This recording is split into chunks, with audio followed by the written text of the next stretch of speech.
It's just gone 4:05. It's Ricky Gervais show. That's Steve just doing the microphone, putting his headphones on. Sorry, Rick, I'm not. Sorry, I just didn't give me much time to prepare myself. So No, hang on, a week. Yeah, It was actually a week. I think that's working. My headphones are not quite working. Hang on. No. It's going all right though. Well, not only we haven't not prepared for the show. Yeah, okay. I thought maybe people could phone in and give us some subjects to talk about. 0171 580 2000. Yeah. Or they can fax in 0171 580 1234, and they could get like a discussion going, like, what do you think of that Tour de France nonsense? And we could sort of, no, not that. What do you think about, well, you know, it's their idea, isn't it? 0171 580 2000. Quickly, I mean, really, seriously, just get on the phone now. This is my record of the week. Yeah, go on. Yeah, Yeah. what is it? Exciting? Yeah, it's Foo Fighters. Right, yeah. Walking After You. I'm looking forward to it. It's quite interesting. I think it's quite interesting, Rick, because, you know, it's a very sensitive song, very beautiful song, and I think it betrays something about you, about the inner Ricky. Yeah. Which I don't think we've ever sort of really tapped into before. No, but I mean, I've got something exciting for you as well. Really? Because maybe you can find love too. Because Petru sent in a piece of paper here from, see there, from Mix Mag. Yeah. But it's the personal ads. Oh no, it's not. It's an ad. It's Select. That's an advert. for Whatever, Mix Mag. Rick. It doesn't really matter, does it? Realism, it makes all the difference. No, move so I on. don't think I'm just making it up. Come on. Right. Lonely, depressed bi girl needs someone of any age to understand. Right? Any age. Right, yeah. Well, that fits, your any age. Certainly. Yeah. Ugly freaks preferred. Yeah. Right? Anyone accepted. Well, I'm in there. Well, No, don't count your Give it to me. chickens. Don't count your chickens. Confidentiality and honesty assured. Yeah, that's fine. Reply guaranteed. Give it to me now. Now, I know what you're thinking, No, because she said... give it to me now. I know what she said. I know why you're thinking. She's any age, which you fall into nicely. Yep. Ugly freaks preferred, so you're at the top of the list, and anyone accepted. See, but I don't think she realises quite what you look like, because you're not in her framework. Do you know what I mean? So I still think you might be disappointed. No, Gervais, this will work. This will work. Let me see this. Only depressed bi girl. What does that mean, though? Bi girl. What does that? Bisexual. Bisexual? Yeah. Again, I think she means... Bisexual? Sexuality of any human. Do you know what I mean? Well, all I'm saying, bisexual, Gervais. Do you know what I mean? Am I right? What do you mean? Hey, three. Yeah, hey, three people. What? Three in a bed. You, a bisexual, and an amphibian. Three in a bed, Rick. Hey. Hey? But you won't be one of them. It's not going to happen, is it? No. Nearly 25 past 4. Ricky Gervais show. I'm Ricky Gervais. Gervais, I know we haven't got much in the show today. We've not really thought of anything to talk about. Why did you just give a time check then? Just to fill it up. I know, exactly. Yeah. But like, why? Do you know what I mean? Because the music, sunny out as well, isn't music it? was playing, right? And you mentioned it's 25 past 4. We'd never do time checks. How is that useful? What are you expecting? Someone's looking at it, they're going to think 25 past 4. Christ, I should be at my mum's house. I haven't played any good records. I can't learn anything interesting, but thank God he told me what else. I've got to take that bun out of the oven. Well, exactly. You never know. But you don't want to tell... Or they probably just realised something good starting on telly. Well, exactly what I was going to say. Don't say it's 25 past 4, because who knows? I don't know, maybe the Antiques Roadshow... No, BBC always start things at 25 past, don't they? Yeah. And 5 to. Well, you're a fool, that's what I'm saying. There's no reason for Why time do they do checks. that? Why do they do that and not on the hour like ITV? You know where you are with ITV. BBC, 10 past, quarter past. 0171 580 2000. Yeah. Why the BBC? I'm struggling. You are indeed. Well, I'll tell you what I'm going to do. I'm going to quickly go to an ad break, which is good. Yeah. That keeps people pretty fixed. Oh, yeah, they'll be desperate. Yeah. They'll be listening to those But I'll ads. do a little trial. Watch this. But after that, if you can hold out for 40 seconds, we've got the new one from the Manic Street Preachers. You've got to be happy with that. I'm loving it. Gervais, before we do it... Go on. I watched Team Knight Rider yesterday. You didn't? You've seen it. It's a new sort of thing. Must be made 10 years later. And it's instead of just the one Knight Rider car, it's a team of them. A fleet of them, Gervais. Team, I think it said teen. No, teen Knight Rider. Yeah, when he was little, he had spots and he was a little bit embarrassed. On like a little sort of scooter. Yeah, and you go to the girls and go, hello. Do you want to know? Do you want to, oh. Yeah. Teen Night Ride. Teen Night Ride would be That's beautiful. great, isn't it? Yeah. That'd be great. And Kit goes, "What are you doing?" "Nothing." Yeah. I got caught in the flies. Get these kits there, sort of explaining how to shave.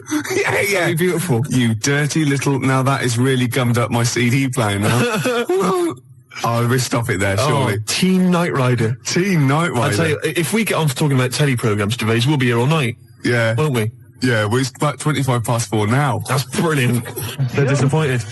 But listen, Gervais, I've always said that, when a party's going bad, when you end up in the kitchen, talking about old kids' TV shows. And singing the theme tunes. Exactly. And you remember Swizzlers. Oh, yeah. And Flying Saucers, yes, we remember and Flying Batwing Jumpers. And everyone starts laughing. Batwing Jumpers. Do you not remember Batwing Jumpers? She's retired now. Thanks. Grot Bags. Grot Bags? What was that? That was the Emu. Pink Windmill. Oh, yeah. Talk about gay subtext. Pink Windmill. So I take it with the fact that we're talking about it, we are in the kitchen at a bad party. We're in the kitchen at a bad party. We've got nothing, have we? We've got nothing to talk about. Usually we say, we've got nothing, we've got a couple of things and we get up. We've really got nothing, Absolutely have we? nothing. What about that Teen Night Rider? We were going somewhere. There must be something. Yeah. Hilarious. Imagine it. What was it? Michael, it's time for school. Oh, come on, I've got bellyache. Well, you're well enough to do that. I have to do that. I have to get rid of my poison. But Teen... I wasn't talking about Teen Night Rider. No, sorry, Teen Night Rider. You're actually going to tell an anecdote there. Well, no, not really. All I was going to say was that it was great yesterday because there was Teen Night Rider, which is the sort of 10 years later, there's a team of people with super electronic cars driving around solving crimes. Yeah. And then it flipped over and there was Butt Rogers in the 25th century, featuring Gil Gerard. Do you remember him? Good-looking fella. Yeah. And Twinkie, all the rest of it, bitty, bitty, bitty. And... Sorry, are you on crack? No. No, sorry, have you taken sort of like some real sort of heavy mixture of cocaine and listened to it? What's that? And obviously a good-looking fella, bitty bitty, and No, that's Twinkie. And then I turned, why are you That's an impression of Twinkie, the little robot. The robot? The little... Oh, the little robot! Oh, yeah, the little silver robot that went biddy bitty bitty.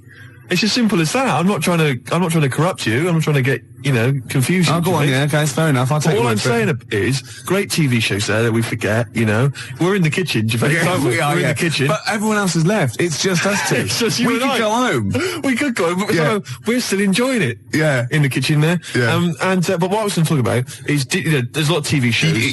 There's a lot of TV shows, Gervais, that we know and love and we remember. Yeah. But a lot of films, right, that became TV shows, MASH, obviously the big success. Did you know, Gervais, I read about this yesterday, fantastic. Do you know that they made a TV show, right, in 1982 of Casablanca, right, featuring David Soul. As what, Rick? As Rick. What a fantastic TV show. That is fantastic. It'd be Casablanca and you'd have a picture of him, wouldn't you? And every week they'd find a different reason for him to say, play it again, Sam. And lovely Patty Coombs as his Liza, whatever. Oh, that was fantastic. Mr. Rick, I'm not playing backgammon for money. Play it again, Sam. It'd be great. Every week, whatever it be. I don't know what they're different contrivances. It's like a catchphrase. Oh, that'd be fantastic. Great, wouldn't it? Bobby Crush as the bloke on the piano. You must remember this. Oh, fantastic. Every week he gets an excuse to play it. That is Well, once, right, I was looking through, right, and there was that TV show called You Must Be the Husband, right? Yeah, it was called You Must Be the Husband. And I'd never seen it before, and me and Jen were watching it, just flicked over, we saw the last, that we were going to watch something else, and it just ended with the waiter coming up to one of them and going, you must be the husband. And we thought, do they have to remember that every single week? Deary me, that's like hard work. I tell you. Yeah. Putting catchphrases in TV shows, hard work. David Soul. Oh, that is fantastic. Dave Hutch. Who played Victor Laszlo? I don't know anything else about it. If anyone's ever seen it, please give me a call. What a fantastic show that would be. Oh, I know who played Victor Laszlo. What's his name? Rodney.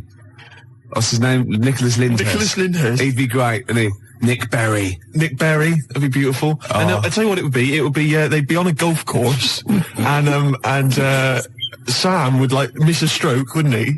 And they'd just go, oh, play it again, Sam.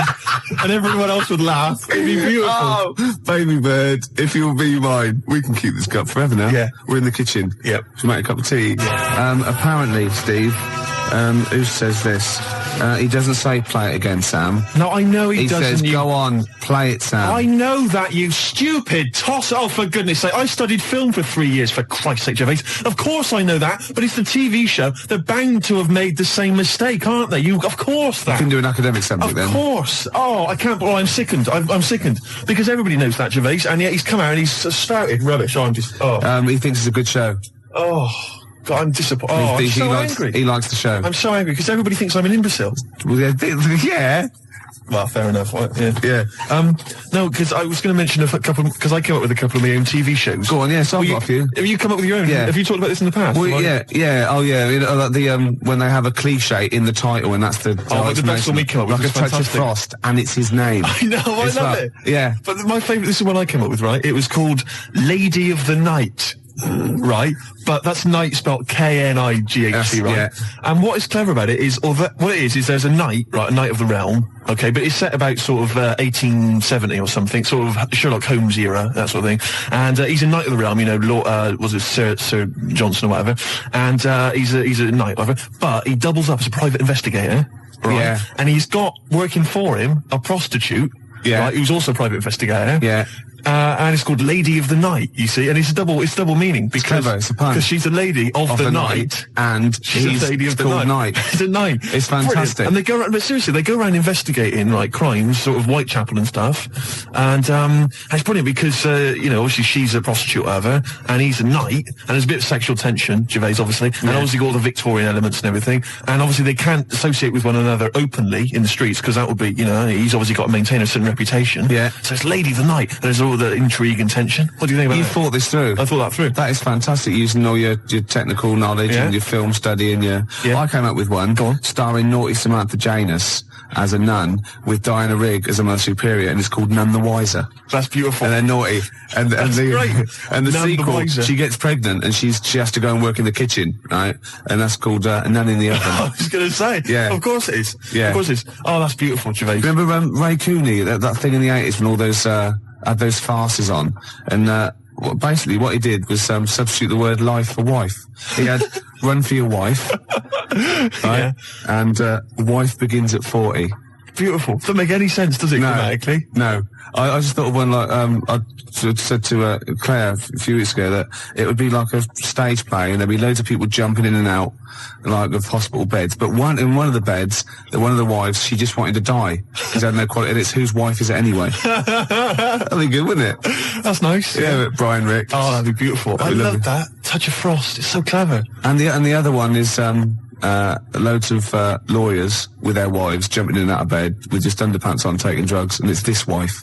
That's beautiful. Yeah, that's great. That's a nice touch. So let's have some competitions then. But you know, I've got a whole game show as well, which I could mention. Go on. Do you want me to mention it? Well, should we play Blue Oyster Cult? Their classic song. Can I Don't Fear the Reaper. I've got a game show, right, that I came up with. Yeah. Okay. And it features me, but I think it could be perhaps a vehicle for yourself, Gervais. Yeah. All right. I'm going to tell you. It's called Ricky Gervais Meat Rations. Right. And I like it already. You like it already? Because there's a part in there for me. Yeah. Could I play the Ricky Gervais? Yes. Yes. Fantastic. It was originally called, basically, let me just summarise very briefly. I'm not going to tell you all the games, but it's basically recreating the heady days of the war. Right. Right. That's fantastic. It's beautiful already, isn't it? It's got the nostalgia thing. I've got a game as well. But it was originally going to be called Ricky Gervais Fag Rations. Right. But apparently cigarettes weren't rationed in the war. So it's called Meat Rations now. Excellent. And I'll tell you some great games. My favourite is, what's it called? To be perfectly Anne Frank. It's a great game. It really is a great game where you've got to pretend to be Anne Frank and hide from sort of snooping Nazis. Oh, that is fantastic. It's a great game. And there's also, of course, let me go into it. There's also Dig for Granny. Good. I'll dig for victory if you like. And what happens is you're scavenging through rubble, right? Can I just say, these are copyright. Anyone trying to rip me off? I mean, I've got the Penis Puppet Theatre. Yeah. I've got a stake in this, surely. Oh, certainly. Ricky Gervais Meat Rations. You can have a bit of my Penis Puppet Theatre. That's lovely. Yeah. And I've also got a new game that I'll talk about after yours. It's called Tip the Balance. And it's sort of like a game for 4, and it's like, I'll send it off to Waddington, see what you think. I mean, there's teething problems with it. Well, listen, Gervais, look, let's play Don't Fear the Reaper. Let's play that tune. By Blue Oyster and his cult. It's a classic. Yeah, and then we come back and we try and make some money. Let's make some cash. Well, you've got to be happy with that. Blue Oyster cult, Don't Fear the Reaper. Yeah. Yeah? So go on then. So what other games are in this Ricky Gervais's Meat Rations? Well, it starts off, there's the sound of an air raid siren.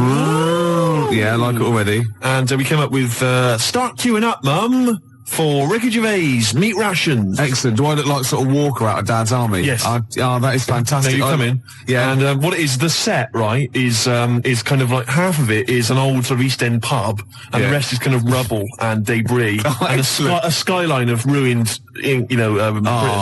And what it is you come in, you're fairly sort of sharp and dapper, and of course Chaz and Dave provide the music throughout the show. And you know the Dolly Bird that usually comes on? She's a woman with like curlers with a little scarf on it. That's right. She comes out with those little floral aprons. You've got it. You've got it. Fantastic. And there's a game show. There's a bit in the show called Roll Out the Barrel. Yeah. I don't know what happens in that.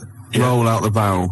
We could think of something. There's a barrel of fun, sort of thing. Yeah. And there's a dig for victory where you've got like a big pile of rubble, right? And you're digging through it, scavenging for food, canned food. But if you find like relatives or friends, you score extra points. Oh, that is fantastic. And there must be some sort of fun with like gas masks. Yeah. When you can all put them on and dress up as like, I don't know, one of the banana splits. Yeah. What could that be? Gas? Who snork? Yeah. Yeah.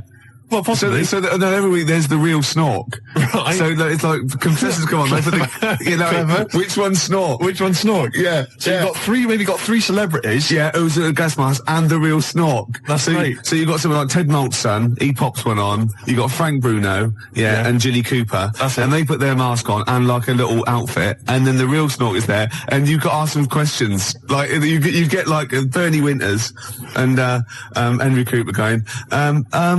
Number three. How long have you been in the banana split? And Jilly Cooper goes, about 6 years ago. I don't know. I think the banana split's been going longer than that. No, I don't think it's number 3. What do you think? And Bernie Winters go, number 1. Number 1. How did you get the job being in banana splits? And it's probably Ted Malt's son going, I answered an advert in the paper. That's not right. They were born. You know what I mean? And there's Chaz and Dave in the corner just going, na na na na na na na na na na na na na. Yeah, with the real snorks, and they always the lights go right, and the one stands up and he sits back down again, and then the real snork, and the others all take their mask off, and they go, "It's lovely, Jilly. What are you doing now?" Well, I'm appearing Puss in Boots down in Brighton. Oh, that'd be fantastic. Wait a minute. What? Jilly Cooper? I don't know. What does she do? Oh, she's a novelist. She's a novelist. Oh, yeah. Now appearing in Panto. I'm not letting you book the guest. Oh, God. But wait a minute. What? I mean, I love your idea. Yeah. Who snork. Yeah. It's a bit odd, isn't it? How we started off with a kind of wartime nostalgia show, but now we've sort of featured sort of quite bad 70s animal things. Nothing wrong with the banana splits. But I like that. That's a good game. Yeah, okay. That can be like a special feature. So I'm just going to make a note of it because we've got Dig for Victory, to be perfectly Anne Frank. Yeah, and who's snork? Who's snork? Yeah. Well, I'm full of ideas. I could probably help you on this. Oh, this is great. Well, what other...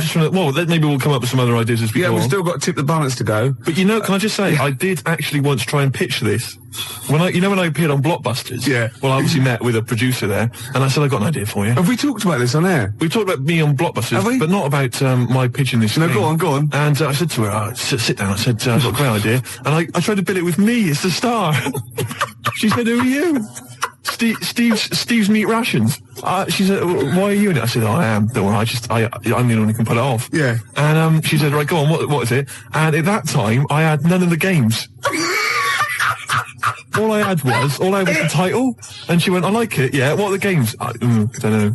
She said, if you'd have just said, well, stop me there, love, and just popped a gas mask on, and said, who am I? She'd have gone, snork. No, it's not. We got an ad break, then we got a classic from Blur. It's 5 o'clock. So if you were going to watch that thing that started at 5:02, you missed the first 5 minutes of it. Yeah. So we're doing well with this new game show, aren't we? Yeah, we've got a few ideas there. Ricky Gervais's Meat Rations. Ricky Gervais Meat Rations. I love that. It's a great idea, isn't it? We came up with another quick game, because obviously so far we've got Dig for Victory, to be perfectly Anne Frank, and Who's Snoring, which is possibly, I think, the most popular game so far. Yeah. And also we've come up with a new one, haven't we? Puss in Jackboots. Yeah. You get a beauty of the age to come out. Saucy Samantha Janus? Yeah, maybe she comes out and she's got a little moustache on. right, and a peak cap pulled low and Nazi regalia, and you go and you got Bernie Winters and Ted Maltzson and Jilly Cooper going. So you're obviously, by the warm applause, you're much loved. Yes, I am. Oh God. Show business, and the audience clap. Obviously, yeah. Well done. I don't know. You're doing the Nazi accent very well.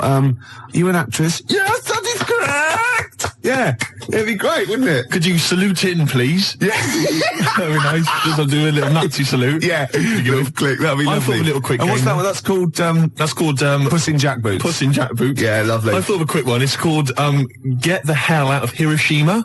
Right, it's against the clock. Anyway, there's that's there as well. And we got any other ideas, Gervais? The Cure love song. Gervais, it's time for the game show everyone's talking about.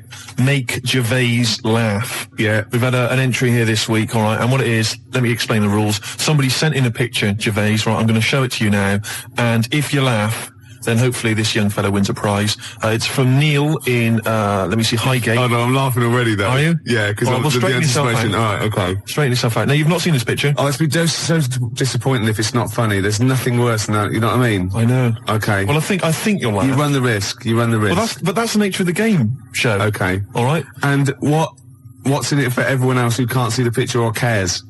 Nothing. Right, nothing. no, that's good. But then, you know what? We're not here for their amusement, are we? All right, you know, we're busy men. We got things to do. We got to entertain ourselves. Yeah. But what I would say is, what is there in this show anyway for anybody else? Good point. At least we get a laugh. Yeah, okay. Now, Really? what would you say? Well, the other thing though, is there a prize for Neil? Yeah, if I laugh, what can you give him? will you give him sort of like a chuckleometer? You go on the Ricky Gervais's chuckleometer. The chuckleometer. Yeah, it's up to 10 CDs. Right. Oh, really? Yeah. Oh. Okay. All right then. Well, okay. Because that first one we did ages ago, that was up number 10, wasn't it? Yeah, 8, 9, 10. Yeah. Right. Here comes the picture. I think it looks to me like it's an internet picture. I'll be honest with you. You ready? Yeah. Okay. Here comes the picture now, Gervais.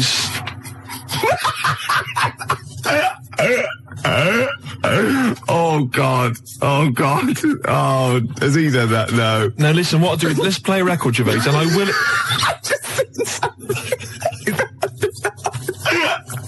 Don't explain it. We can explain it. We can explain it. No, don't, please. Right, no. When I was about 16, my nephew got mumps, and all the men in my family were really worried, right? And I soon found out why. You know, obviously, if you get mumps when you're an adult and you haven't had it before, you go sterile, or it can cause sterility. Really? Yeah. Yeah. And I was about 16, and this worried me, and I went to my mum and I said, have I had mumps? She went, you've had one mump. Now, I don't know what mumps are or is, but I'm pretty sure you can't have a mump. Or, I think she meant that one side of my face swelled up. Like a gobstopper, it was. But what is a mump? Or what are the mumps? I mean, it's a viral infection, isn't it? I don't want to embarrass myself. I don't want her to be right. Like, I don't know. Can you have a number of mumps or one big mump? What if you had one big like mump? like a hunchback for a while? You're just like you're mump backed for a while. You just walk around. You mump back. Yeah, and you don't remember because it's always when you're very young. You mump back, but yeah, exactly. But apparently I had one mump, so I could probably one of them, just one of them went a bit sterile. Can you? So you can become sterile if you have the mumps when you're an adult? Apparently, yeah. Can you, I mean, does that, for instance, it doesn't cause, say for instance, an adult had the mumps, right, Yeah. and then he sort of had sex and he gave birth to a child, his wife gave birth to a child. Yeah. That can't cause any other problems. It can't cause deformity or anything. It's just, because it's just my dad had the mumps. I don't know. We should get our facts right, really. If there's a doctor out there, I mean, can mumps cause sterility? How does it do it? I have stories about, my teacher, his mate, had to have them, they swelled up, and he had to put them in cotton wool for about a month. God almighty. Because it can, mumps aren't fun. No, I'm not saying it. I mean, I can say maybe you've had mumps and now you're sterile. That could be mumps aren't fun. Yeah. That's like go to work on an egg. Isn't it? Yeah. Who said that? I was having an argument with someone about who said go to work on an egg. Someone said it was that William G. Stewart bloke who... No, it was Faye Weldon. No, it was Salman Rushdie. It was. No, it wasn't. No, hang on. No, maybe it wasn't. It was Faye Weldon. It wasn't Faye Weldon. Right. It was either, right, let me tell you what it was. It was either that bloke that wrote A Year in Provence, or whatever it was called. Right. 0171 580 2000. Who came up with the slogan, go to work on an egg? It was either the Year in Provence fella. Who's that? I mean, what his name was, I don't know. 0171 580 2000. Who was the Year in Provence? You know that fella who wrote that book, Year in Provence? Everyone read it. Everyone thought it was great. No, his name's Peter or something or other. Right, okay. And I think he definitely wrote that. Salman Rushdie came up with something. I think it was the year. See, again, I'm thinking that maybe it was the egg thing. But I would say as well that fella that wrote Year in Provence, he also came up with the, the Fat Willy cartoon series. What a hilarious series of books they are. Not Fat Willy, is it? It was called Fat Willy, wasn't it? What's the one, Where's Willy? That's Where's Wally. Where's Wally? Where's Willy? That'd be pretty straightforward every time, wouldn't it? There's a fella there. Not where you come from, it wouldn't. Oh. Well, there you go. Well, Peter Mayle is the name of the bloke who wrote Year in Provence. Thanks to Neil. And also, Neil says that Salman Rushdie did Naughty But Nice for the cake commercial. Now, I still don't know who did Go to Work on an Egg. I think it was Faye Weldon. No, it was Peter Mayle. Do you reckon it was? Yes, absolutely. Absolutely. I'm gutted. Yeah. And you very rarely, Jerry from Balham, you very rarely go sterile from mumps, but it is a viral infection, yeah. It's such an informative This programme, exactly, Steve. Yeah. It's like a public service. It really is, isn't it? And we treat things sort of sensibly and maturely, and we give out, the correct information. I'll be honest with it. It's safe for kids to listen to, isn't it? Well, imagine if you were in this happens to us all the time, you're in the pub and someone will say, well, is mumps a problem? Is it going to cause infertility? And you're there just saying, Well, I was listening to Ricky Gervais. And... It's very rare. It is a viral infection. So, and do you know who did Go to Work on an Egg? They went, no. Peter Mayle or Faye Weldon, we're not sure. Possibly Salman Rushdie. No, definitely wasn't Salman Rushdie. That's quite incredible, though, to go from writing Naughty But Nice about cakes to live in a hole for the rest of your life. I used to write when I was at school. Oh, yeah. Now, I didn't watch sort of kids' programmes when I was growing up. I watched sort of crap adult ones. ITV on the telly from 12 midday through to like midnight, and I'd watch all the police series, Police Story, Charlie's Angels, Steve Austin, and Teen Knight Rider, yeah. And I wrote this essay at school, and I just couldn't stop, and I started serialising it. And every time I just kept writing, I was sort of like, people were reading it at school, and it was about a cop, a New York cop, who was as hard as, you know what I mean? Yeah. And I worked out what his name was. Now, God, this is how television influences me. Because it was one word name, which is his surname. That was the title of the book, title of the series, and that's what all his friends called him. Right. It was called Jezuk. Jezuk? Yeah. Jezuk. Yeah, I thought it had a Z and a J. Jezuk. Jezuk. Yeah. Do you know, it does sound so close to like Pillock or Jesse. Yeah. Or Nonce. No, nonce. There's no nonce. Well, do you know what I mean? The cross between sort of Jezuk. Like Pillock and Jism. Damn you, Jezuk. Yeah. You're off the case. Give me the badge. Keep the stinking badge. I don't need a badge to be a cop. It was all stuff like that. And he'd burst yeah. And so he'd look at his gun and go, this is my law. My God, it's Jezuk. How did he find us? Jezuk. Yeah, it was great. There'd be shootouts and everything. Oh, fantastic. Let me just ask, did he have perhaps have a broken marriage? He was hard-boiled. He played by his own rules. Didn't he? Yeah. I imagine. Simultaneous with this. He was a bit of a drunkard as well, had a bit of drink. No, he didn't drink, oh, no. He was a good-looking fella. But he was letting himself go. He was a bit hard-bitten. Yeah.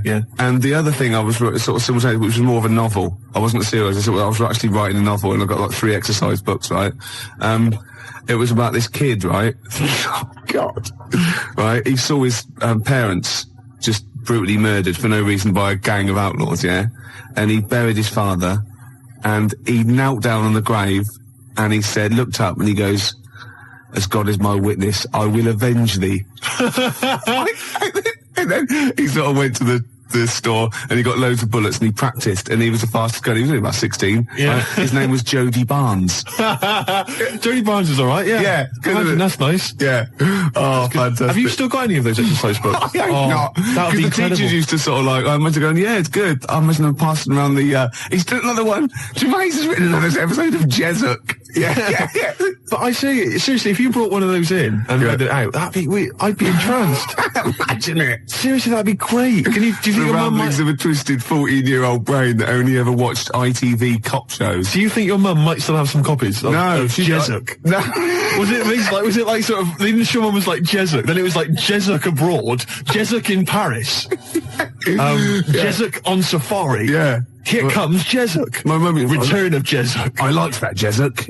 He's a proper man. Yeah. It's not like you. But Mum, I invented Jezuk. You're a Nazi. You couldn't be like Jezuk. He's in my mind. Return of Jezuk. Here comes Jezuk, son of Jezuk. Oh, it's fantastic. What if Jezuk met Jodie Barnes? They'd get on. They'd have no quarrels. They could team up. Oh, it'd be fantastic. After the break, a little bit of Lars. Teen Jezuk. Still here then. Gervais, you've embarrassed yourself. Oh, just shut your ugly gob. You bug-eyed, anemic, fish-faced tosser. Nice to have you back. 4:05 on a Sunday, Ricky Gervais, XFM 104.9, London's only alternative. Steve. Yeah. You know we gave away those CDs. Hey, great giveaways. Just good radio, isn't it? We've got CDs to give away. Tickets and that's good radio. Do you remember who won them? What, last week? Yeah. Well, no. Right. I've got to get them back. What, are these the CDs that we took from the library? Yeah. Anyway? I've got to get them back. 0171 580 2000. If you won those CDs, could you give us a call? Well, why should they bother? They're probably busy listening to them. Do you know what I mean? You can't give something away and then take it back. Yeah, I need big time. I've got to get them back.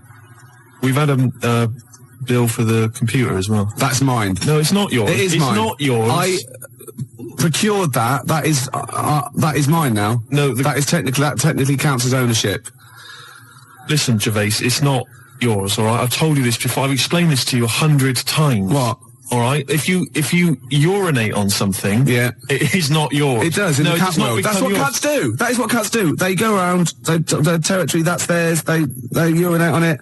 That computer's mine. If a cat urinates on something, right? Yeah. In its cat philosophy, it owns that. I agree. That's a sort of what's it called? A sort of territory thing. What's the difference? You're not a cat. No, I know. You're not a cat. That's discrimination. No, you're not a cat. You can't live life by cat rules. Well, I've got loads of stuff like that. My flat's full of stuff that I've got like that. What? Yeah, I've got 2 telephone boxes. Right. I've got a cash point machine. Yeah. Glyn was furious. He was getting out money. Right. Side of a church. That's yours. Yeah. 2 BMWs. Well, I had 2. I've got 1 now. What happened? The second one, the owner caught me, and he started doing the same. And because I started first, I finished first, so he finished last, so it was technically his again. Is that how it works? Yeah. If I piss on something, then that's mine. Yeah. But if someone else pisses on it, then that's theirs. Yeah. Is that how it works? Could you say urinate? This is XFM 104.9. They are mine now. They're not yours. They are. They're not. They're my shoes, Jimmy. Yeah, and they're mine now. No, they're not. I can't believe... this is why I don't want to do this anymore. Why? I can't believe you. They're my shoes now. That is ownership. That counts. In the cat world... They're my shoes now, and some of the carpet is mine as well. In the cat world... Yeah, wow. You cannot live your life by the rules of the cat world. I can. What does your girlfriend... What's this? Oh. Not many people can do that. XFM 4.9, 4:15. How do these sort of little theories of yours develop? What? They come in my head. Then they're all right. Then I like them and they happen. Right. Then they're mine. No, it's fine. It's fine. Okay. Yeah. What do other people make of the fact? They go along with it. What, your girlfriend? Yeah. And all my special friends and the friends that I make. Does she mind that your flat looks like an East End lockup and stinks of urine? No. She don't have a problem with that? No. The sinuses are gone now. Completely gone. The sinuses are gone? Yeah. The Charlie? Yeah.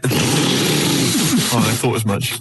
Well, I know what you rock and rollers get up to, Gervais, in your spare time.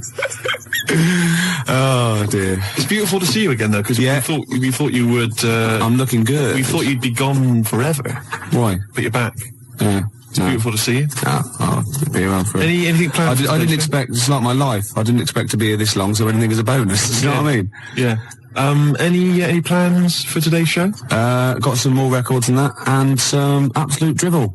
Right. Yeah. Packed into 2 hours. So no different. No. Hey. No. Great. Well, it's going well. Yeah. I've got a little competition. Yeah. Which I'll maybe introduce after the next record. Is there anyone mad enough to sleep with me competition? Is it?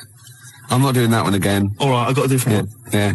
I've got a different competition. Keep calling the Samaritans, please. We don't do that sort of thing, sir. Please. Or else.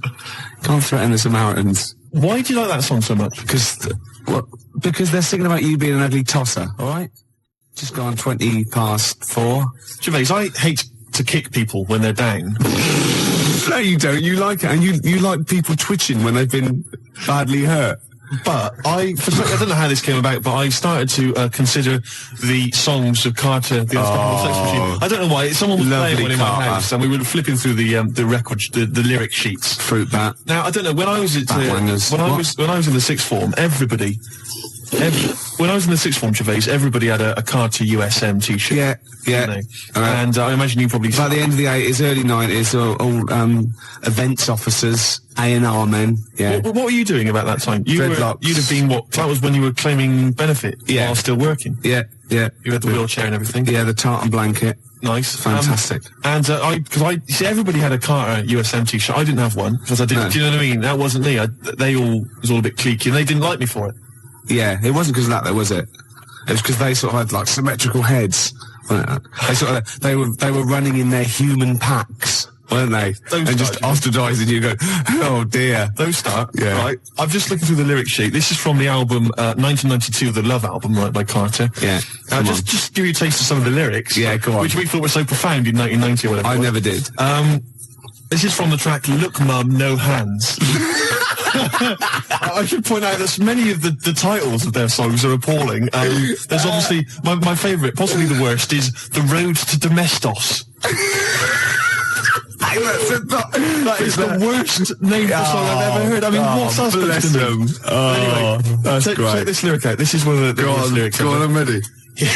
Go on. He flies through the air with the greatest of ease, that daring young man in the blue dungarees. What the hell does that mean? Is that supposed to be profound? She flies like a bird in the sky high. That ugly old tart with a sty in her eye. This is quite a nice one. This is clever. This is bloody clever. Go on. What they done? What's Fruit Bat done here? If we club together, with all the diamonds. Hey, hold on. I'll stop you there. Club. Go on. Diamond. That's so far. Oh no! Wait. Oh, come on. Go on. If we club together with all the diamonds we've saved, we could look to our hearts and say, hold on, hearts is a suit in this. Oh, go on, clubs, diamonds, hearts. We could look to all our hearts and say, we've got it in spades. What does that mean? Spades. Hold on, what does that sentence mean? If we club together with all the diamonds we've saved, we can look to our hearts and say, we've got it in spades. I don't know what that means. I've no idea, but that's the kind of brilliance. So do you know what they did there? They got all those It's incredible. Let me just, there's a good one here. Could they do it with Signs of the Zodiac? Parts of the body. Here we are. I've been GBH'd and ABH'd for a packet of B&H. I've been taken and I've been driven away. My telephone is always ringing and my number is XXX directory. Call 0898 333 talk dirty to me. That is some of the worst lyrics, Gervais, surely, that you've ever heard. Unless you knew different. 0171 580 2000. I've been thinking some of my own as well. The worst lyrics you've ever come across. Oh, there's going to be arguments. 0171 580 2000. Or you can fax us 0171 580 1234.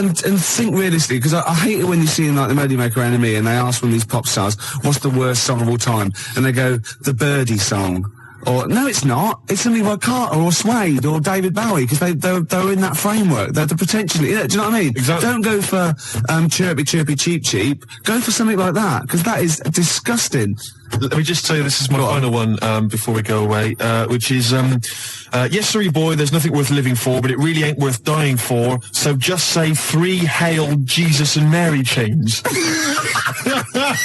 Early in the morning, I put breakfast at your table. Make sure that your coffee has a sugar and cream.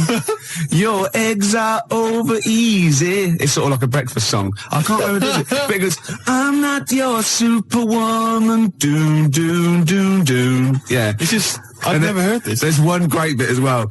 He goes, now you say your juice is sour. It used to be so sweet. And I can't help but wondering if you're talking about me. Isn't that great? Oh. Sorry, look, this juice is a bit sour. It used to be so sweet. Oh, fine, I'll change it. No, let me explain. This juice, yeah, it's sour. It used to be sweet. Well, it's what we've always had. No, you're not listening. You're not listening. I think you're an ugly pig. I want to leave you. So, I mean, he didn't state it. Your eggs are over easy. Oh, who's that by? No, I didn't ever heard it. You've made it up. I'm not your superwoman. 0171 580 2000. I just thought of another one as well. So, do you remember John Waite? I ain't missing you at all. Missing you since you've been gone away. And he's worried about people that think that he's really not missing her. So, towards the end, he goes, I can lie to myself. Oh, he was lying all along then, wasn't he? Oh, got any more Carter lyrics? Well, I'm still wading through them, Gervais, and it's just making me quite low. So, I'll try and dig out a few more for the next time we have a chat. But I would say that Emma, of course, who helps us out here, she's mentioned track. What was it, Emma? What was yours? It was YMCA. YMCA. I've got a worse one. Have you? Oh, hold on. Oh, what's that other one? That's worse. Oh God, yeah. Well, Emma, we'll save that one. Emma's was, you can get yourself clean, you can have a good meal. You can get yourself to a good meal. Well, I don't have a problem with it, you see, because I just think it's a wonderful thing. You know, the YMCA doesn't get enough publicity, good press. Yeah. And the Village People did them a favour. I mean, why on earth they wrote that song? Well, you know, are to you serious? publicise the YMCA. I mean, who thinks, I don't know, people have done the police force, you know, they've done... Hold on, wait a minute. This is very good. This is good, but I think you mean this. So you don't know what that song was. You think that they were actually some sort of advertising for the YMCA, were you? Well, I don't know. It just seems really odd to me. Well, if I remember at the time, the the YMCA complained at the time because the connotations. It's just a PR thing for the YMCA, I imagine. It's like that one that in the Navy. Yeah. Do you know what I mean? Another sort of PR thing for the Navy. It's just bizarre. When they were dressed up as sailors and stuff. Yeah, well, whatever. Whereas usually they sort of like construction worker with a nice moustache, aren't they? Yeah. Traffic cop. Yeah. Jumpers. And, what? I don't... I'm worried about the Red Indian chief. Am I supposed to be... Am I supposed to be reading between the lines or something? I don't understand. I mean, I don't really understand. I mean this seriously. Okay, I don't right. understand what you're talking about. Okay, this is fine. What is it? Obviously, there were gay connotations. It's like a gay icon record, isn't it? YMCA in the Navy. That was the point of it. What did you need? One of them dressed as Judy Garland. What? I don't understand. What was your problem with that? What? There's another. I don't understand why that suggests that people are gay. I don't. It doesn't necessarily. It's like it's high camp, isn't it? It's been adopted since as well. But the four of them, there's a guy dressed as a motorcycle cop. There's no reason why he should be gay. There's no reason why anyone should be gay. There's a builder. Yeah. Right. So no builders are gay ever. There's another one. I can't remember what the other one is. Right. And then there's a Red Indian. Why on earth the Red Indian is supposed to be an icon? I don't know about that. I have no idea. I'm flummoxed on that one, I'll be honest. So what I'm saying to you, Gervais, is if you're going to if you can talk about gay people, then why don't they use the cliches? Why isn't there a hairdresser? Right. And because it's probably the sort of cliches that even scene gays want to get away from. Also, you're confusing camp ITV gays with real homosexual people who live normal lives. If I'm going to write a song about gay people, I'm going to have a hairdresser. Yeah, you are. In order to appeal to a gay community, I'd have a hairdresser, John Inman, Larry Grayson, obviously, and I don't know. You wouldn't have Jason Donovan then, obviously.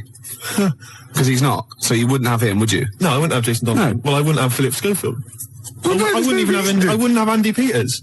Right. I wouldn't have Andy Peters. Okay, I'm getting scared. Shut up! I would not have Andy Peters. I'm getting scared. I would not have Andy Peters. A few more Carter lyrics for you. Go on. You'll enjoy this one.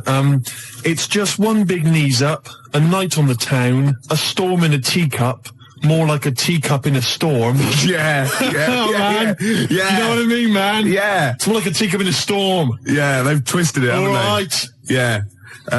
Ian Canfield, you know, he's 12 now. He Right. does the rock show. Oh. He called, and that I'm not your superwoman. It was Karen White. And he also Never. says a worst lyric in YMCA is, young man, there's no need to feel down. Fair enough. Another Carter lyric for you. The tequila sun is rising. And listen to me. The tequila sun is rising and the Harvey's Bristol moon is shining. Because they've got Harvey's, shine on Harvey's moon. Yeah. And somehow Harvey's Bristol moon is shining. I have no idea. It's got to be something about pulling your trousers down in a coach. It's just Isn't it? rubbish. And So, also, you know, worst this one, lyrics. you know, Quick Space, I played that and you said, oh, why is that your favourite? And I got annoyed because you've got no taste and shouldn't even question me. And I said it was about you being an ugly tosser. Well, Nina, from the band, Oh, right. who's round at Jan's, said, no, it's not about him being ugly. And the worst lyric is from the Beatles, you should see her in drag in a polythene bag. What's that from, then? I don't know, Polythene Pam or whatever it's called. Could be. Yeah. Could well be. All right, then the worst Beatles lyrics. We'll have those as well. There's a lot of them to choose from. There are a They're lot. good. No, I'm not dissing the Beatles. No. I'm just saying they wrote, they can't keep up that level, can they? Gervais, I've heard the songs you've written. Do you understand me? Yeah. You're not in a position to disrespect anybody. No, I All right? don't. I'm talking about people on the tube, all right, that can barely speak, all right, that just go with like a kazoo. There's a guy near my tube, he just got a kazoo, and he just taps his foot, and then tries to sell lighters to you by playing a kazoo. Right? You can't even disrespect him for his musical ability. Of course, you're laughing about him now. If that was female, it'd be a whole different story, wouldn't it? Well, you've got to take it where you can get it. You'd have a lot of lighters every day, wouldn't Hey! you? You'd be struggling down that road with say- loads of little, I'd called say- clippers. I'd say, I think there's a sad lack of kazoos on the wireless, and I'd have her in here for a quick session. Well, we better do a competition now. Okay, yeah, well, we've got these two pairs of pulp tickets? Or So you've no idea, have you? I've no idea. You just want to, we've got there. Oh, can I do this bit? No, you don't know what you're doing, do you? It's never stopped me, no. Well, Exactly. I wasn't going to mention it. No. All right, you do it. Go on then. I'll sit over it. I'm out the way. Okay, how many tickets we got, Emma? One pair. One pair. That's two to you, Steve. To give away. See who, Pulp. when, Next Saturday, where, Finsbury Park. at what time, About 9. and what have people got to do to win tickets? Yeah, now you're stumped. What? You suggesting I should plan this show? Yes. Is that what you're suggesting? Yes. Why? All right, now listen, I think we should just give people an added reason to phone in with their worst lyrics ever. They Yeah. can win this pair of pulp tickets. Yeah. And then if we get bored with that in, say, about 10 minutes' time, we'll come up with another reason. If it'd take 10 minutes for us to get bored. I'll be surprised if we actually bother. Yeah. Yeah? Yeah. Got an ad break and then I've got a Pulp song lined up. Before you do that, Oh, we should tell them what the competition is, shouldn't we? I just did. What was it? I wasn't listening. I wasn't listening. I really do turn off when you talk. Emma, what was the competition? I'm not sure if I want listening. 01715802000. Any What was ideas what the competition was? What was the competition? Forget about tomorrow. Wise words unless you're talking about pension plans. That's Feeder on XFM 104.9. Wise Ricky words. Gervais, Steve Merchant, Claire Sturgis. Competition time. I haven't got the usual competitions of songs of phrase and monkey news and the other Karl nonsense. I'm not. There's I'm no not. cheapest chimps. There's no cheapest chimps this week. I'm It's back devastated. next week. It's Well, back next I week. don't know. Although, let's just do a quick cheap as chimps. Okay.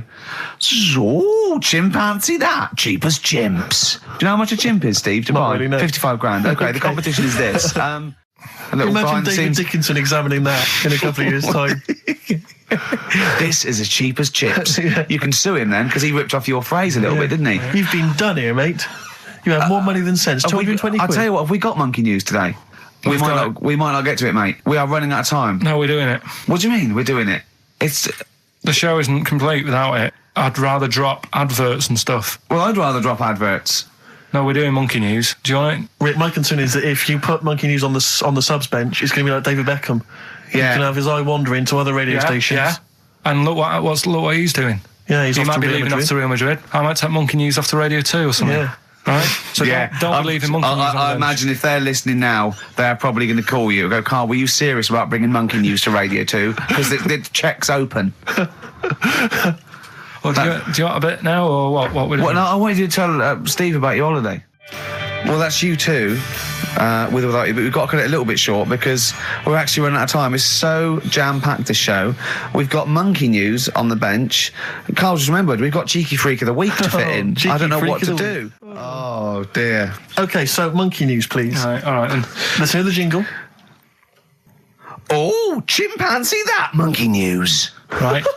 Now, before and again. Go on. Oh, chimpanzee that, monkey news. Brilliant. All right. Right, before I went away, I told you about Alfred. He was the monkey where there was a robbery going on in a bank.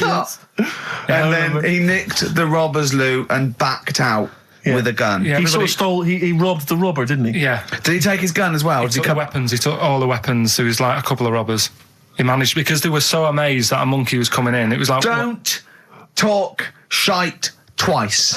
Right? So anyway, got a follow up to that. Okay. Now, what was that monkey's name? Alfred. That was Alfred. So anyway, because a lot of people wanted to know, well, you know, what did he do? Did he go off and have a holiday? Did he? No. Right, so the follow up is, what happened is the monkey had the guns, had the cash, which was $250,000. Sure. Right. It went back to the zoo. Right. All right, Karl, you're talking. Ricky, I get angry with you when you won't let him finish his monkey news. Right. Can we just get out of the official Imagine thing? if people were interrupting Trevor McDonald. It wouldn't happen. I want to make sure I don't get anything wrong. No, of course not. So check the internet. So the monkey goes back to the zoo, right, where all the zookeepers come out and go, get him. He's got the guns. Yeah. He hands out a couple of guns to his mates. What? Right. His monkey mates? His monkey mates. So they've all got a couple of guns each. Oh, Karl, Steve, I can't, mate. I cannot Just stand it. let me- Honestly, I want to scream. Please, I really get annoyed with you. They tried to do him a deal. They said, how about if... I'm going. Tell him that. I'm not going. No, I can't. Step out for a moment. Okay, we'll just do it. Look, don't listen. Step out, and I'll paraphrase what I hear for you when you come back in. Step out now, please. I need to hear the end of this. This is monkey news. This is important stuff. Right. Ricky now has left the room. He cannot bear to hear, which is surprising to me. Right. So anyway, so yeah, they've got the money, and they say to the zookeepers, how about we give you some cash? Yes. And they go, Sorry, hang on. Sorry, the zookeeper said that to the monkeys. yeah. Right. No, the monkeys who have got the £250,000 Right. say to the zookeepers, we'll sort you some money out if you let us go. Sorry, the monkeys say to the zookeepers, we'll give you some money. Yeah. You don't see any problem with that? Right, listen. Okay. It's nearly finished. Right, I'm listening out there. This is ridiculous. What do you mean the monkeys say? What do you mean the monkeys say to the zookeeper? They were probably holding the money out, like kind of going, look, we'll do your deal. Right, okay, come on. And what happened is, I think they were happy with that. I think they left, and that was that. They wanted to get out of the zoo because they didn't like it in there. There's the thing. Right, I don't. Just have a look. Right, Karl, think. Right, how did they get out in the first place? This one. Just let Steve have a... So why did he go? So he went and robbed. He thought. What? He knew there was going to be a robbery that day, did he? He might have been getting some money before they went to escape, and then that happened, and they had more money. They might have been withdrawing some stuff out. What do you mean? No. If he was planning on leaving the zoo, he's going to get his savings. What are you talking about? What have you read there, Steve? I've got a feeling this is a review of one of the Planet of the Apes films. I think it's Escape from the Planet of the Apes. I'm not certain. It could be Beneath the Planet of the Apes. Right. What? I mean, Karl, think. Please think. Right. So this monkey, right? He leaves the zoo, right? So he leaves the zoo, which he can do presumably. What? They leave him the keys or what? They're chatting to him. They might as well. He goes to a bank. What's he thinking of doing? Sees a robbery, probably by chance. He probably wasn't tipped off, was he? Or has he got one of those police scanners? Probably got one of those police scanners. Well, I think he was going to the bank to get a mortgage to build I think he wanted an extension, didn't he, on his cage? Think of that. And so I love the fact that he hands out the guns and they do a deal.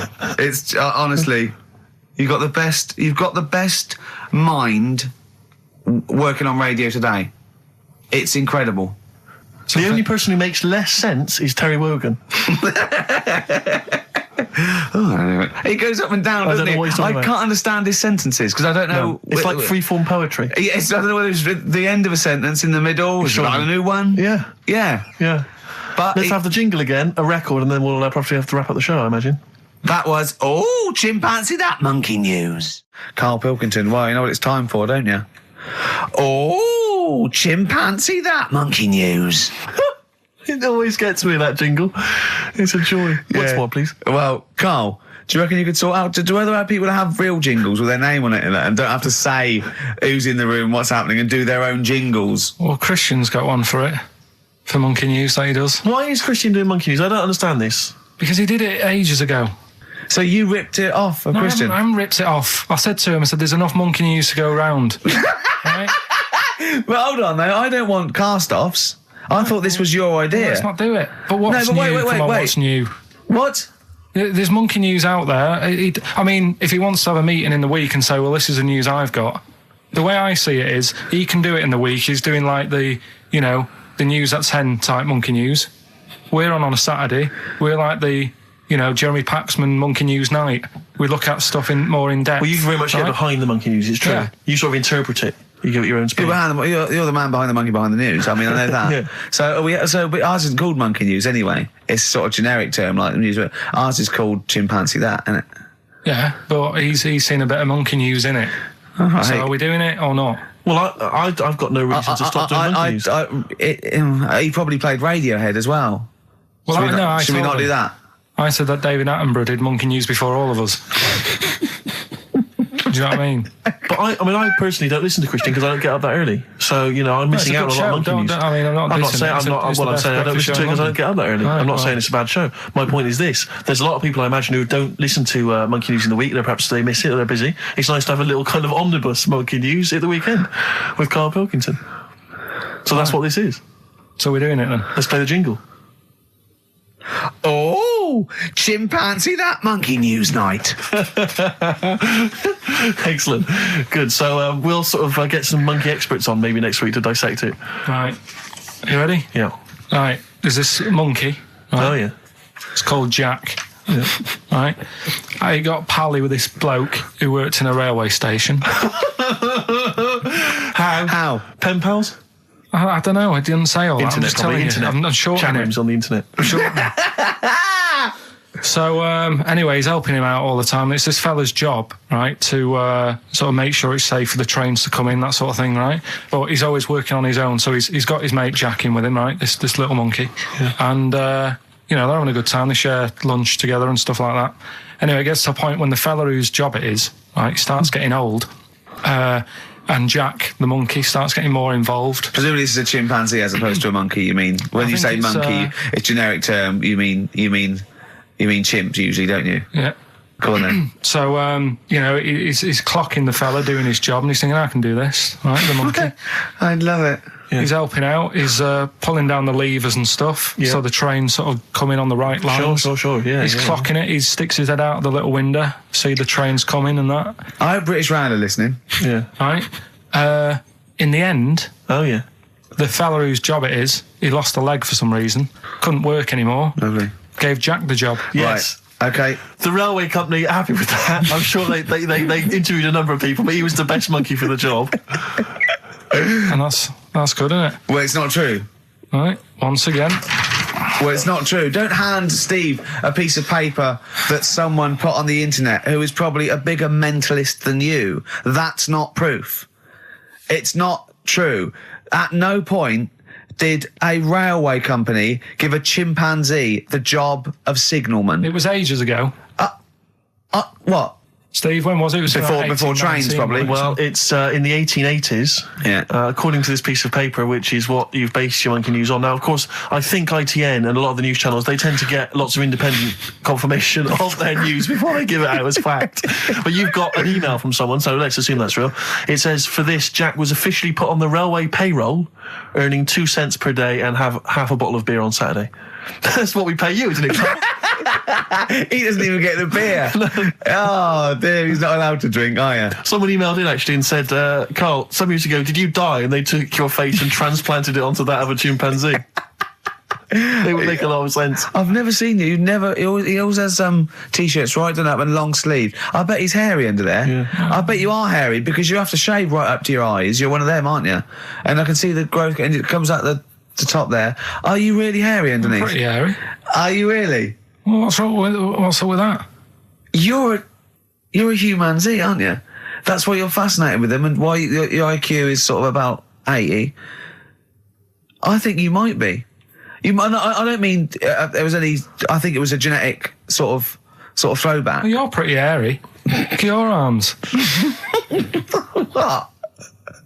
Just look, give me that banana and shut up. Play a record. That's mine. I was looking back over some of the shows, right, before I get Carl, and I've just done a little excerpt of, a trailer of what we do, what we're about, and I don't know how the panel could overlook this. Play a bit, Carl, please. Shaking her muff, minge, and tits around does not make her a hoe, then what does? These kids at school with big heads. Carl, what are you talking about? Shut! Oh, my name is Holy Fuck. Right, Yeah. there's this monkey that was on a train station. Right. What if you mean cock to mean penis? It was my Down syndrome son. Oh, chimpanzee, that monkey news. So we've still got monkey news coming up. You're an idiot! You know what I mean? That's, to me, quality broadcasting. Really? No, because it's... Any negative, Carl? He was like this when you came up with Cheap as Chimps. He wanted to drop Rockbusters. What was the other thing he didn't like? That other TV idea I had. Yeah, what, putting a baby in a room, set it on fire and see if it can make its way out? Setting the room on fire. Let's Yeah. not get silly. No, but he didn't like that, did he? I mean, I don't want to blow my own trumpet, but it does seem to me that my criticism of those things is probably justified. I mean, Cheap as Chimps. Yeah. Where is it now? Wow. It's Donald but- McIntyre took it. Not really, Carl. Not really. It is but a pitiful memory. Right, let's have another tune and then maybe some monkey news. Yeah. Well, actually, now you've sort of mentioned a bit of monkey news, that I've found something in the week, right, that we've talked about in the past, right, that I've got some other monkey stuff, but this is just, forget it. What? Come on! What's the matter with you? Right, do you know that thing we did ages ago? What? When we were out one day and we were talking about monkeys in a room with a PC, and if you leave them in there long enough... Yeah, eventually an infinite amount of monkeys, or one monkey in an infinite amount of time, will eventually type the complete works of Shakespeare. Yeah. Right, we talked about that ages ago. Yeah. I said it wouldn't happen. No, it doesn't make sense. You can't say it wouldn't happen. It doesn't make sense. It's a mathematical conundrum. It doesn't make sense. Go on. Anyway, right, they got a couple of monkeys. All right, so not an infinite amount then. Okay, so, alright, but never mind. Yeah. Got a couple of monkeys, put it in a room. Yeah. I don't know if it was one PC or they got a job lot or whatever, Not an infinite amount then. and left them in there for a month. Oh, not an infinite amount of time then either. Okay. So 2 monkeys a month. Okay, go on. Yeah, I see the experiment's working so far. About 8 monkeys. Oh, 8 monkeys. Oh, let me just work that out as a fraction of infinity. It's infinity, 8 into infinity. Oh, God, a month. And what happened then, Carl? Did they type the complete works of Shakespeare? I'm assuming they No, did. they only did a proportion of it. Okay, what They did just did Macbeth. What happened then, Carl? Please tell us. They didn't have anything. They didn't come up with anything. You're an idiot, Karl. You really are an idiot. Play a record. That's ridiculous. What did you expect? What did you expect? Yeah, A bit of Keats. And Pastry of the Radio Times by one of them, the cleverest one. No, but what they did say is they didn't even write one word out. No, you don't. No, infinity or nothing. That's the point. There's a big leap between any number you could think of and infinity. In fact, an infinite leap. Do you understand the concept of infinity? Don't rub your eyes. I lost him on Do You? Yeah. Didn't I? Right, play a Did record. Did they type nothing from like any of the Tarzan books? Nothing. But they must have read them. I mean, that'd be their favourite, surely. I'm stunned. month. I can't believe they didn't even do like a transcript of Every Which Way But Loose. Yeah. I can't believe it. They must have chosen some really thick monkeys. They didn't type any of Charlton Heston's speeches from Planet of the Apes. I can't believe it. It doesn't make sense. It doesn't make sense. You'd have thought 6 monkeys in a month would have done something. Yeah. At least a script for BJ and the Bear. The irony being, of course, in BJ and the Bear, that it was a monkey, not a bear. Really? Now, come on, we should do monkey news now, because I know you want to save it, but I think you should put your best stuff first. You never know what will happen, you know what I mean? Always put your best stuff out there. Let me just get it out of the... Okay, well, while he's getting it, can we have a jingle for monkey news? Yeah. Chimpanzee that monkey news. Tell you what, right, about putting your best stuff first. Yeah. Right. Do you know we were saying the other week about in Chinatown? Not really a town. Well, it's not a town, right? And like the restaurants, they have like Oh, those horrible dead ducks and chickens just hanging in the window, yeah. an octopus and all that just hanging there. Yeah. And that doesn't like make you want to go in, does it? No, sure. This morning, walking through Soho on the way in, walked past this sort of strip joint place. This woman said, "Do you want to come in, sir?" Right, turn round. She must have been about 80. So you're equating her to a hangy bit of octopus. Well, you it's just said, a- are you performing? And a chicken. I'm just saying, again, put your best stuff at the front door. Yeah, good thinking. Right, anyway, bit of monkey news that's been sent in. Right. Gareth in Catford. Right. Good work, Gare. Basically, it's about this monkey Oh, yeah. Oh, yeah. in the jungle. Yeah. It's got a gig at an hairdresser's. What are you talking about? What are you talking about? What are you talking about? It's got itself a nice little job going in an hairdresser's. As what? It gets people sitting down, and what it does before the people have their hair cut, that it sort of sits there, and it goes through people's hair, makes sure it's clean, and people are loving it. Right, backtrack So slightly.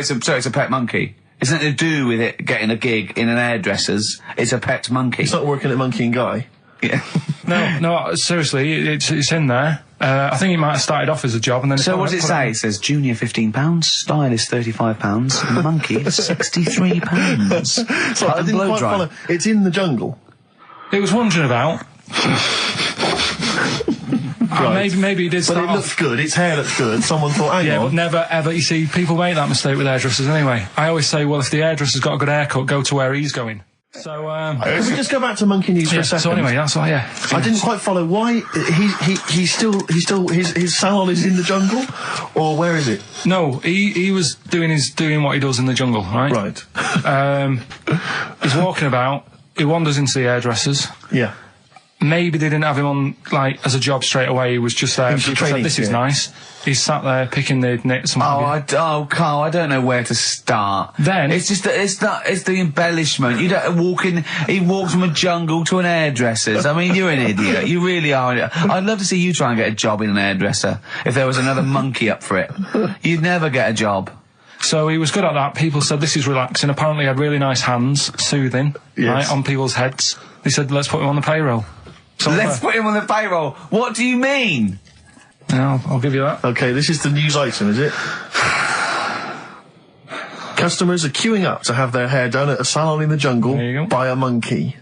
Judy, a pig-tailed macaque, has a reputation as the best exterminator of head lice in Kane. There you go. She is so good, some customers fall asleep under her gentle touch.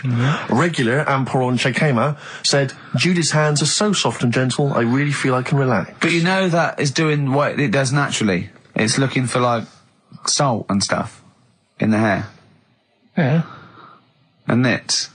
It's not on the payroll. It doesn't complain about when it gets deducted at national insurance. It's not part of the union. Yeah. Do you know what I mean? But a good monkey news, you know, backed up with good tabloid journalism. With solid evidence there. So No, I think maybe we should start marking the monkey news, Rick. I don't know what you think. Giving it marks out of 10, maybe. For both interest and validity. well, for interest, I'll give it 7. For Karl believing that there was something to this monkey, thinking it had a job and getting paid. But it was also doing kind of perms 2. and colouring. 2. Yeah. Ridiculous. Again, ridiculous. More monkey news next week. Hopefully let's just hear that jingle again. Oh, chimpanzee that monkey news. The reason why I had to die. Did I bleed the blood of greed? What was my destiny? That's almost as catchy as monkey news. Oh, God! Oh, I've got some monkey news for you. Let's play a record and come back, and I've got some great monkey news for you, Karl. That's from the REM album that people tend to forget about now because it was so kind of poppy and such a massive hit out of time, but there are some good tunes on it. And there's one of them, Near Wild Heaven. Excellent, on XFM 104.9. Karl. Go on. Watching a programme yesterday, and it was about these Japanese snow monkeys. And it was all about how animals learn things that aren't instinctive, particularly sort of primates, because they see other people doing it, and they start a culture. And they can pinpoint when one monkey first went down and got in the hot water springs and stayed there because it was hot, and the others copied them, and now it's part of almost a culture, you know, that won't be handed on because it's not instinctive, but has to be learnt each time. And you know, and they groom as normal like other monkeys, right? But they're really intelligent, and obviously the reason they groom other people, other monkeys, is because they eat the mites. But also, the monkeys have learned they like being groomed, okay? So they showed this one monkey, it went to a deer, okay, and it was grooming this deer to get its mite off it, right? But then it didn't eat it. It held it in its hand, it went over to a monkey, put the mite on itself to show the monkey it had a mite, and got a free grooming. That's extraordinary. That's extraordinary. That is extraordinary. Because it gave up the food, knowing that if you put one there, this monkey would look for mites on it, and it would get a free grooming, and it was like having a little massage. What do you think of that? It's not bad. I've got some better stuff coming up later. On monkey news, on the official. Yeah, do you see that? Just see what mine though. Mine's true. I mean, that's an interesting and extraordinary. It actually happens. It's social behaviour amongst primates. Actually, so I saw it. It was. You know. Did it rob a bank, Rick, at any time? It didn't rob a bank, and it didn't open a hairdresser's. See, that's what you're letting. That's what you're letting yourself down. It's not quite good enough, is it? My monkey news. No, I got some. See the difference where I named the species, explained it slightly, told you an interesting fact, as opposed to there's this monkey, right? And look at him looking at you. Yeah, he's not interested, Rick. Can I tell you now? Can I try and describe for people the face that Karl has? I'll tell you what it's like. It's like if you draw some eyes, a nose, and a mouth on a balloon, and then inflate it to about half full. That's what Karl's face looks like. That's what his head looks like. It looks like a face you've drawn on a balloon. Very small, the rest of the head huge. It's just that today I'm a bit tired, right? That's one thing. Why are you a bit tired? I just haven't been sleeping, right? Why not? I don't know. I've got a lot going on in my head. Oh, this would be like The Simpsons. If we could actually look in there, there would be two monkeys grooming now. Yeah. Well, I noticed someone's emailed here a link for, can you believe you luck, Karl? Monkeys for sale. Now, I don't endorse this in any way, but here you are. Here's a monkey for sale here. Oh, that's terrible. $2,500. It says male, very smart little guy, loves to play and gives kisses, wears diapers and clothes, has been around lots of people and loves them, healthy and loves to eat. Sounds like Ricky. How much is that? Well, it wasn't Karl, because it says loves to be around people. Yeah. There's a gibbon there. A gibbon for... It's too pricey, though. It's like that Donald McIntyre programme he did, that Cheapest Chimps programme. He didn't do Cheapest Chimps. He didn't do a programme called Cheapest Chimps. You're saying that, but... Well, he didn't. There's at no point did Donald McIntyre do a programme called... Play a record a minute. Play a record. So let's have official monkey news. Play the jingle. Oh, chimpanzee that monkey news. Alright, we've got to be quick. Go on, this is something that was sent in to me ages ago, and I don't know why I haven't done it yet, because it's brilliant. We were talking about monkeys typing, the Shakespeare theory and all that. Well, this is about a little monkey called Marty, right? Basically, it's in some science lab, right? It's in there. It was wandering about out of its cage, right? The lab fella was busy on the phone or something, right? And typical. It's wandering about. It goes up to a PC that's in the corner, a little computer, types down, "My name is Marty," right? So the fella got off the phone, saw this on the screen with the monkey sat there, says to his mate, "Have you done this?" Right, hold on, Karl. Let him finish. Before you question, always let him finish. I don't know what to do. Time's against us, come on. He said, have you done this? He says, done what? He said this on the screen here, saying, my name's Marty, right? He goes, what are you talking about? As he's having an argument with his mate, saying, you're lying, you did it. Monkey's sat there, typing, this isn't a practical joke, my name is Marty. Right, and that's the end of the story? I'm not coming in next week. I think we need a week off. I actually think we need a week off. He's doing a web chat or something. You can go online and have a chat with it. The monkey's doing a web chat? I don't know. Has he got his own website yet? His favourite Buffy the Vampire Slayer? Have a look at that. Right. Do you believe that, Karl? It's all there. No, but do you believe it? Do you believe that monkey could type that and then say this is not a practical joke when he's still arguing? Weird, isn't it? Oh. What do you reckon, Steve? Yeah, well, it's obviously a wind-up. It's a joke. It's not even... You haven't even got some of the facts wrong. It's just a wind-up. Have you noticed the date? Is it April the 1st? It is April the 1st. You are joking. That it was sent. You're an idiot, Karl. It was sent on April the 1st, Karl. So you're saying the monkey knows it's April the 1st, but you don't believe... doing a wind-up, yes. Yeah, I think the monkey has thought, I'll do it on April the 1st so that people think that it's a wind-up, but in actual fact, I am a monkey that can type and read. It's a shame you never went into investigative journalism. You could have brought down, you know, the Watergate scandal. Poor Karl. Well, I was thinking of a song that sums us three up. Yeah? What are we? What do you think? How would you sum us up? Tricky. Well, young, gifted and black. True enough. Apart from a couple of them. Yeah, we're not gifted. No. And we're not very young. No, I'm certainly not. Shall we take a week off? Yeah. Should we maybe just knock it on the head altogether? We'll take a week off and see what happens. Okay. See you next... No, let's not see you next See you in week. a couple of weeks. Yeah. Cheers then, Karl. Right. Is there some monkey news? Goes without saying. Of course. Does it really? That monkey news is safe, isn't it? It's not like, You're always going home with monkey news. You know it's there. Yeah. It's like songs of praise on the Sunday. Well, it's that time. It's getting exciting. We've got Rockbusters results, but before that, a little bit of monkey news with, chimpanzee that monkey news.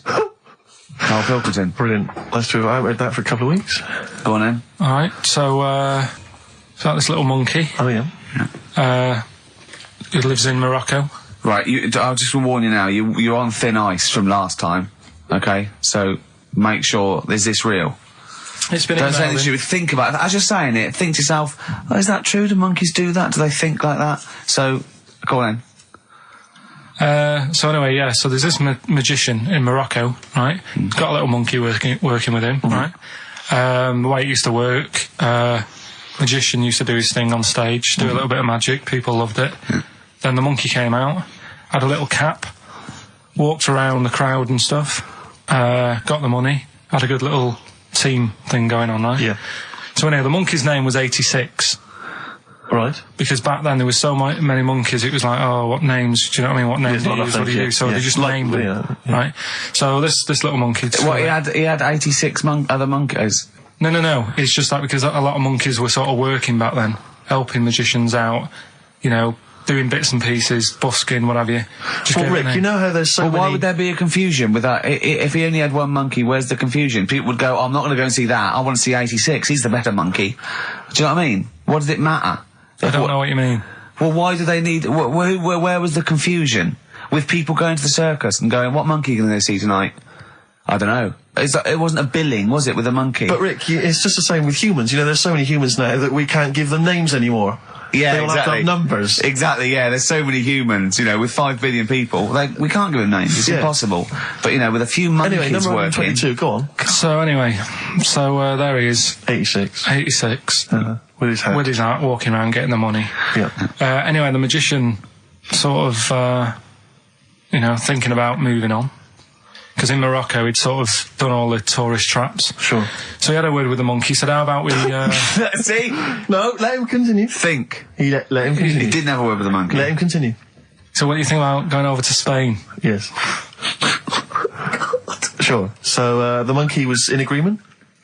So he said, go on then. Right, so they get in the car, And, like, the magician knew he'd have a bit of a problem on his hands because you're not meant to take monkeys out of the country. Yeah. Right?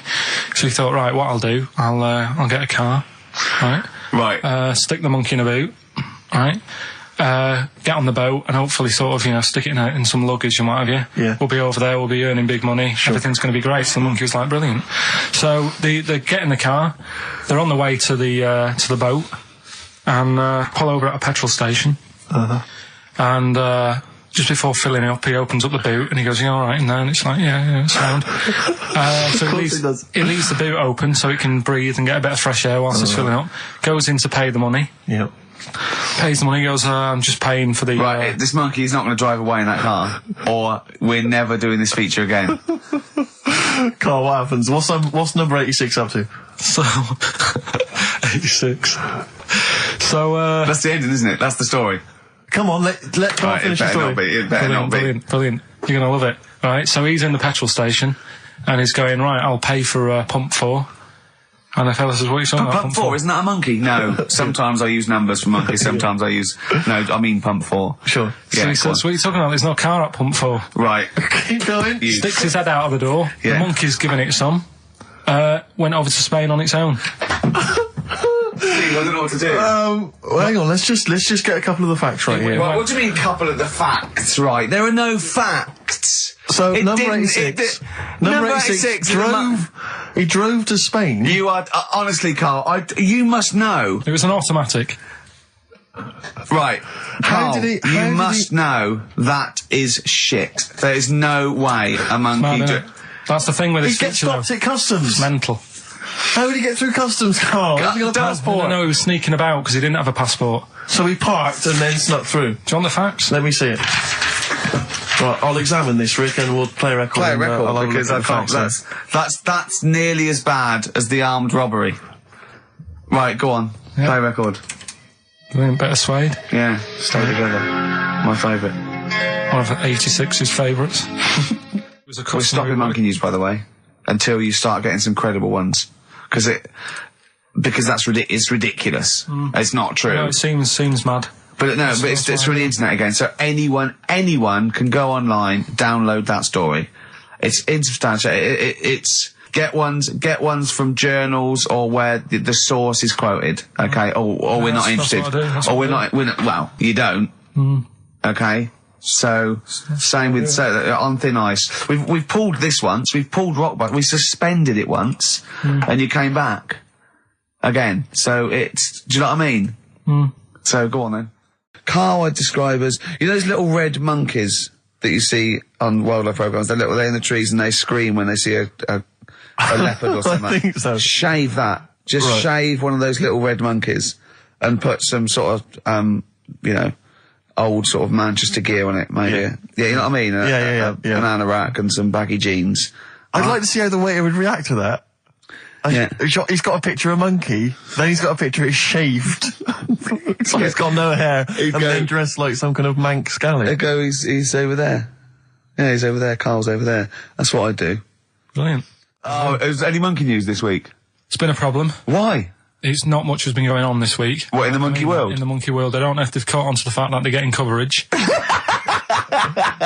They're keeping their behaviour hush-hush. Be a bit careful, but I found something. Why wouldn't you go to the monkey sanctuary down in Cornwall and just go around cuddling as many monkeys as you can? I'm going to tell you something now. Go on. Go in there next week. Are you? Yeah. Taking my mum and dad away, because like Suzanne's mum and dad. What, you're donating them? Most people put them in a home. What you going to say? Even monkey sanctuary is cheaper. Taking them down, taking them down to Cornwall. Hold on, I thought you said you'd never go away with parents again. No, but that was Suzanne's mum and dad. Oh, is this to get even or something? So we'll do that, and then we'll can it, then. That was your outing. Your phone and both sets of parents, and it goes, right, you won't be seeing us ever again on holiday. We've taken you away, Be careful that the monkey people don't buy you off your parents. Yeah. And don't make sure they don't leave any of the monkeys' food in the telephone box, because your dad will have that away. Play the jingle. Oh, is it it? Brilliant. Oh, chimpanzee that monkey news extra. Is there monkey news? I'll tell you what, I've been having a bit of a problem this week. Why? It's just been a struggle. Normally, I can come into work on a Monday and there'll be something that's happened over the Saturday, over the Sunday night. Do you know what I mean? Over the weekend, the monkeys have done something. Been very quiet. I thought I'll be all right. Let's see how the week goes on. I don't know if they've caught on to the fact that we're giving this coverage now, or I don't understand. Normally, people are emailing me with stuff all the time about monkeys. Been very quiet week. Been checking. I was looking in books last night and stuff. Is there any monkey news? I've got some, but just because it's not that good. Something else I found out that I thought I'd share with you. Go on. I was looking in the Guinness Book of Records, right? Because I thought they'll have something in there about monkeys or something, right? Mm-hmm. And there's a little monkey. I think it lives in Asia, right? There's loads of them live in Asia. Might just be travelling, but yeah. And something they found out. I don't know if they've got it right, and that's why I want to bring it up. Apparently, it's the mammal, right, that's got sort of the pointiest eyes that pop out of their head. Steve.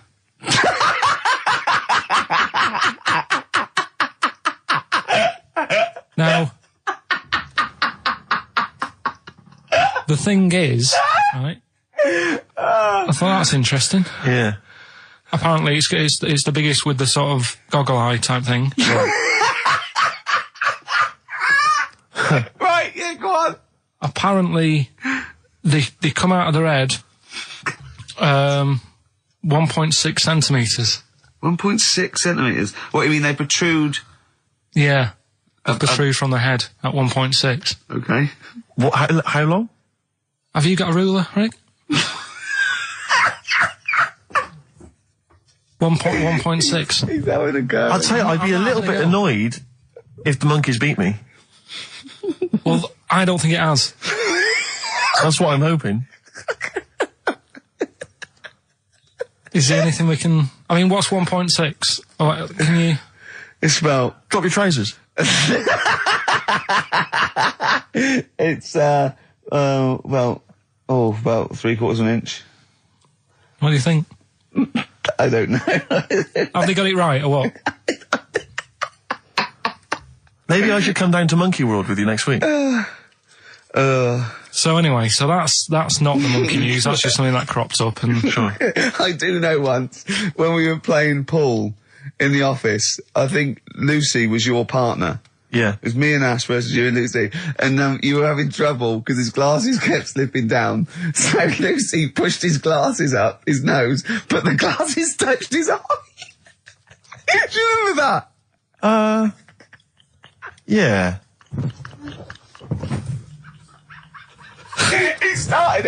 He started it. Well, you're the one who joined in. No, I know, and I feel bad now. Yeah. He makes me nervous when he goes, yeah. It's like, play a record. No, I'm just trying to think about which part of your fat, middle-aged physique I can pick on. The tits would be a good Yeah, start. yeah. Oh, the belly. Sure. Oh, what do you think of that? Oh, that's... What is that? Play a record. is that monkey news for this week? Have we not got any Is that other the monkey news? Well, it's just, it hasn't been that good. I mean, the one that I found out here, because we've covered so much in the monkey world, right? The fact that we've done a monkey that was a sort of half man, we've done a monkey that got a decent job in a train station. Can you think of any of the other? Well, that's just some of the great monkey news from the past. That's what I mean. So that's what you got to compete with. So even though this is quite amazing, Just tell us. another monkey's got married. Oh, not another monkey getting married. What do you mean? It's got another one. You know, it was knocking about with some woman monkey for a bit. A woman monkey. They decided to, you know, get married. Yeah. They did. What do you mean they decided to get married? Was it pressure from her parents? They had a good do, and Good too. I love the spread. I love that. Peanut vol-au-vents. Yeah. celebrated in a pub, and then they both went off to the cage that night. That's what I mean. Even though that is quite impressive, But because it's not true. Or it's a joke. It's nothing. It's not.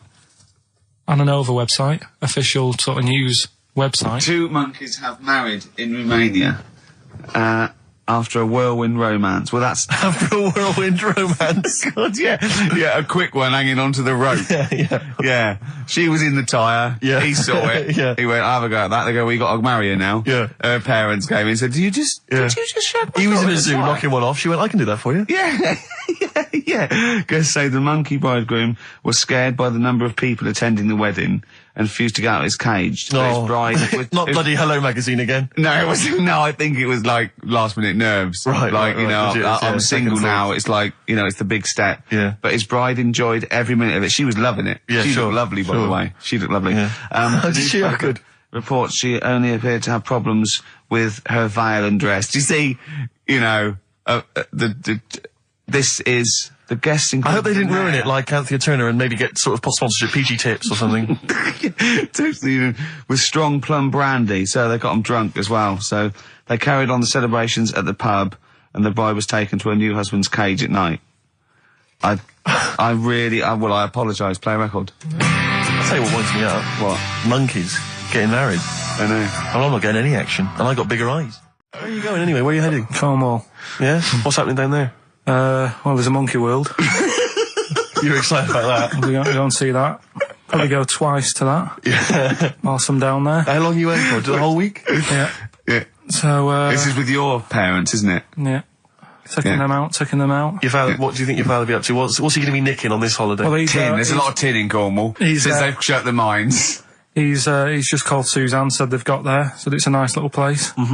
There'll be no towels when you get there. So what are you my do? fault. What are you to do? Just gonna chill out and sort of like go to the pub and stuff? Yeah, like I say, I mean, all I've got planned is probably probably Tuesday and Thursday at Monkey World. Right, come on now. Oh, chimpanzee that! Monkey news, earlier than usual. I'll have to save this link now. Monkey news. We've done a lot of stuff, right, on monkeys. And most of it has been... Is bollocks. No, has been like happy stories. Oh, is this it's not... Is this going to be like our tune? Our monkey tune. Simon Bates and welcome to our monkey tune. No, but do you know what I mean? We've done stuff about a monkey that robbed a bank. Yeah. Why is that happy? He had a great life after that. Right. What, in Marbella? Yeah. Right, we did the one who saved someone's handbag in a railway station.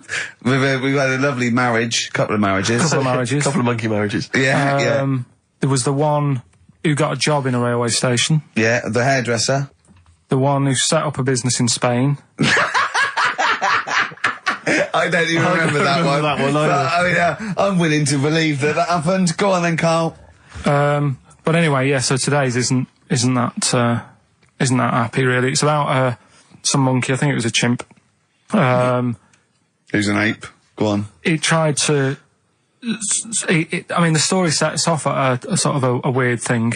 Yeah. It's something about he went to Russia to do some business. What are you talking about, Karl? It jumped past that bit though. It didn't start there. What are you... Do you know what I mean? It didn't tell you what he was doing. It just said, "There's this monkey went to Russia To do some business. I know. do some stuff, I don't know. bit of monkey business." And anyway, didn't work out. So, they were furious. We wanted a surgeon. You send us a monkey. Anyway, ended up being homeless. Oh. No, you're So it was joking. taking a turn for the worst. What, couldn't even get into like a tree hostel or anything like that? That's the problem. And God. ended up homeless. Got in with some tramps. I don't know where to start. Come on. So he's knocking about with some tramps and stuff. Sharing drink and what have you around a little fire. They broke into some home, not sort of squatted. Right, so Into not the flat. homeless anymore. Problem was, he had a roof over his little area head. Yeah. And he goes, "Oh, this is good. This is, we're having a good time. This is sorting me out." Yeah. He had his He said mate. that in Russian though. What was he eating? I don't know. It didn't say.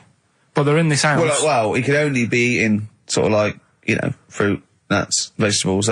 They classically sort of don't eat, pork pies and. But they've got drink McDonald's coffee. in Moscow now, so Sure. you probably chow down on that. Yeah. Anyway, there was a bust. What? I knew this was There was a bust in the flat that they were squatting in. All the other tramps sort of knew what was going on, legged it, left little chimps out there, got arrested. And they thought it was a real fella at first. They were like, get him, he's obviously just a scruffy bloke who hasn't had a shave and stuff. Yeah. Hasn't shaved his back for a while. Or his face. Yeah. His head. Got him down the station, and the boss was like, what's going on here? We've got a monkey here. He was like, what? So you arrested a monkey? Well, so the arresting officers hadn't noticed all the way to the station that he kept slipping out of the handcuffs and was going for the entire journey. They didn't notice till they got there. What, did they put a hood over his head maybe and just like, I don't know. I'll give you the story if you want. There's the headline. What is it? What's the headline, Steve? I don't want to see it, but... The headline, this is once again from supposedly reputable news organisation Ananova, homeless monkey arrested in Russia. Did you read on, or did you see the headline and make up that whole story? Most of it is there. What isn't there? What bit isn't there then? No, I think Steve can have a look over it, check it out and stuff. Point out the embellishment for me, Steve, will you? Well, what it doesn't say is that the police didn't realise it was a monkey. That's what I was guessing. Really? That they got it back and they said, what are you doing? We've got a monkey here. And they go, yeah? Yeah. Oh, God. There's some more monkey problems in the week. Have you seen the Alfords advert with monkeys in? No. There's a new advert out for Alfords selling bikes and stuff. Yeah. It's got some monkeys in it. It's caused an uproar. Why? People are saying it's, dressing them up in tracksuits and that is, Taking the mickey out of Manchester. it's not nice for the animals and that. So there's been loads of But complaints they get a about free it. bike or something, do they, I imagine? I think they kept the tracksuits. Yeah. But, Yeah, record that's the after thing, this though. cheeky freak of the week. No, I'm just saying we're not doing this to sort of, again, take the mickey out of the animals and stuff. These are true stories and that. I've just an email here, monkey news. Yeah. From a listener. Monkey spotted holidaying in Cornwall. A chimp was spotted holidaying in Cornwall last week after befriending a family of 3. One onlooker said, it was incredible. He dressed and behaved exactly like a human being. He even settled the hotel bill at the end of their stay. The only telltale sign was his lack of table manners and the incoherent babble when he opened his mouth. There we are. So, Well, what do you think of that, Karl? that's the listeners, Karl. That's Joanne. Amusing, articulate, accurate. She Accurate. remembered exactly who's there and everything, setting in the bill. It's all there. So, I mean, even though people think that you're slightly simian, slightly less than human on the evolutionary ladder, they do listen to you. So, I mean, I don't know who's more stupid in the end, you or the listener. Did you get to the monkey sanctuary? Because this was the big thing. You were going into Cornwall, you were going to visit the monkey sanctuary. I've never seen someone more excited. You had 2 days put aside for the monkey sanctuary. How did it go, Monkey World? We were on our way, right? I found like a little, in a little cottage that we had, right? It's like a little folder, with little leaflets in saying if you're into mountains, you want to go here. Yeah. If you're into castles and that. Here's a Little castle monkey world. on the leaflet, right? So I thought I'll be needing that. Took that out, made sure that's safe and that, right? We get in the car, getting ready to go. My dad says, where is it? I look on the back. It's in a place called Low or something like that, right? Yeah. So we're on our way. Can't believe me luck. It's going to be a great day and all that. Yeah. And then start looking at the leaflet, right? And noticed didn't have any chimps there. Yeah, it's not Monkey World. It wasn't a monkey world. Well, what was it called then? Something like Monkey Town. yeah, it was just it had like woolly monkeys in it.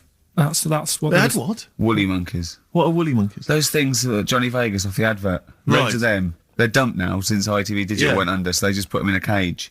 I don't They're understand. woolly. They're like they're sort of like little fluffy little baboon type things. Woolly monkeys. I mean, it's not your chimp. It's not your classic chimpanzee. So did the car screech to a halt? It was like Yeah. it was like the mission in Armageddon. I just said abort. We're on the way back. So how far had you got before you bothered to read the leaflet? I Probably about 5 miles away from where we were. So what did you do with yourself? You must have been distraught. Well, nearly the end of the show, but we wouldn't let them down, would we? You know what it is now, don't you? Oh, chimpanzee that monkey news. Right. Now, whilst I was in Cornwall, I wasn't online. I didn't have the internet, so it was like, oh, what am I going to do? And I didn't come back till yesterday. I thought there's loads going on that I don't know about in the monkey world and stuff. I was hoping to get some from the zoo that I was meant to be going to. Of course, that didn't happen. So I said to my dad, do you know anything about monkeys? Or have you got any stories with monkeys? Brilliant. This is what Trevor McDonald does. Turned out... 9:45, he goes, got nothing. Dad, anything happened? You got anything politics? Anything politics, Dad? No. This isn't monkey news, I'm just giving you this free. Yeah, brilliant. Turned out one of his mates used to have a chimp. Right. What do you mean one of his mates used to have a chimp? Well, two of his mates. Oh, sorry, yeah. I was thinking it sounded a bit far-fetched living in Manchester, like. But if there was two of them... He had a chimp. Had to thump it in the head. For doing what? Answering back? Oh, God. Tried it on with his wife. Had to thump it in the head for trying it on with his wife. I love it. It's a proper fist fight in a pub in Manchester.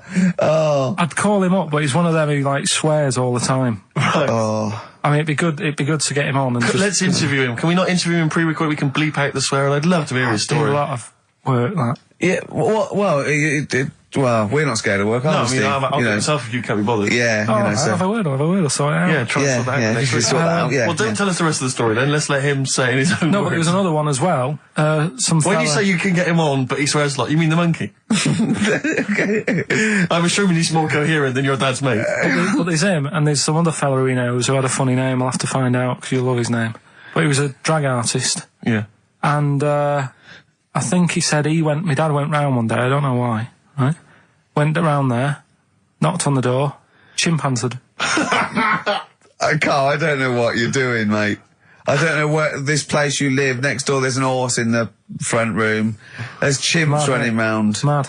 Anyway, Chimpanzee! Is that it? Is that the end of the story? There's a chimpanzee in the door, and that's the end. You sure it wasn't the drag artist before he shaved? no, Sure, it wasn't your gran. Because I like the really airy ones that decide they can be female impersonators. Yeah, your gran. Anyway. Go on, then. This is the monkey news. So you got that for free. What's this going to be like, Well, Steve? let's have more jingles. Okay. Oh, chimpanzee that, monkey news extra.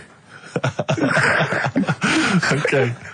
Right, another phrase. We've been talking about phrases today. Yeah, we have, Don't touch yeah. your granny when she's shaving. Yeah. Don't teach your granny to suck eggs. Yeah.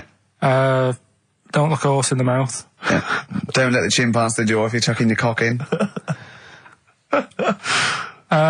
Familiar with the phrase monkey business? No, never heard that one before, Carl. That's brilliant. Right, well, it came about. This has been emailed in and I haven't really had a chance to look at it, so I'm just weighing it up now. God. Yeah. This is the biggest shambles on air, isn't it? Really? I'm ashamed of it. I mean, what was Dr. Fox? Dr. Fox must have been really polite. He must have been thinking, I don't know how to put this. He must have wanted to scream and go, you shouldn't be in the radio authority. My parents listen online. I can't look them in the eye. Right, I think I've weighed it up. Long time ago, right? Yeah. In the, olden days, yeah. in Go the Amazon jungle, Yeah. right? Yeah. Little family of monkeys in there, right? Having a good life, right? Didn't have any predators in there, right? So they were loving it. Yeah. They had a load of food around them. They had loads of banana trees, right? No, I don't think so. No, they did. Sorry. Yeah. Everything's going great, so they're happy in that. They go to bed, Okay. wake up in the morning, load of bananas gone. Oh, hang on, interesting. Hold on, wait a minute. So Either your dad's been around, or... This isn't the great Amazon banana robbery, is it? anyway, turns out it was another load of monkeys from another part of the island, from the rough bit. From the rough bit! I love it! They wandered into a middle-class area area. They're the ones with the earrings and the leather jackets. Oh, that is brilliant. Come on, rough part of the island. So the monkeys thought, well, there's no point getting into a fight with them because they're harder than we are. Yeah, of course, and they carry chains. So I love all this conjecture. They got flip knives and tattoos. Yeah, go on. So basically, they said, let's do some business with the bananas. Let's do some business with the bananas. This is shit. This is... What are you talking about? Oh, Christ. Right, calm down, we haven't got much time left. Oh, God. What do you mean this is... Forget it. No, don't forget it. Carl, do not press seriously. that. Switch the record off. Switch the record off. Christ. Switch the record off, Carl. What are you talking about? What do they do? Oh. Let's do business with the bananas. Yeah. So they said, well, rather than them coming robbing them, we'll flog them. So that put a stop to it then. The monkeys came. They didn't have money. They said, give us some bananas. And it says here... So what, they exchange bananas for bananas? For berries and nuts. So that's where the phrase monkey business No, it's comes not. from. Little business to set up. Right, there, God. That's the end of that as well. So that's the end. That is a shame. That's the end of Rockbusters and Monkey News. Well done. You've done it in one show. We killed off Monkey News and Rockbusters. Didn't I tell you that there was some sort of petition for Monkey News? Was there? What was the Caused story? a lot of it's loads of emails and that. You saying- mean you've done Monkey News? You mean you want to do Monkey News? No, but seriously, there's uproar, and people were like, "You can't get rid of Monkey News. Yeah. Don't be doing that." Sort of what? Loads of people. Was it monkeys trying to write the complete works of Shakespeare? Did Tony Blair get a whiff of it? And he's coming So down we're like a doing ton of Monkey bricks. News. Oh, chimpanzees at Monkey News! Excellent. So Monkey News time on XFM. Karl Pilkington, the man in the hot seat. Karl, what have you got for us? Okay, Monkey News this week. We've covered a lot of stuff. We have indeed. Now, do you know, like, there's places where you can go for, like, weekend rests and stuff, Sure. and you relax, you sit in a little spa, you might have a swim and stuff. Well, they've got a place done for monkeys. Of course we have. Right, they can go there, they relax, forget about all the stuff they've got going on in their head. They can have a manicure, Right. got nice meals, It's not called a manicure, though. It's called a chimpacure. beauty them. treatments. Yeah. Right, they look good and stuff. Yeah, well, look good, feel good, yeah. Now, you might think, well, that's pretty normal. Well, The bit I haven't told you about is it's actually run by a couple of chimps.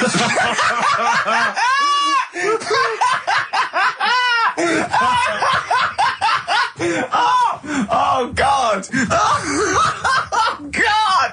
Oh, God, you're a maniac! right. Oh, for Christ! Oh. Let's just... That's like a couple of chimps! Let's just... Of course it's not! No, it is, because think about it, right? No, not think about it. What do you mean, yes, it is? Of course it's not run by a couple of chimps. What do they do, get a loan? Right, if a chimp wants Yeah. to have a rest, Yeah. where would you go to? A place that's run by humans that don't know what chimps' needs are? No! My point is this, how did they get it together? How did the two chimps, Mr. and Mrs. Chimp, went for a loan and said, I'll tell you what we need, a spa. I think it started off quite simple, right? Just basic stuff. But they've expanded over time because it's become so popular. It's gone mental down there. Sure. Go! They've all heard about it. Now, the thing is, the problem is this, right? That isn't even the top and bottom of it, right? Oh, Christ. The problem is, it's been going on and on and on, right? It's been earning a lot of money and stuff. The monkeys are happy. The monkeys that go there are loving it. They're telling friends and stuff. They're all coming to it. Now, the problem is, it's this little monkey, little man monkey and a little woman monkey, right? Yeah. Who were sort of girlfriend and boyfriend. Sort of. It's an open relationship. They can play around if they Well, want. the problem is they're not married, right? Now, Trouble brewing. the lad monkey, fella monkey, he's getting quite old. And the problem is, because it's his name that's down on all the stuff. all the forms. Let him finish. I'm getting scared now. Let him finish. It's his name on the business, And the problem is his missus is kind of like, what's going to happen? Sure. What If are you he getting this? passes Where are you away- getting this from? Internet. Carl, I don't know where to start. No. This is the. Can we just hear the end? This is ridiculous. So the problem is, the Female girl- monkey is worried that the male monkey she's worried. is What's going going to to happen with the business? What's going to happen? Of course. Right now, What do you mean the business? the health There isn't a spa- business. It's a joke. Health Rick, spa. you're not listening. His name's on the form. The male monkey's name, it's in his name. Now the problem is, Oh, the woman monkey has got some kids, but because they're not blood relatives, it's not going to be handed down to them. And the court, They're kids from a previous monkey marriage. yeah, Right. so that they're not going to get it. Let me just check this out. Yeah, otherwise you don't want to check the facts, otherwise Yeah. you could look like a twat spouting shit on the radio. Please check the facts for scientific And security. they're just a bit worried because they're saying that the people in Ohio, which is where they've got the little health thing going on. So that makes it more believable that it's Ohio. Mm-hmm. I thought you meant it was Berkshire, in which case it would be rubbish. It looks like the local people are trying to get in there. They've seen the success of it. Sure. And they're They want a trying piece to of go the in and action. take it over and stuff. Yeah. So, Give me the piece of paper. Throw it away. Play a record. That's the worst one I've ever heard. And there's something wrong with you. You're educationally subnormal. Final tune from us. Tim Buckley. Lovely song called Wings. Back next week? Yeah. Yeah. See you, Carl. Hickory dickory dock, some lads there just wrote a song called Clocks. The lads are Coldplay. And the song is? Clocks. I'm Ricky Gervais, with me Steve Merchant, Karl Pilkington, pressing the little buttons there. XFM 104.9. What's that little Well, I think I do more than press the buttons. right, see, this is it, right? Karl has had a little strop on since last night, okay? And it's... He's had a little strop on. yeah. You said strop on. I just wanted to clarify. And, I don't know why. He says that I'm an annoying person. He says that I wound him up, right? Which I don't know. He says that you're winding up because you're sort of like negative about I'm everything. negative? Yeah. And, but what I think it is because we pointed out that his lateness is unacceptable. Yeah. He said, meet you at 6. He turned up at 20 past. He said, well, someone stopped me in the corridor. I don't care. I've got stuff to do. We had stuff to do. I think we're a bit busier than you, Karl. You've got one job. We've got loads of jobs. I keep telling you that. You got one job in a little room, a 9 to 5 there, that you don't even get done in 9 to 5. That's why you're late and mucking around all the Yeah, 'cause time. there's loads of work to do. Yeah, one Right. job. No, it's Cool. not. It's one job with a lot of other jobs in it. It's like those little Russian dolls you get. Right? Well, it's So not, don't is have it? to go, yeah, it is. Yeah. Everyone thinks, oh, he only sits in his studio messing about, making songs a phrase. That's what I do in my free time. Which we've got coming up later. Super slick. I still think 20 minutes late is an outrage, though. Yeah, Carl. 20 minutes late Yeah, is... but I didn't say bang on 6. I you said said around 6. 6. No, you didn't. You said 6, which means 6. Well, it doesn't. Wait, sorry, it doesn't. If I was a newsreader, I'd say, yeah, you've got to be on time. Do you know what I mean? If it was a 6 o'clock news, I wouldn't want to be late. But it's the fact that I said to you, I'm busy, I've got stuff to do. No, you didn't say that. You said 6 o'clock to sort out tomorrow's show. I didn't. I know what I said. So Yeah, well, You don't, because I remember you sent me a text. You didn't even, it wasn't even a phone call. You didn't even have the politeness to call. Stephen has stitched him up by being a little bit more Busy. precise than him. It was a text and it said, see you around 6 tomorrow, question mark? Around. You just said it. Well, Around yeah, but 6. that doesn't count. That doesn't mean anything. Well, yeah, no, he does. What? So, all right, You Rick. told me he said 6. Well, he did. I'm paraphrasing. 6 o'clock, Rick. To me, even if it was around 6 o'clock, that would be 5 to 6 or 5 past 6. It would not be 20 minutes after the event, because that is late. Well. Well, you've got nothing. You see, you haven't even got an excuse. Yeah, but then I turned up, right, and I said, right, well, let's not argue about this. Let's come up with some good new features, because we've been in Cheap as Chimps. That's gone today. Good news. He never liked Cheap as Chimps, Carl, did he? Right, he never liked it. Do you know what? Do you know who's took it further? Go on. Donald McIntyre.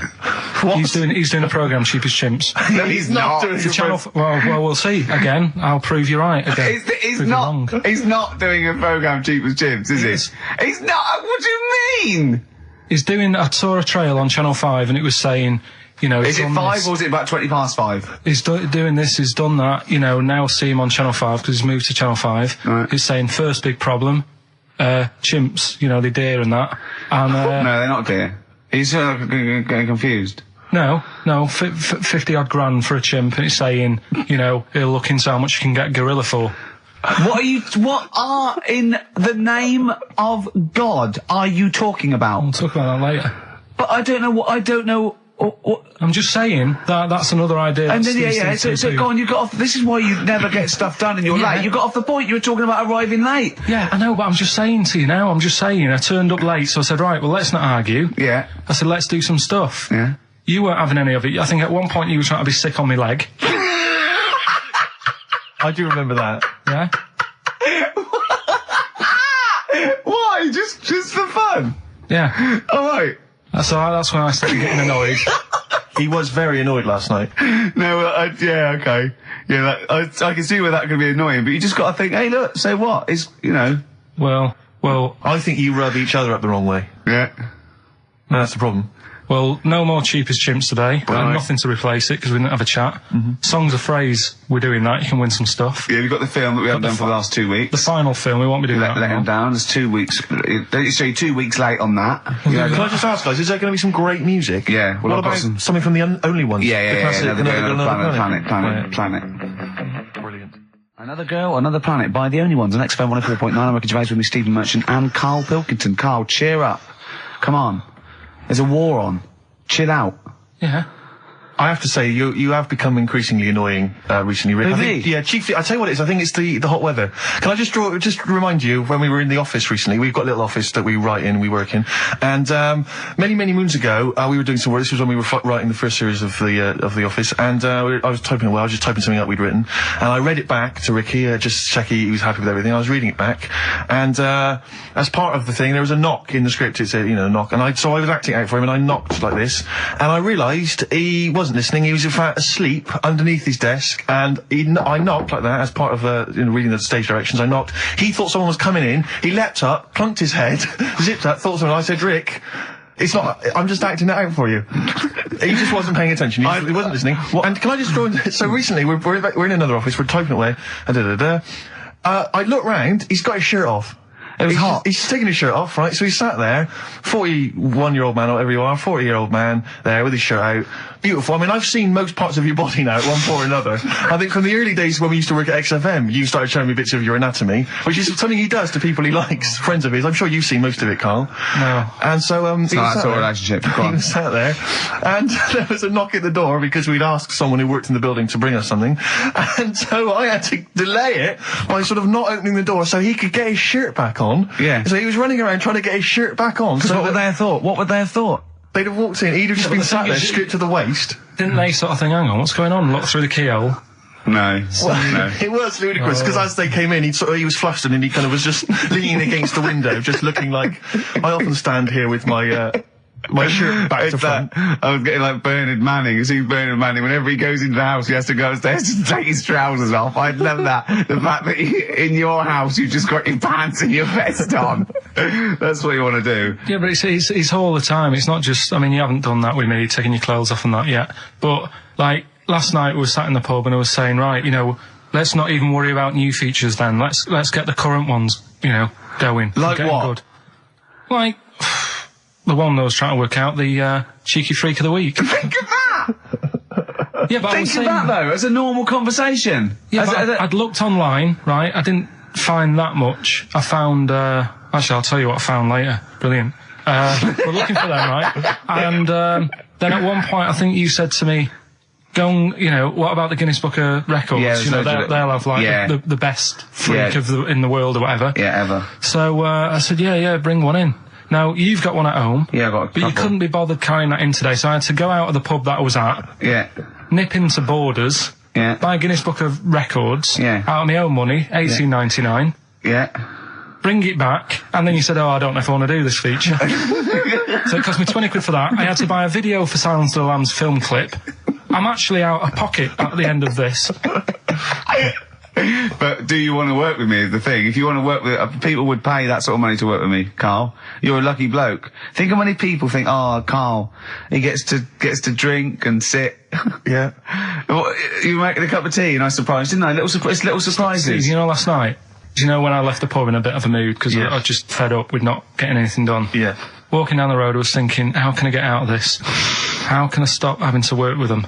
I'm thinking, I wonder if I leave, I wonder if they'll be funny and they'll go, and then my boss will be giving me stick. And I'm thinking, how much notice have I got to give out? And all this is going through my mind. I'm walking home and I got in, said to Suzanne, I'm sick of it. She's going, you need to do it when I get a new kitchen. And I was like, yeah, but how big does the kitchen need to be? I was saying, do we need a big kitchen? Can we get a small one? Have we got enough for a small kitchen? Do we need so many cupboards? Can we just have wood instead of steel? All this, trying to get out of doing this. Yeah. It's always just, I always feel like, you know, because I like to think that I'm not perhaps as bad as him. Yeah, You annoy me in different ways. Like what? How does he annoy you? Well, stuff that, you know, I come up with ideas, say cheap as chimps. Yeah. Rockbusters springs to mind. Yeah. 15 like Taiwan. 15 Taiwan. Let's just remind people what 15 Taiwan was. It was a little feature that I wanted to give a run, you know, give it a little run, see if people like it. The premise being? No, there's no premise, it's just a title. No, we were going to get 15 sort of ornaments, you'd explain them, and then people would call up and say, that one's from Taiwan. See? God, you just explained why I didn't think that was a good idea.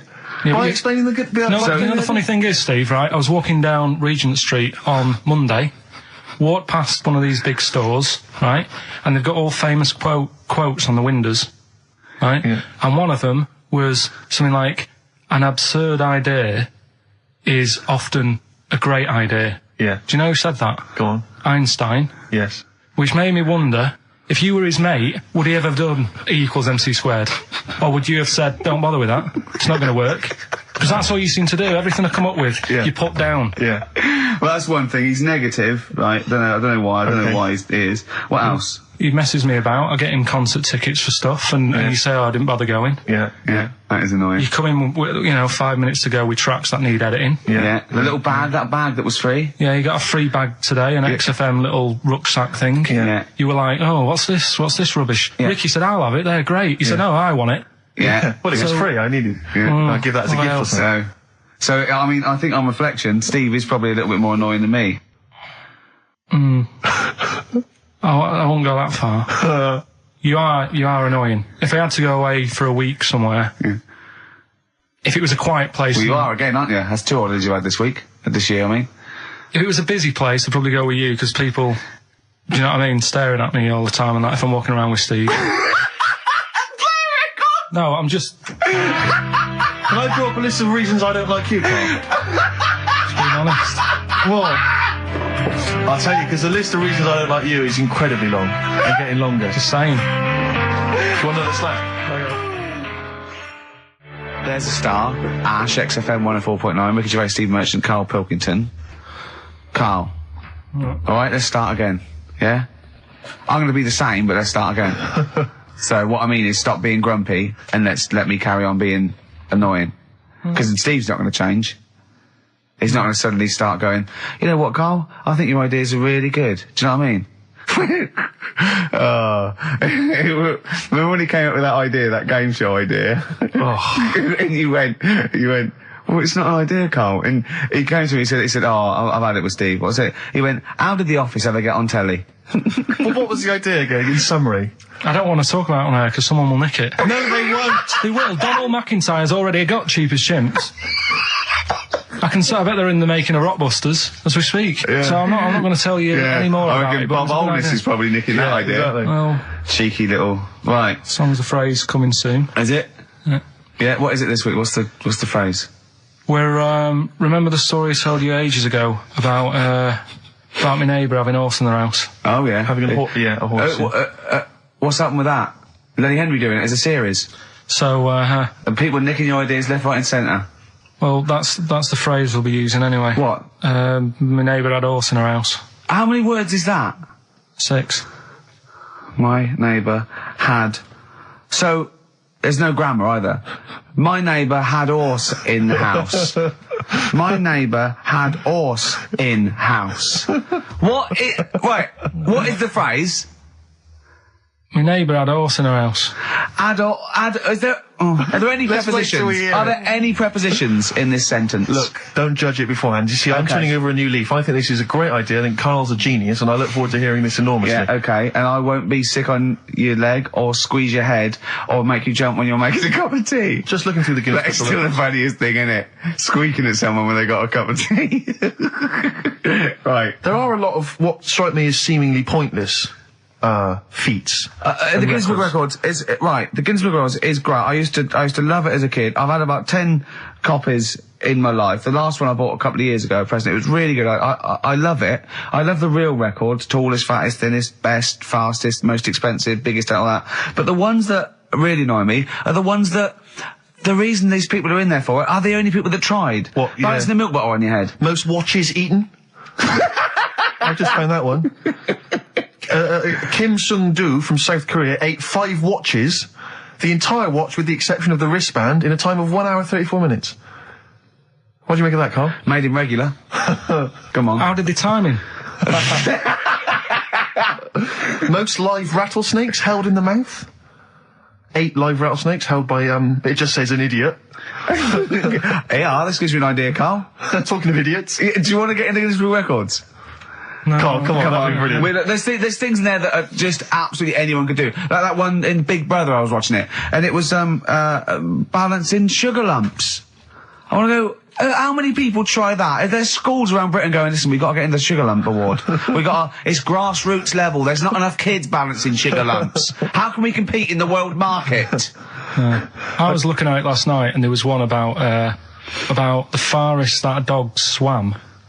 I think it was something like 9 miles, but it had no choice, did it? Do you know what I mean? He took it out to the Atlantic or something, and so it didn't want to do Threw it. it in the water. Yeah. So it's not all right to put it in a bin bag and chuck it in a canal. No. But it's for a world record. Yeah. 9 miles it did. Oh God. Possible ones that you could do, Karl. What's the most Forrest Gumps fitted in one wheelie bin? What about this one for you, Karl? The record stands at the moment for most arrows caught by hand, but that's quite tricky. So what about most arrows caught by head? Yeah. And you would just fire arrows at your They head. wouldn't. It would just skim off him. Do you think so? Yeah, the roundness. It would never actually get any sort of connection. Fastest human crab. Could you do that? I'll do that. Can you What's- form the crab? Can you do that? What's that? It's just know- like bending over backwards and can't running. do that. No. Got a bad All right. What about What would you be good at? what about hamburger stuffing? Oh, right, Karl. All right. In the mouth, you mean? Well, it says the record for stuffing the most regulation-sized hamburgers, including buns, in the mouth at one time is how many? How many hamburgers with buns in So the mouth? this is just... You're not swallowing anything. You've just got stuffing in your Karl, mouth. you'd be so good at this because your shape of your head. You've got a shape. His head's just like Hamburglar. You'd be good at this, man. Yeah. Honestly, you'd be perfect. You look like Zippy. And the great thing is your head's empty, so you could get more in there. Do you know what I mean? This guy had a brain to do contend with. that. Do that. What is it? Is it? Is it possible? Is it Well, mental? how many do you think it was? There were I don't 3 know. burgers in buns. What do you reckon, Karl? What, how quick he ate them? He didn't eat them, it's just how many he can stuff in his face. So literally hold them within his cheeks and his mouth, but don't swallow anything. So what, how many burgers? How many burgers did he manage to get into his face? So it's a fella. He's not Yes? about 5. No, 3. Is the 3? world record. 3 is How the world big are record. they, though? It just says regulation size. So we could go to McDonald's or Burger King and get just hamburgers, and that would count. just the regular burgers, and we'll just stuff They them won't in count. there. We got to get Norris McWhirter. Well, we could practice it now, and then if you're triumphant, if Come you on, get 4 Karl, in there. I don't. You know, I've got a small throat and that. But you don't I have used to swallow, choke that's a the lot. great thing. Yeah, but I don't like it. As a kid, I'd choking on stuff, and I get funny about it. No, just keep your tongue at the back of your mouth, and we'll stuff the hamburgers in. No, I don't. Oh, come on, do something. Karl, that is Dynamite Radio. Well, here go. Steve will go and get the hamburgers. Have I Give got to us- pay for 'em? No, Karl, give us I'm the not money. paying for them. Oh, I've come just on. spent 25 quid in total on a video on a Guinness Book of Records. That's costing me another 4 quid. I'm not doing it. No, I'm not doing it. come on, No, I on, don't give us the wanna money. do that. Get your phone back. No, I don't Andrew, wanna do it. oh, come on. I'm not doing it. Come on, do it. It's an interesting thing. Come on. You could be in the Guinness Book of Records, Karl. No, leave it. See if we can. Oh, please, phone in if you want Karl No, to eat burgers. You don't have to swallow them. You can spit it all out. You can be sick on my leg after. Oh, come on. no, What- 'cause I don't like the the stretching thing either.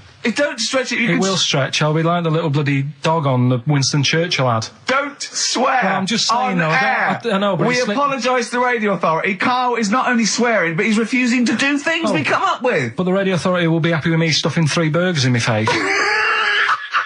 God, I'm not doing it. Yeah, we will. No, We'll go. leave it. Yeah, Well, I'll give you the money. Can we do songs of phrase, something? No, let's do No, right. Play a record. Play a record. He's gonna go. You're gonna do it, Carl, or you're fired.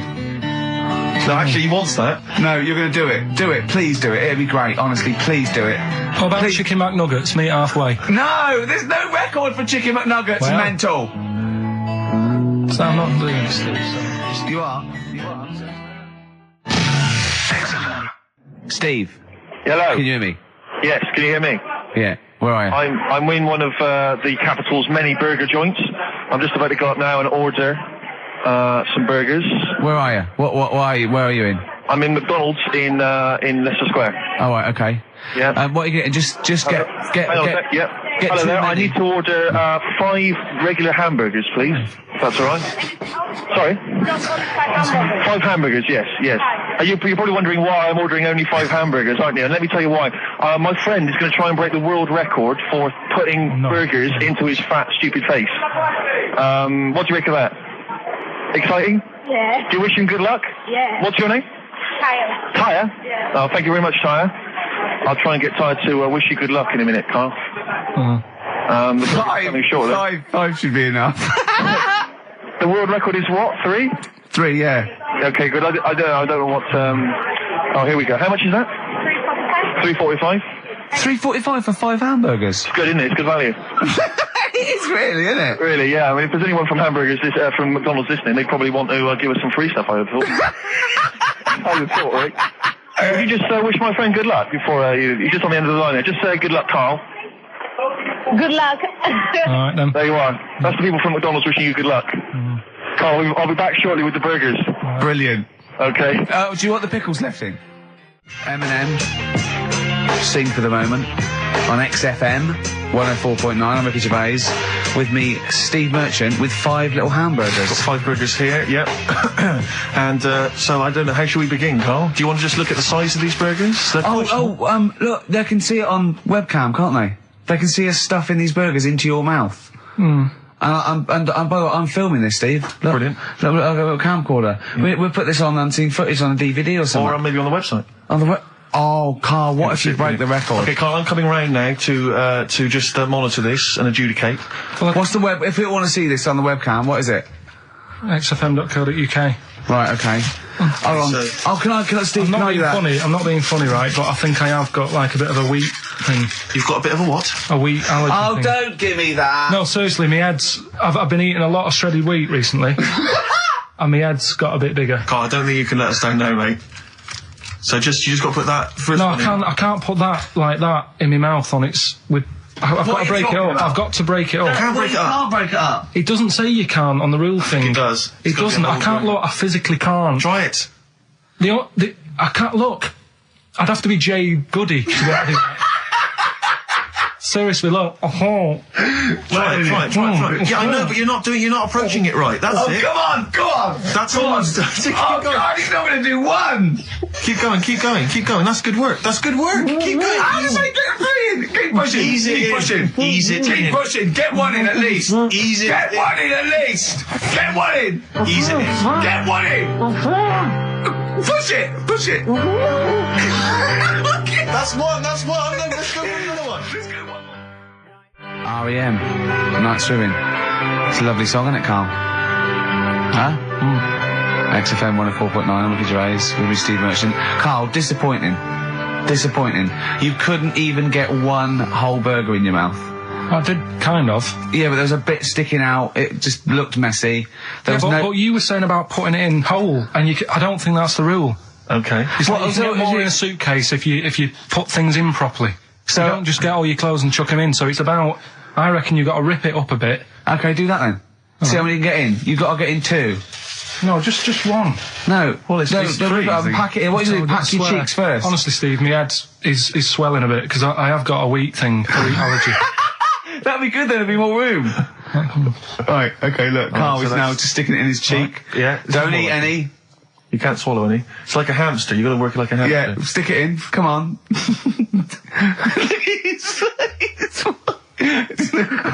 looks like Marlon Brando in The Godfather.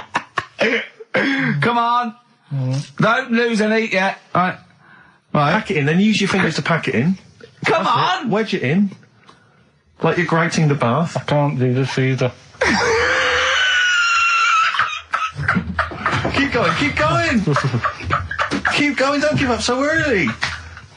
This is part of the problem, you just give up, Karl, too quickly. You failed again. It's like your history O level. Come on, Karl, come on, do something well. Succeed at something. Push it in, you've got nearly a half a burger there. Oh, I'll come round there. You're chewing, don't chew! I've got a bit of food. I don't know what he said, but... Is that a whole one? No, it's not. I can see bits left. Come on, Karl. Come on, keep working at it. Keep working at it. Look, there's so much space in your mouth, I can see it. He's going red. Okay.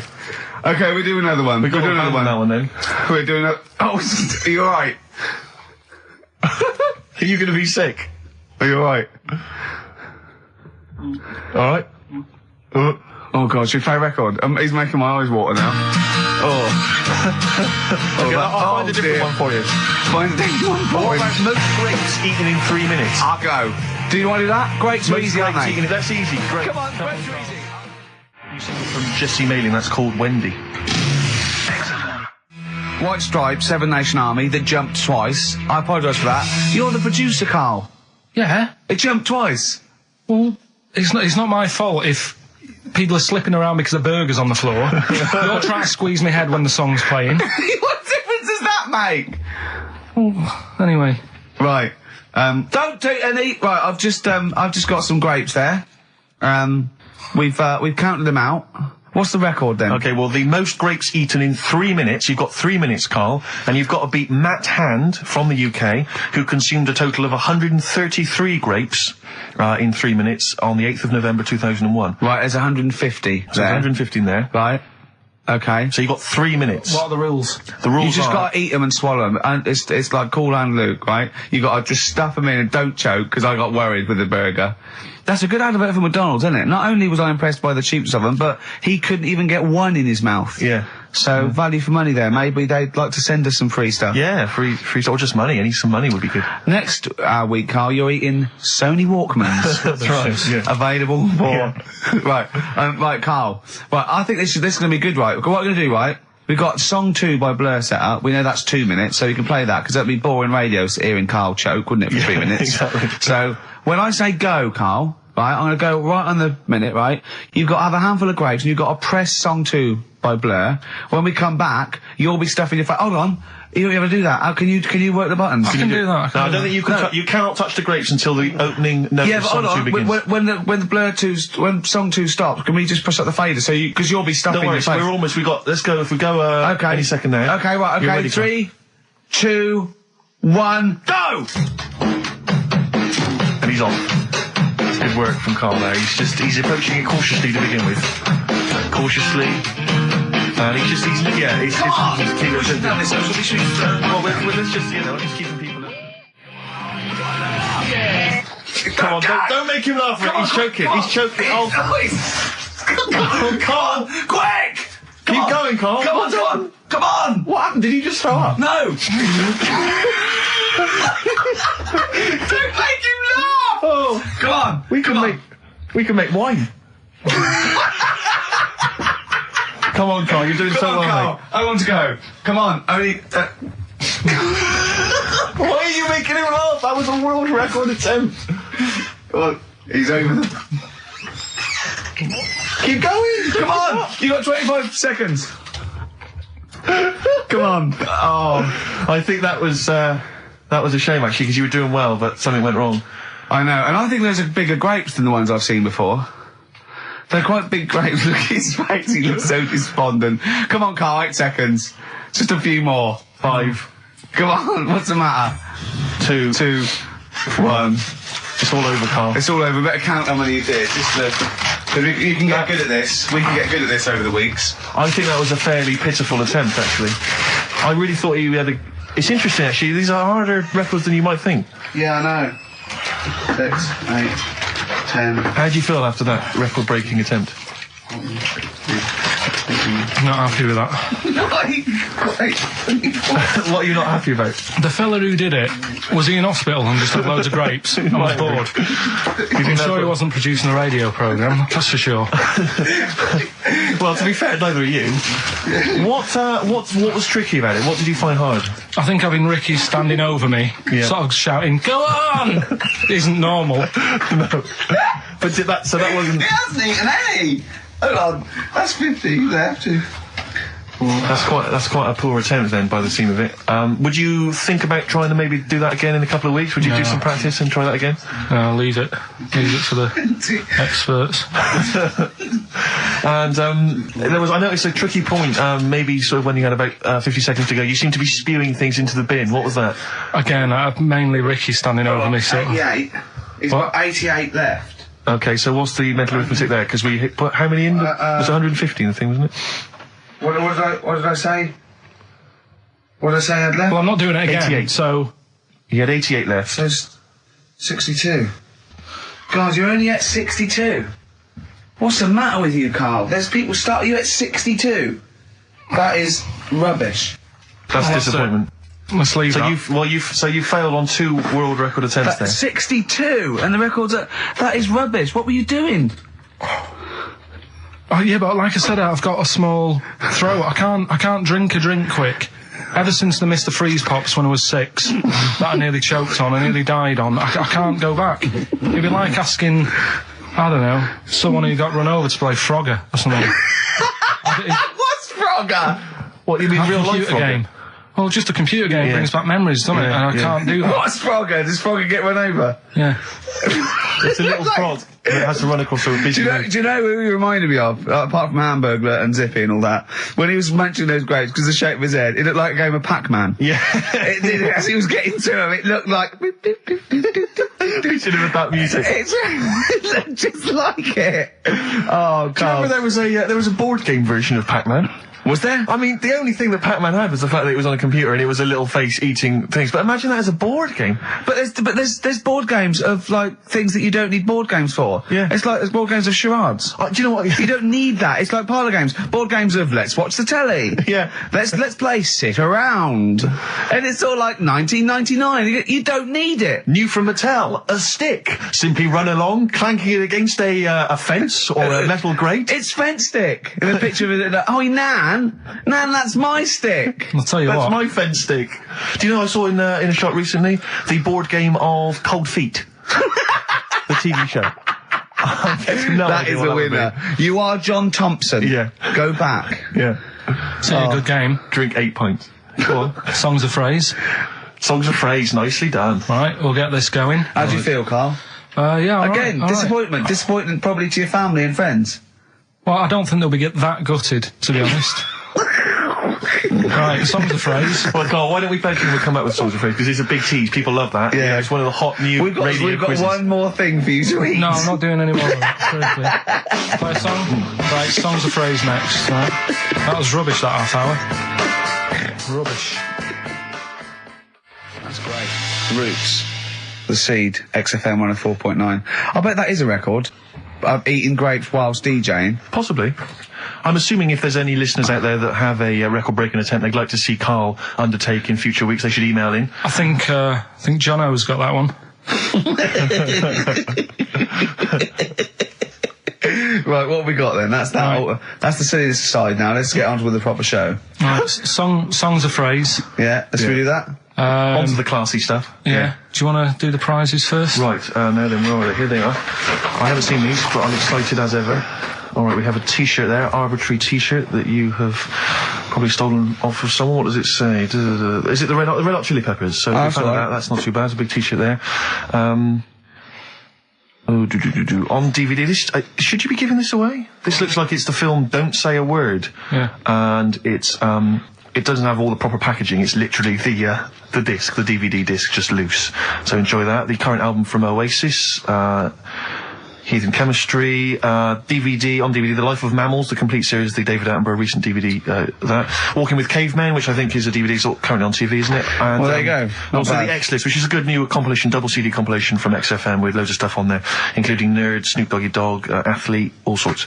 Go on then, Carl. So not bad, actually. Nice one. Well done. Right, so, yeah, it's a phrase that's been said at some point, or said a lot on the show. We've had, like, Hairy Chinese Kid. We went back to, my mum had wind for 5 minutes and that. Today we're looking at, my neighbour had a horse in a house, right? Yep. If you remember, we were talking about that probably about a year and a half ago now. Yeah. Yeah, of course, Right. people. Of course, we remember. They've been talking about it ever since, Carl. I imagine. Yeah. Well, so, it's famous. It's a world famous phrase. My neighbour had a horse in her house. right, so this is, this week's Songs of Phrase, and what I've done is I've got songs with those words in that make up that sentence. Yeah. You get to email in ricky.gervais@xfm.co.uk. There's 6 different songs, right? You email in with what? I don't what know. would There you- is 6. Me neighbour had horse in house. Is it really that sentence? My neighbour had a horse in her house. It does work, honestly, it works. Yeah. Okay. Don't bother explaining it. You Just ready? play it. Right, Yeah. so here's the, here it is. We're just going to do head horse in a house. Right? What in God's name was that? Yeah, name the 6 songs. Head horse in a house. Huh? Are we naming the artists or the songs? Either. Artists. Anyone who gets anything can get a prize. What's Jeez. more, Carl? Artists, here we go. Head horse in a house. That's tricky, Carl. That's very hard. Once more. Head horse in a house. Email in ricky.gervais@xfm.co.uk. I'll give it Another letdown. give it Another one more. letdown. It's brilliant, this. No. How can you just say that after I've just been stuffing grapes in my face and that? Well, you failed. You didn't get one burger in, right? Even when you tried to chop it up, there's 3, right? So that's it. Well, Steve, out of the goodness of his heart, went to McDonald's. Okay, I got some grapes. You at 62. That's got nothing to do with this, though. This is my game show here. Bob Holness didn't say, yeah, Blockbusters is good, but I never see him eating grapes. So this is a different thing. Forget that. Right? Here's the clips again. Here's the clips. Head horse in a house. Oh, you know I said I was going to turn over a new leaf and not criticise your ideas? I think it's the end of this one, mate. Oh, he's done it again. It's atrocious. ricky.gervais@xfm.co.uk if you've got any idea. Dandy Warhols. We used to be friends. That is Carl's favourite record of the year. Yeah. Yeah, new He music. better new music. gets one play a year, and he chose that. That's what he chose. It's all right, but I mean, that favourite track, innit? He played that. That was Carl's choice. Just something new. On XFM 104.9. Don't worry, we've got some really good stuff coming up later with me and Steve. If you're from the 70s, you might like it. You see that he's getting too cocky, isn't he? It's arrogant. It's sort of like I mean, we've tried giving him something in his life. He's got, you know what I mean? He comes in and tells us this sob story of just like a trail of failures, and we've said, Carl, come under our wing, right? He just started picking up on him. A few other people's like, and then he does that. He fails at the burgers, he fails at the grapes. He will not trust us with, you know, what we want to do. I don't know what more we can do. It's like I've saved a mouse from a cat's jaws and it turned around and bit me. Yeah. Yeah. That is a brilliant analogy. It's a bit like we were trying to give you something that you could care about, that you could be passionate about, that would somehow give a meaning to your life. You would be in the Guinness Book of Records alongside, I mean, Bubble. Bubble failed. Do you want to be Bubble? Do you want to be Bubble? Or do you want to be the bloke with the milk bottle on his head? Exactly. Who's in there? The guy who ate the watches. Yes! Now, I've got an idea, Carl, because you're getting all stressed out. I don't know what it is. You're getting funny. I don't know what it is. I don't know what... Because you're annoying me. Wow, you It say started that. midweek. I don't think I annoy anyone else, so it's just you on that. So, I thought maybe we could all 3 of us go away to a little health farm for a weekend, just get a triple room, Right, and that, just... that isn't happening. Why? You've just reminded me, because you've been annoying me. Steve started getting on your case, you know, sort of ganging up on me. I'll tell you now, Steve, I just forgot. Remember a couple of weeks ago, you said to me that my pub quiz team is rubbish? Yeah. Right, well, it doesn't matter anymore, because you're not part of it this time. That's bad. That's bad, because it's interesting you say that, Carl, Carl, you say that because I tell you this, I found someone, mate, who could be filling that tricky fifth member. I wanted to test him out this week, mate. On your team. Test out on your team. Because I'll tell you what this is like. I don't know if you're familiar with Paul Ince, who used to play with Man United, right? But everyone used to say he's the governor, right? Even the players used to call him the governor, right? And Alex Ferguson at Man United was like, I'm not having this. Yeah. I'm in charge here. And he got rid of him. And that's what's happened. You were moaning the other week, saying your team's rubbish, you don't know what you're doing. Yeah. Well, let's see how you do on your own, right? Ooh, he's turned, hasn't he? I'll be honest, Carl, I'd like to be on your team. Well, sorry, Paul Ince. You'll have to go and join Middlesbrough, or wherever it is it's gone to. Carl, what can I do to get back on your team? It's not happening. I've already filled your boots. Don't let him have the upper hand, Steve. No, wait a minute. I'll tell you what always annoys me, though. Ricky spends most of the show slagging you off, right, having a go at you, annoying you in the week, squeezing your head, making you eat burgers, right? But you always take it out on me. I'm the one who always gets the insults. I'm the one who's now relegated from your team. Why, you see, this is the thing. You're just as bad as him, really, because you're siding against me, because you know that I'm willing to take it. The truth of it is this, you know that Ricky Gervais is keeping you in burgers and grapes, metaphorically speaking. He's the one that's got you in Heat magazine. I just spat all over your new Guinness Book of Records. You see? Get me a tissue. He's just squirted tea, laughing all over your Guinness Book of Records. I'm assuming I'm going to get the flak for that. No, it's because you made me laugh when I was drinking, because you went, like that, and it made me laugh, and I spat. I just think it upsets me that you never pick on Ricky. You never ever go in, because you know he's the one who's raised your profile and made you a little bit of a celebrity. We've missed one here. Using his teeth, Raman Andiapan, right? Husked a coconut. He did what? He husked a coconut. He's the fastest coconut husker in the world. What does that mean? I don't know. He pulls husks. What's that? His little face. What's a coconut husking? He pulls the husk off. Look at Karl just with his head down. Karl, come on. What's the matter? Because that cost me 20 quid. I know. Well, I'll see you all right. I've tea all over the world's smallest man. Why have they stood him next to the world's biggest man? Right, I'm in a bad mood now. Oh dear. I'm you haven't got a team? Steve, I'll sort you out. Come to me. I'll sort you out. Seriously, don't worry. I found someone who would help you win this week, Carl, and I was going to tell you about it, and now... Steve, you can be on my team this week, and I know something about the quiz that Karl doesn't know. So... I'll tell you, I just think that it's so ungrateful. Whatever. So ungrateful. Right, Songs of Phrase, just give it a couple more plays. Just email in, we'll pick a winner soon. Ricky.Gervais@xfm.co.uk. Well, this is rubbish this week. No one knows it because it's rubbish. Steve was right.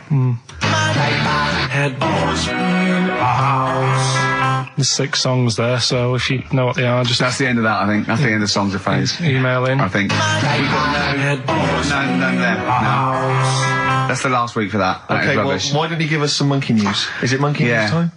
Come on, monkey news. We'll play a song and we'll... No, do monkey news. Let's play a song. Oh, it's a great track. Cheer up, Carl. Is it new? Is this Waiting for an Alibi with Thin Lizzy. What year Doesn't was have it to be out? new. It's brilliant. What year was it out? Oh, Einstein wasn't new when he came up with the greatest theory ever. Oh, hold on. Hey, hold on. You're not new. You're not new.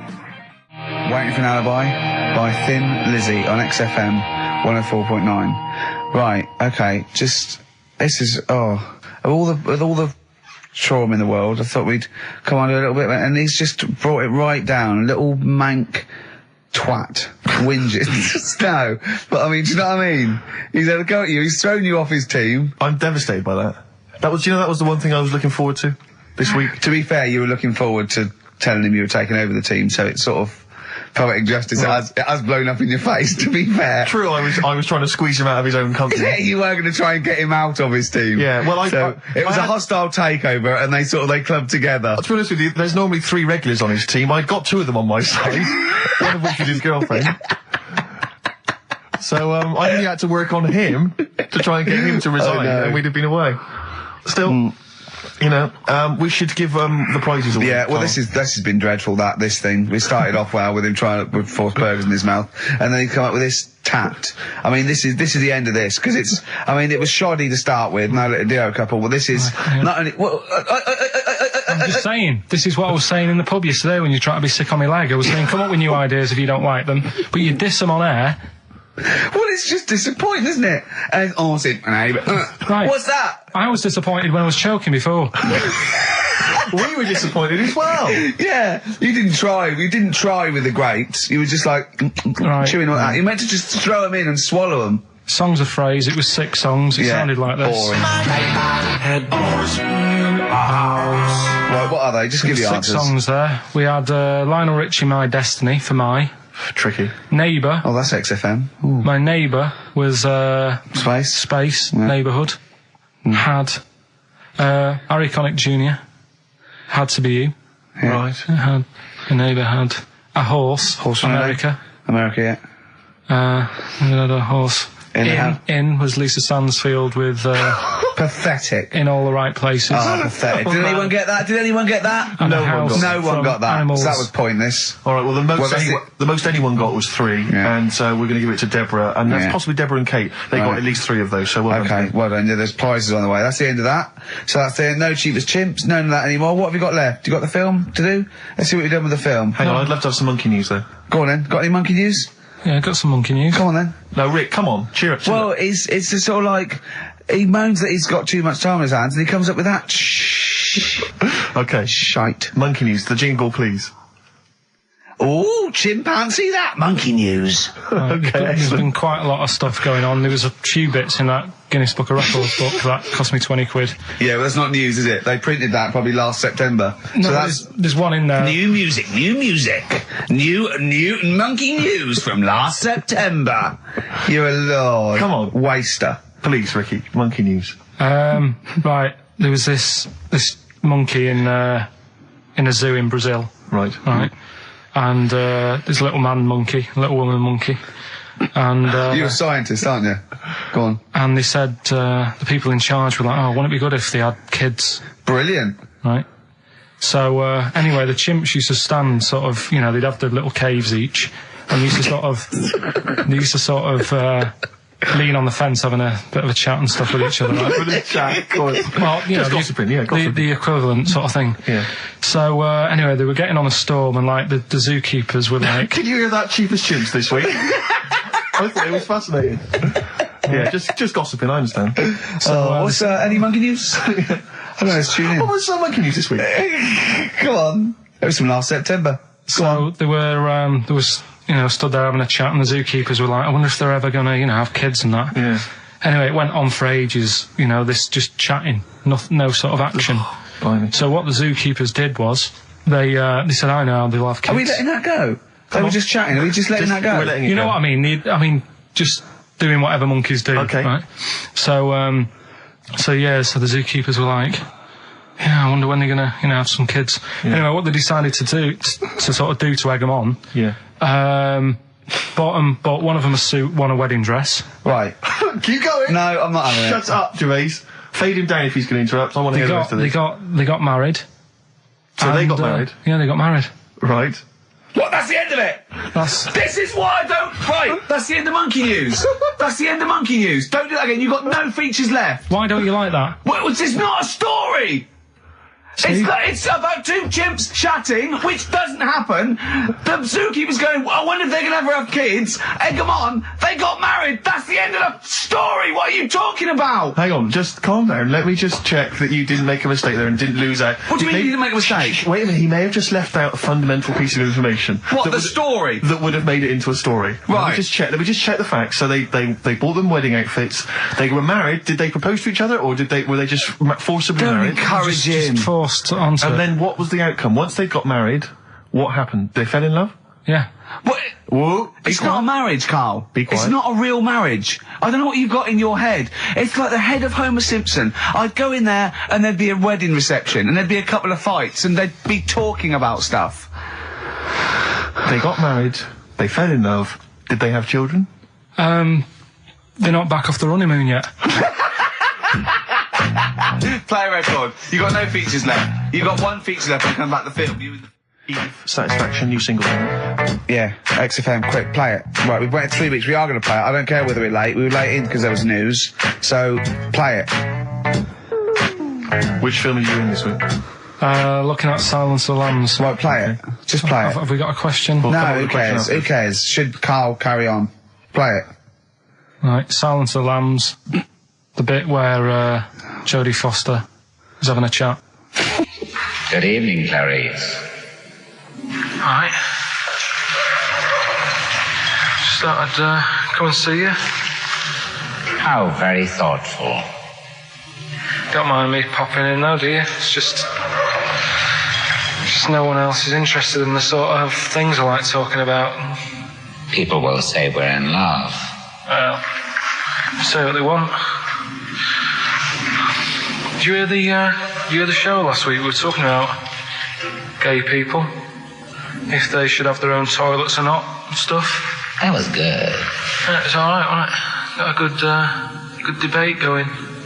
Enjoy doing the show. It's a favourite part of my week, really, just talking about weird stuff and that.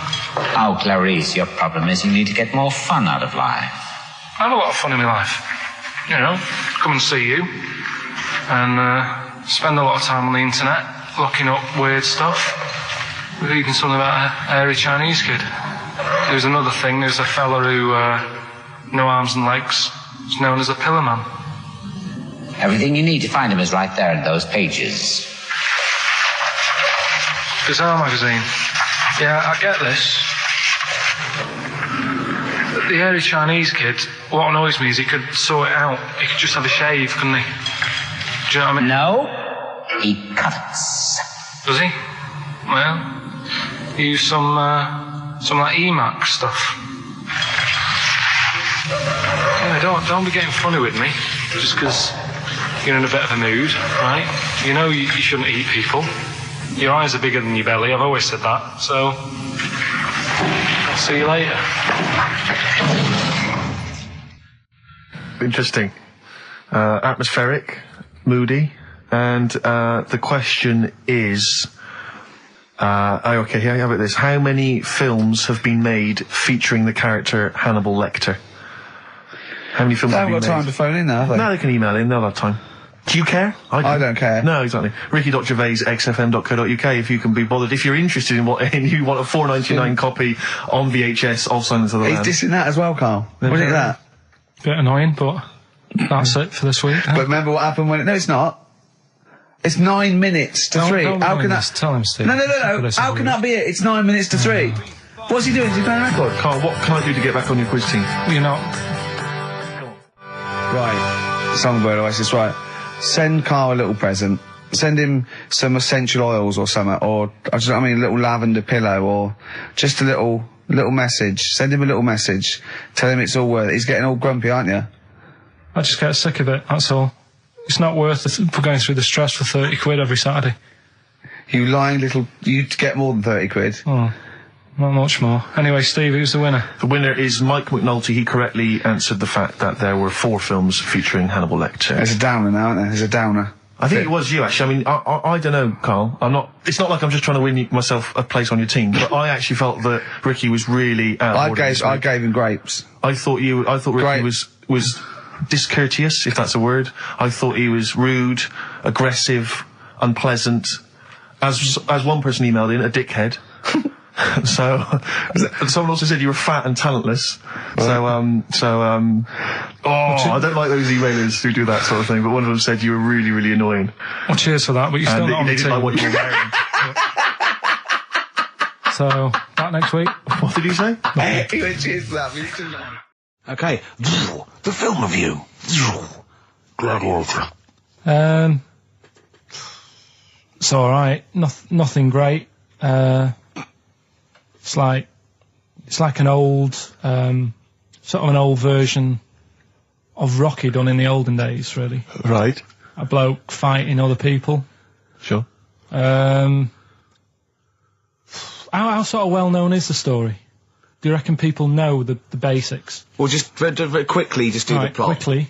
There's a guy called Max. Maximus, yeah. Yeah.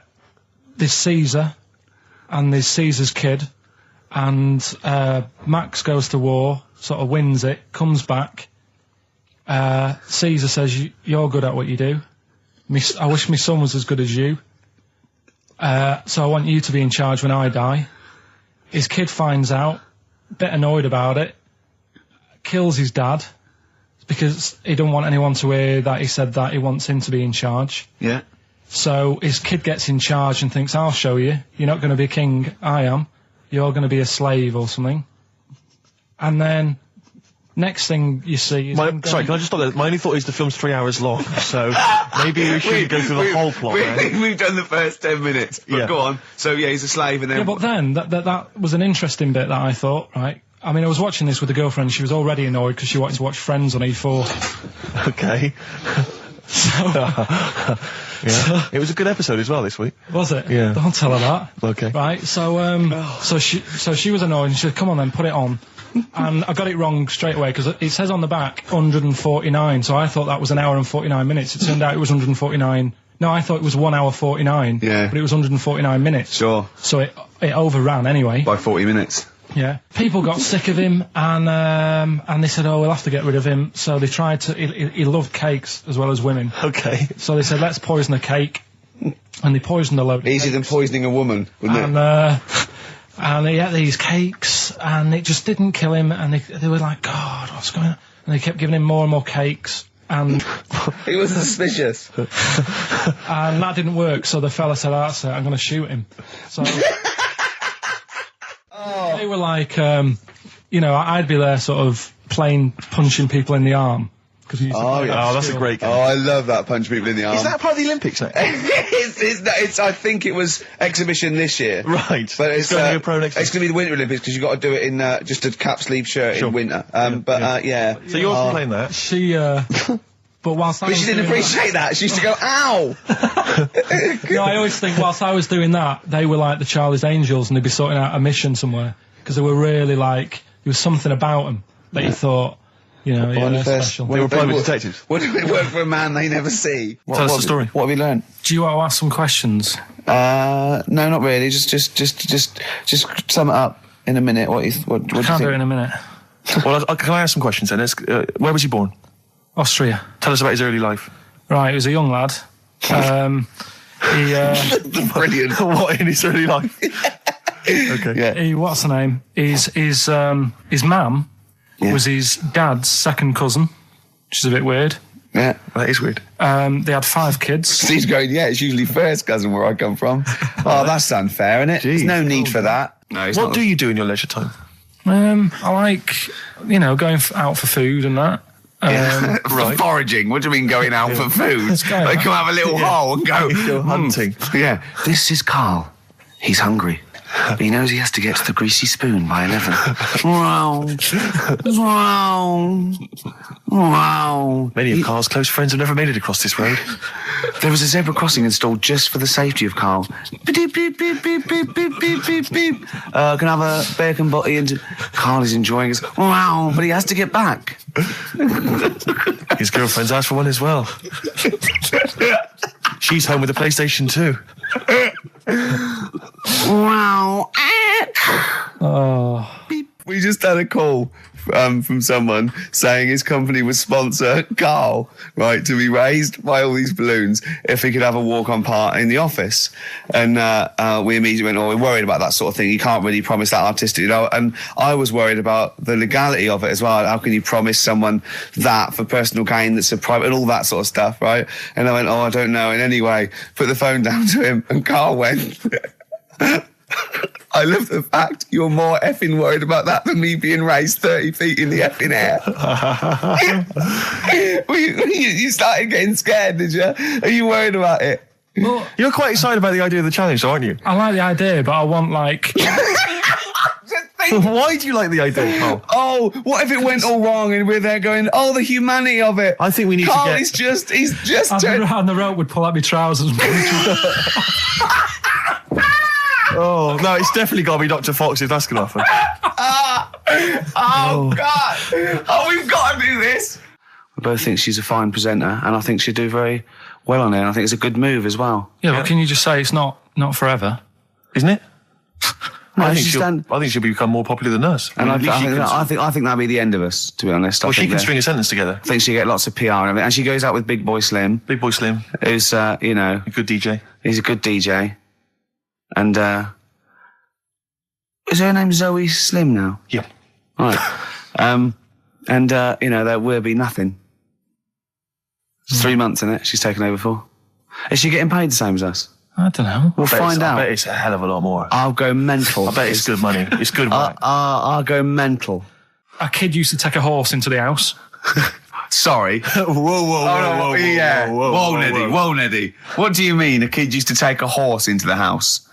Where did he get a horse? Must have nicked it from somewhere. Must have done. You've seen a horse in it? No. What, is that from outside the saloon round the corner? Yeah, was it just tied up with a bit of lettuce? Right? Oh, that's great. I'd Did been Big out. Jake come looking for it? I'd been out. Oh. No, sorry, let me get this. This was before the lynching stopped or after? Where did he get a horse from? What do you mean he must have nicked it? His mum said, where'd you get that from? I bought it. All right then, but keep it out of the kitchen. I don't want you going Catlin rustling. Where did he get a horse from, Carl? And how long did he have it for? Was he leading it or riding it? Mum, open the door, I can't stop. I can't stop it. Open the patio door as well. Looks like we got us a runaway. What do you mean? I've sort of... Don't think you can ever be boring, No, but go on. but what I've done, I've took like different ones. So I've took a good one that I think, that's a good quote. That was worth putting in a book. I've put one that isn't really a quote, so I don't understand it. Oh, yeah. One that isn't clever. and a funny one. So a bit of variation all out of one book. Oh, how long did this take you? What did you do? Did you sort of like sit? About half an hour last night. And did you sit sort of like quietly at a desk or something? No, just in the lounge with the telly turned down. Oh, right. Just to give a bit of light to the room. Just had it on, but turned down. Have you figured out lights yet? So, so the first one, and it was like they stuck some bacon on his head. And As ever, the vital piece of information, i.e. the reason, Karl seems to have forgotten.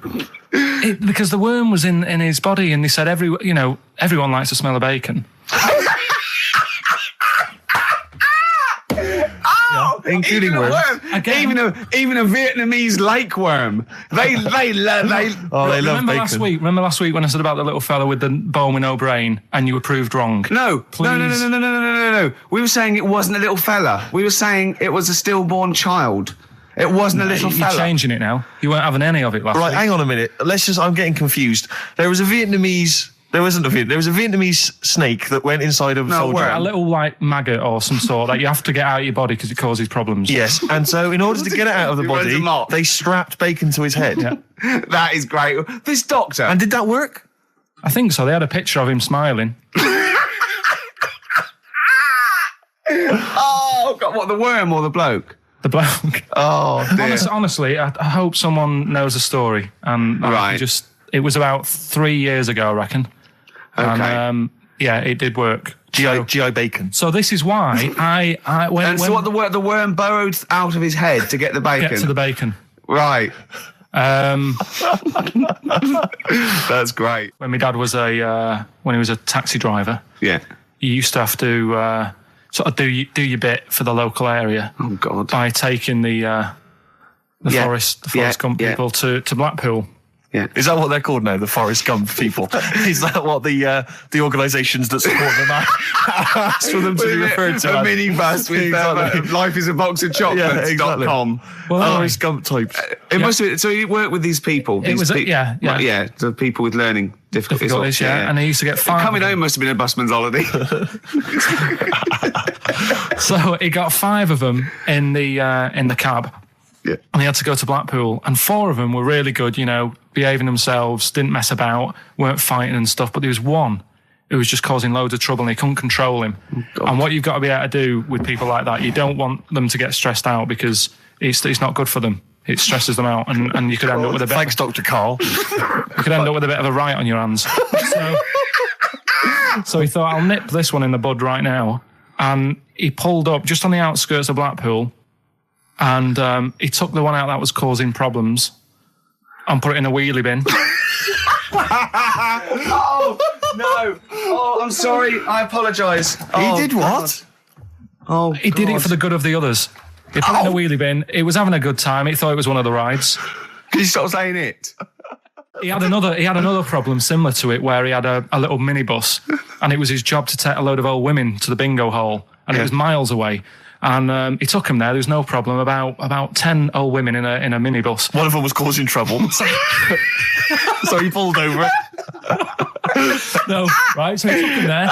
Everything's fine. He dropped him off. They had a lovely night. Yeah. Right, they had a lovely night, won a bit of cash. Coming back, it's a bit of a late night, and they all started moaning at him, going, I want to be dropped off here. Take me there. I want to be dropped off first. I've got to get up early, blah, blah. You know, my husband's expecting me. I'm already late. Take me here first. Take me there. And he just pulled up in the middle of nowhere, said, get out. And he made them get out, and they all called for taxis. They charged that company who was meant to be taking him home in the minibus, and he got the sack. My mate, Anthony, his mum called up my mum and said, I've got to meet up with you. I've got to have a word with you. And she said, what about? She said, I don't want to talk about it over the phone. So she goes, oh, right. Well, yeah, come round tonight then. So anyway, my mum sees me. She don't want to be in an awkward position and, like, be a bit embarrassed and what have you. So she sees me and she goes, right, Anthony's mum's coming round. What have you been doing? Yeah. So I go, oh, God. I said, I've been nicking stuff. So she goes, like, what? So, not big stuff. I've had a few calculators and Mars bars and stuff. How many? I'll just work it out. Hold on. Works out at 7.2 per day. So, how many calculators do you need? So it was when that phase. You failed maths, didn't you? Everyone wanted a calculator. It was like a trendy thing, wasn't it? Right. Oh, yeah. In Manchester a couple of years ago, yeah. So anyway, so I told her all this and I confessed to, like, computers will make it there one day. I confessed to There's magic in the back of battery. Go on. Confessed to nicking all this stuff. She comes round. She only wanted to borrow some money. Brilliant. She said, oh, I don't like asking. I was a bit embarrassed to ask you over the phone, but can I borrow 20 quid? Oh, that's fantastic. And there's me. That's great. And it's similar sort of thing to yours. And did you? And he went, hold on, Mum, let's just work out the interest on that. I bank 10%. She'll owe you £4.40. Yeah. Oh, so your mum was a loan shark. yeah. And did she mention? She went, I just with that other, because what I'm saying is presumably you got your mate in trouble. No. Right, you didn't. No. She went, no worries, I'll just go and get my purse. It's on the dressing table. Exactly. Yeah. Karl, do you want a cigar? Well, quite, yeah, but what is exciting, surely, is the razzmatazz and the brushing shoulders with the rich and famous. I'm not into that. You're not? No. I don't feel you're going to appreciate this like we thought It's you weird because Suzanne said to me this morning, who would you like to meet there? Yeah. Is he anyone who, like, you can get close to and it's like, God, I really admire your, big fan of yours or whatever. And this is me and Steve, so you're here now. Well, I really admire your big fanny. I didn't... What did you say? What did he say? If you're a big fan of it. Oh, right. Oh, right, yeah. And, sorry. there isn't anyone, really. Do you know what I mean? You two are all right. Thanks. Jonathan Ross, is he going? He might do, I don't know. But hang on, wait a minute. I can't help but feel we could have exploited this more. We could have maybe run a competition to let someone win. Yeah. If you're not going to appreciate it, Karl. Yeah. Are you going to get a trouser suit? Are you going to get a ladies' trouser suit? I just think then, if you go sort of like looking macho and walking down with him, they know that you're not really partners. And I just think it's a slap in the face for BAFTA.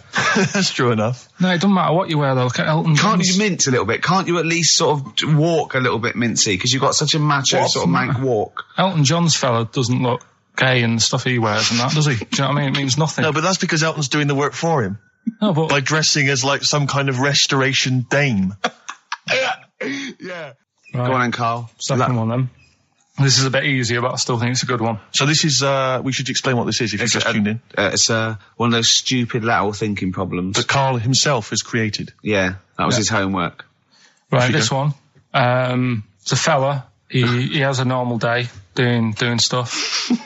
Nothing wrong with him. Right? And it's the twist in the tale. It's just like Tales the Unexpected. Yeah. Just a normal day, nothing wrong with him. Hold on, though, he's got the legs of a fish.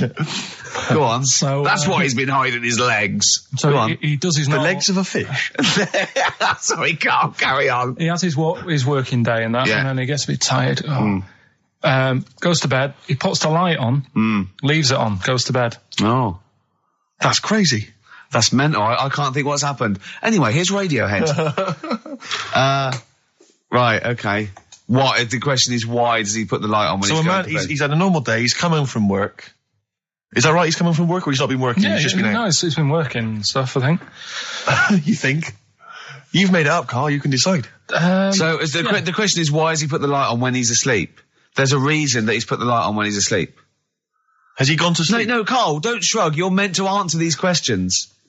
He put the light on before he went to bed. Yeah, and the question you're asking me is why? What's the scenario? And the light's on and that, but he's gone to sleep. Yeah. He started reading and then he fell asleep. No. Did he intentionally, for some reason, put the light on? Every night. It's mad. Sounds mad. That's Carl, doesn't it? Every night he does it. Yeah. He puts the light on. Carl, is the point of this, he puts the light on for a very good reason. Not for us, but for some people. He's blind and it's always been on and he thinks he's turning it off, but it was on in the day and he thinks he's turning it off, but he's turning it on because he's blind. No, that'd be stupid. That works. No, that works great, Rick. Yeah. Thank you, Carl. So you've got to come up with what... Hang on. If you're blind, why would you put a light on? No, he thinks it's off. Yeah. But why would he turn it on anyway? Just think so he doesn't get burgled, so people know he's in because he can't see him. So he just he puts the light on when he's there, then he turns the light off when he goes to bed, so people think it's fine.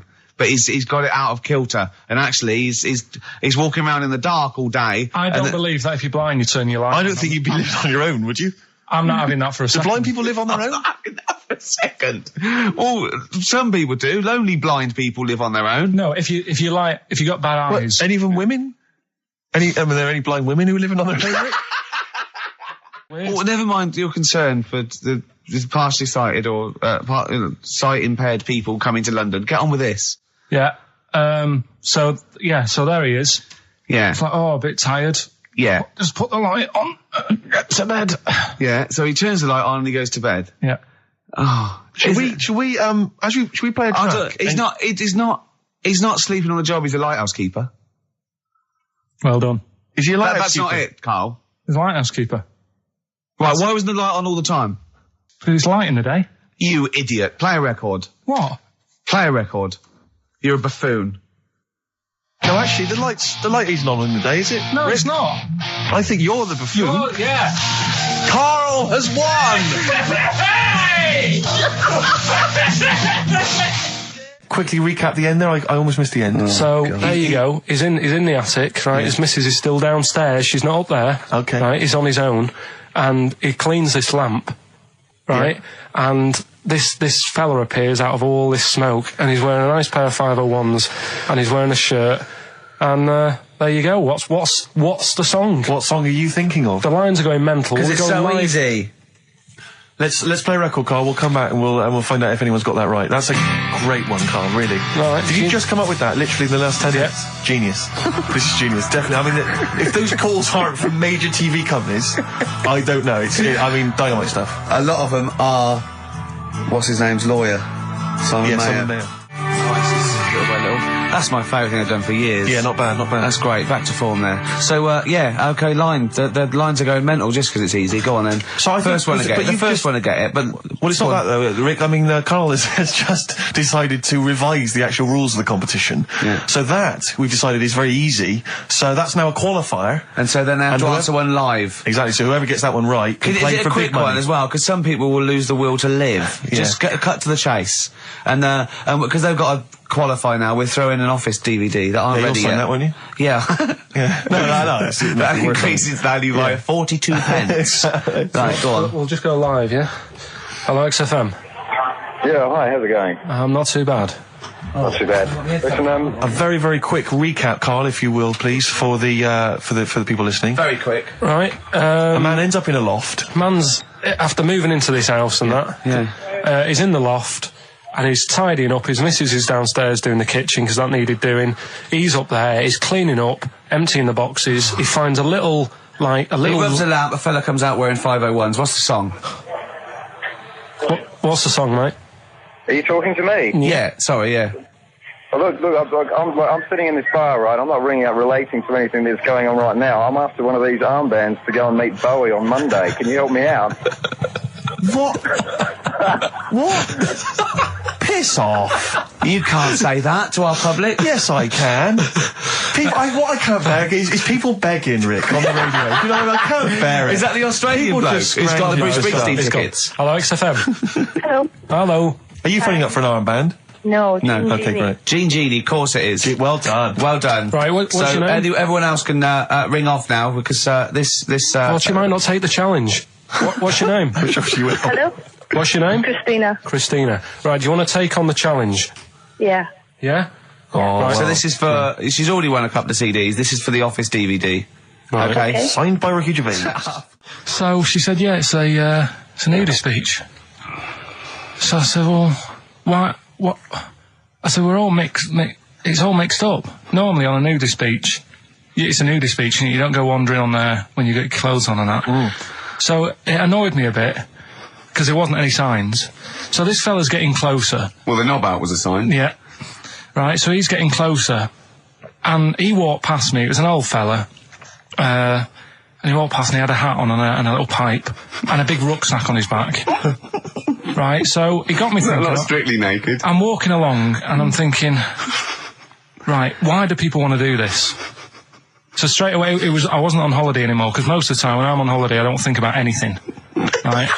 Your mind's a blank. I just switch off. Right? But all of a sudden, this has got in my head now, and I turn around to look at him, and... Check out his arse. And this bag, right, I swear, it was massive, right? What? You had a massive bag? The bag. His rucksack? His rucksack. Oh, right, okay.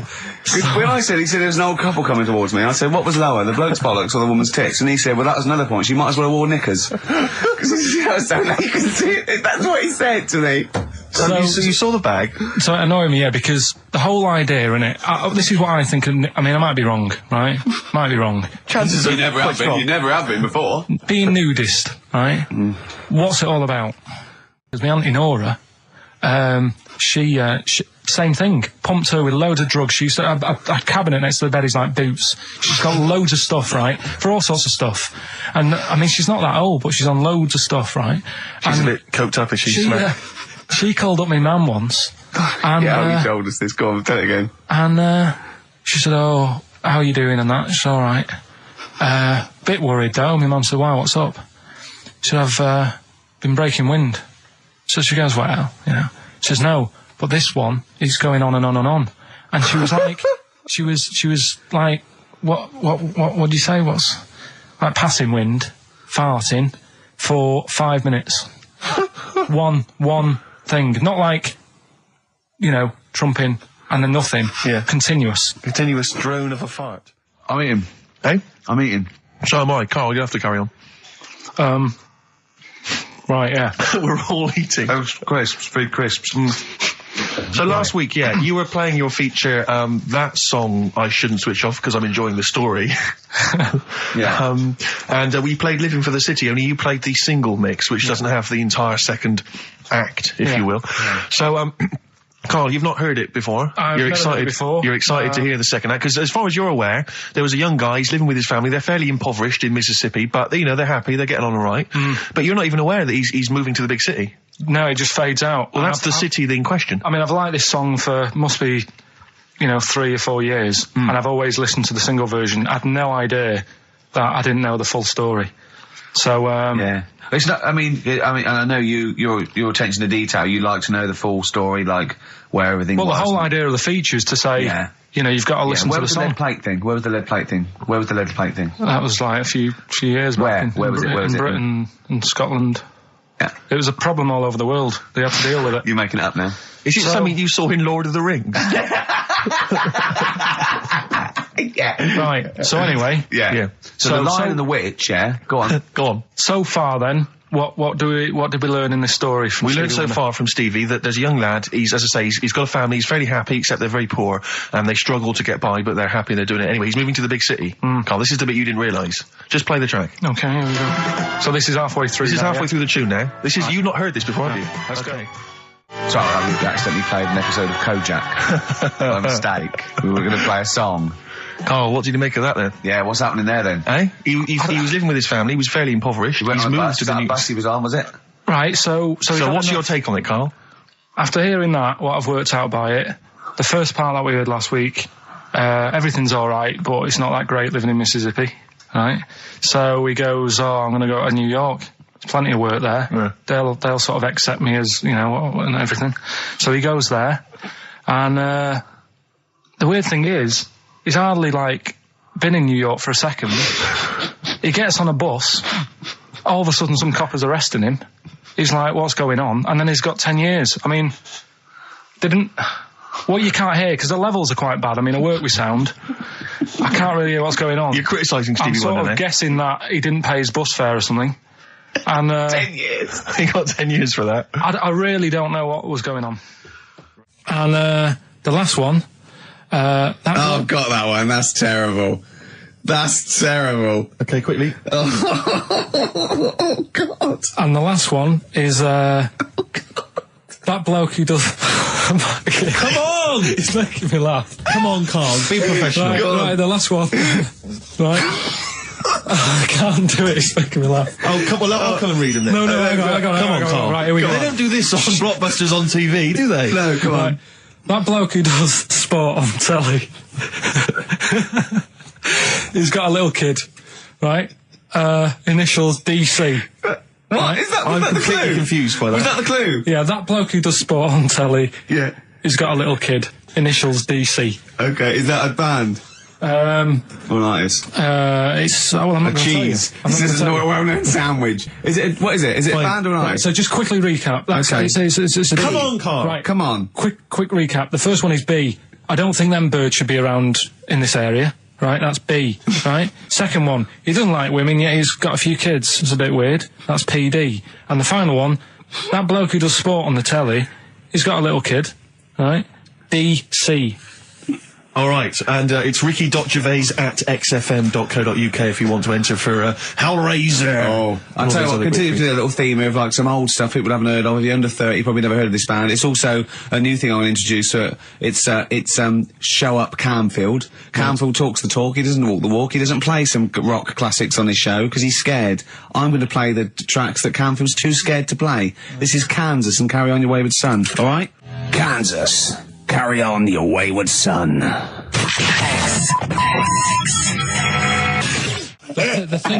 thing that I wanted to tell you is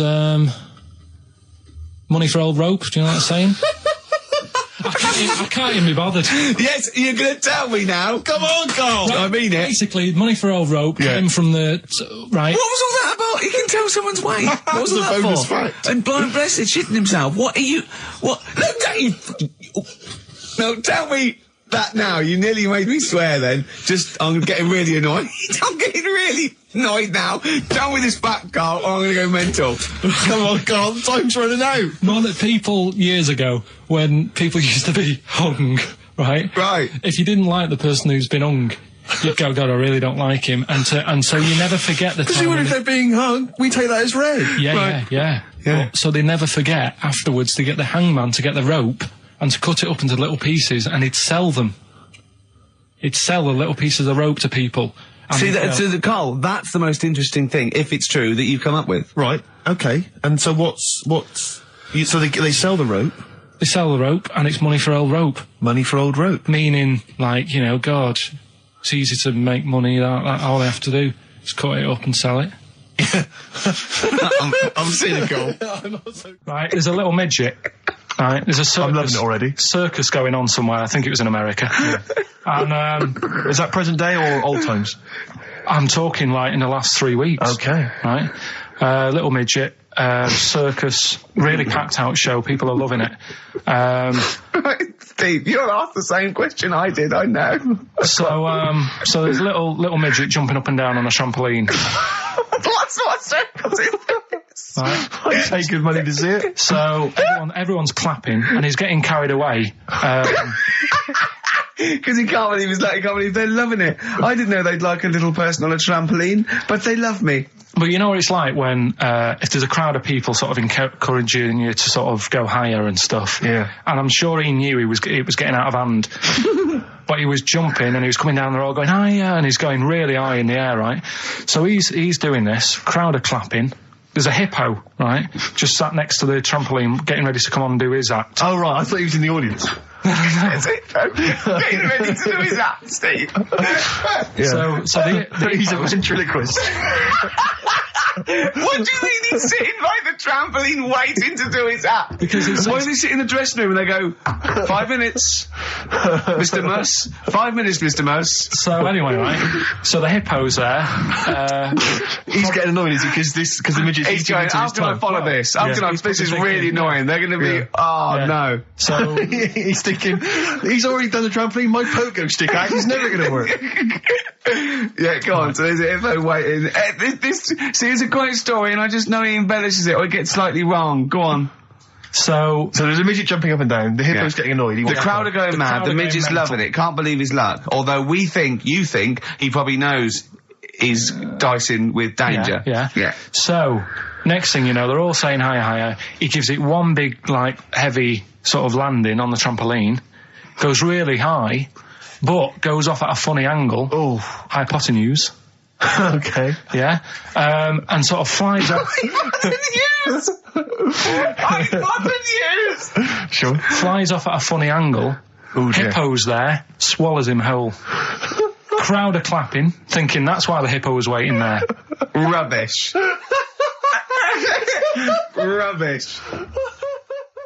Right, that's Aqualung. Good time's gonna come, innit? Right, Karl, come on in, educating Ricky. So, don't let the cat out of the bag, that's where that comes from. Comes from a crafty butcher. Right, go on then. So the next little headline is, Wash Up With You. Wash Up With You, go on. You want to know about that? Yes. It's a survey that they did. This week. They? Yeah, some university did some survey. Brilliant. Did a world test on washing up. Yeah. And each country were given 140 pots to clean. Brits were the quickest. Yeah. Yeah. Turkey were the slowest at washing up. The Turks. It's not because the little fellas that work in the kitchens with no... Is it? They can't reach. Spain were the cleanest, and the Germans were pretty good as well. So... I don't know where to start with this. Honestly, Steve, I don't know where to start with that. Look at his face. It was really light, right? We've had the parrot, right? These are things that I found. Found the parrot, right? I've told you about the dog in the car wash. Right, you didn't tell me about that. You said there's a car wash for a dog. That's all you told me. Yeah, but the parrot, you said there's a parrot. What? It's a problem at funerals. Yeah. That's nothing. That's nothing. Do you understand? And they used to eat cats. What else have we got? Travis on XFM 104.9 on Ricky Gervais with me, Steve Merchant and Karl Pilkington. We're doing Educating Ricky. Right, final one. Come on, Karl. Right, what was it? It was, why don't they just get a diary or some paper or something to write on? Yeah. Because snappy. I couldn't think of a heading for it. It's basically, Go on. people who have tattoos, I've never understood it, right? That they have something put on their arm. Right, sorry. Have we started the educate? Is this part of it? Are you educating me? This is something that will be useful in my life that I didn't know about. Yeah. Go on then.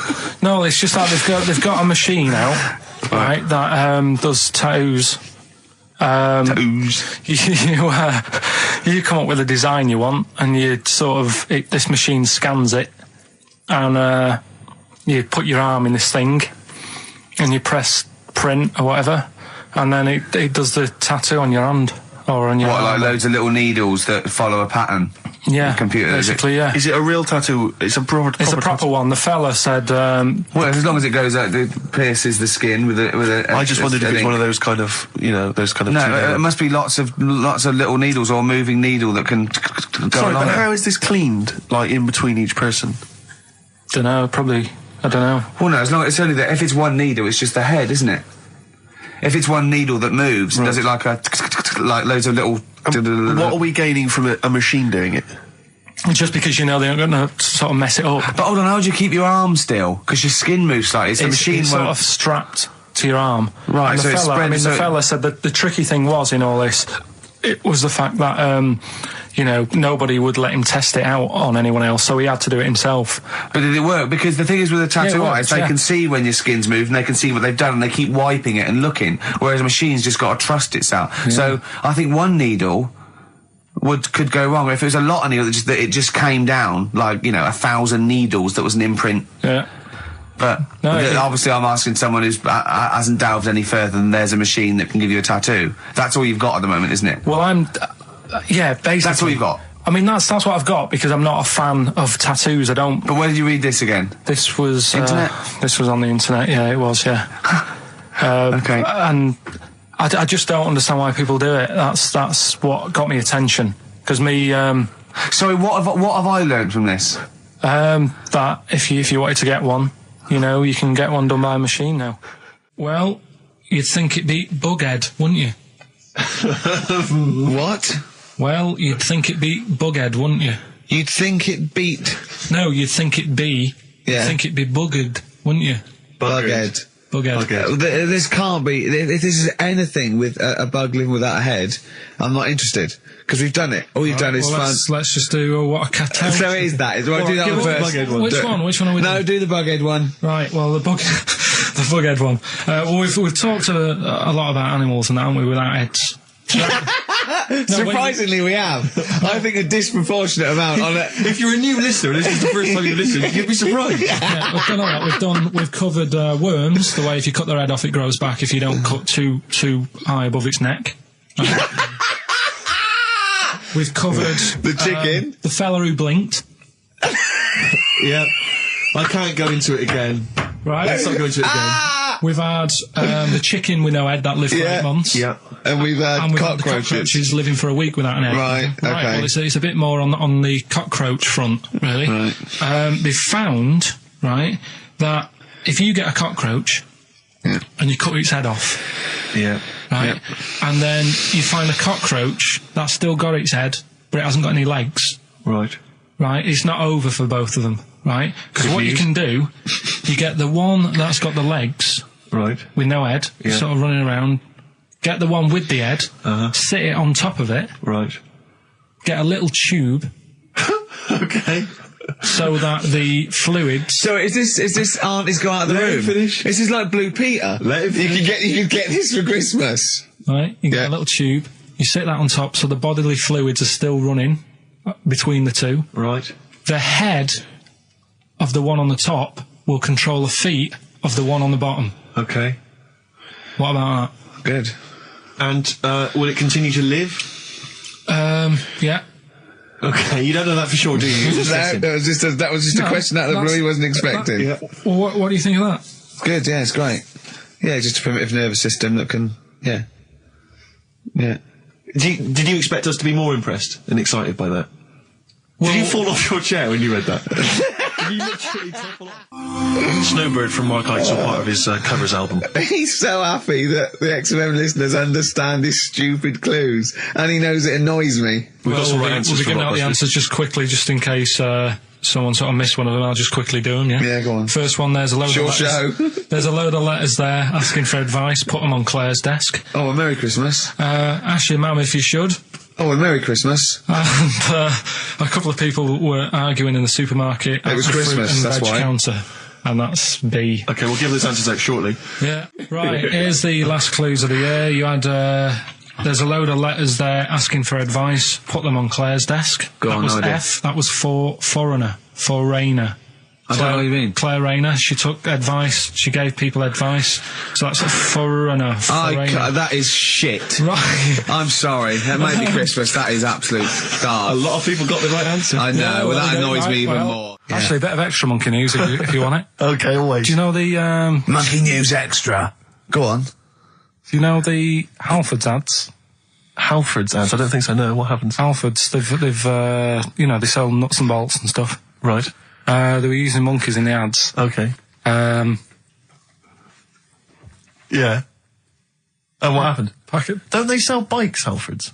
Well, mainly. Bicycles and motorbike stuff in that. Okay, so they're using monkeys in the advert. What happened? I can't handle it. What? I can't do this. Look at him. Look at him. I don't care what he's doing. Well, basically, right, there was a load of hassle because they were using these monkeys in this Halfords advert. Yes. Right. And what happened? Get to the point. It turned out it wasn't a problem because they were mechanics in the first place. What, they were monkey mechanics? Yeah. What are you talking about? Mental. What are you talking about? That's not a story. Right, anyway, listen, let's get back onto They were mechanics in the first place. Right, listen. Right, so they're making this documentary. Right? and stumble across a little gang of Get on with it, please. Little gang of monkeys. That's the first time I've ever laughed. I'll hear that. I know. Well, brilliant. What do you want? A cake? Come on. Can we play a song? Oh, I don't understand what is wrong with you, you freak. It's making me laugh. Just tell us the story. All right then. All right. So anyway, right. So there's this documentary being made. They found a little gang of monkeys.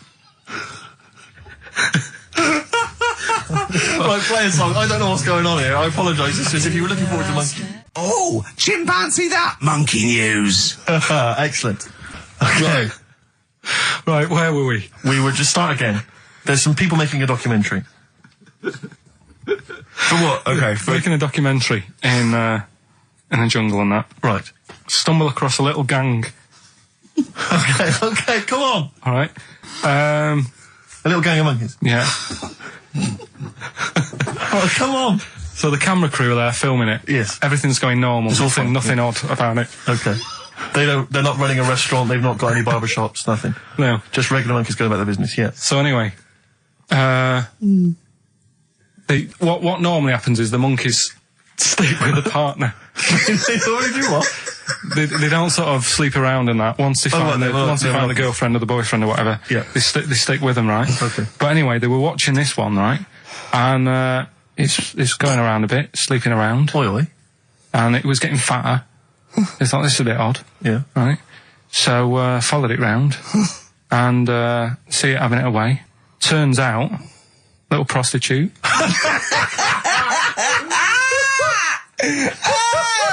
Oh, God! It's a little monkey prostitute. And it was getting fatter because it was charging them bananas. What a load of old rubbish. It's charging them bananas! What was it, a boy or... It was a... Woman. Little woman monkey. That's the most extraordinary monkey news I've ever heard. Oh! And another bit, this was the best one, right? Grab it!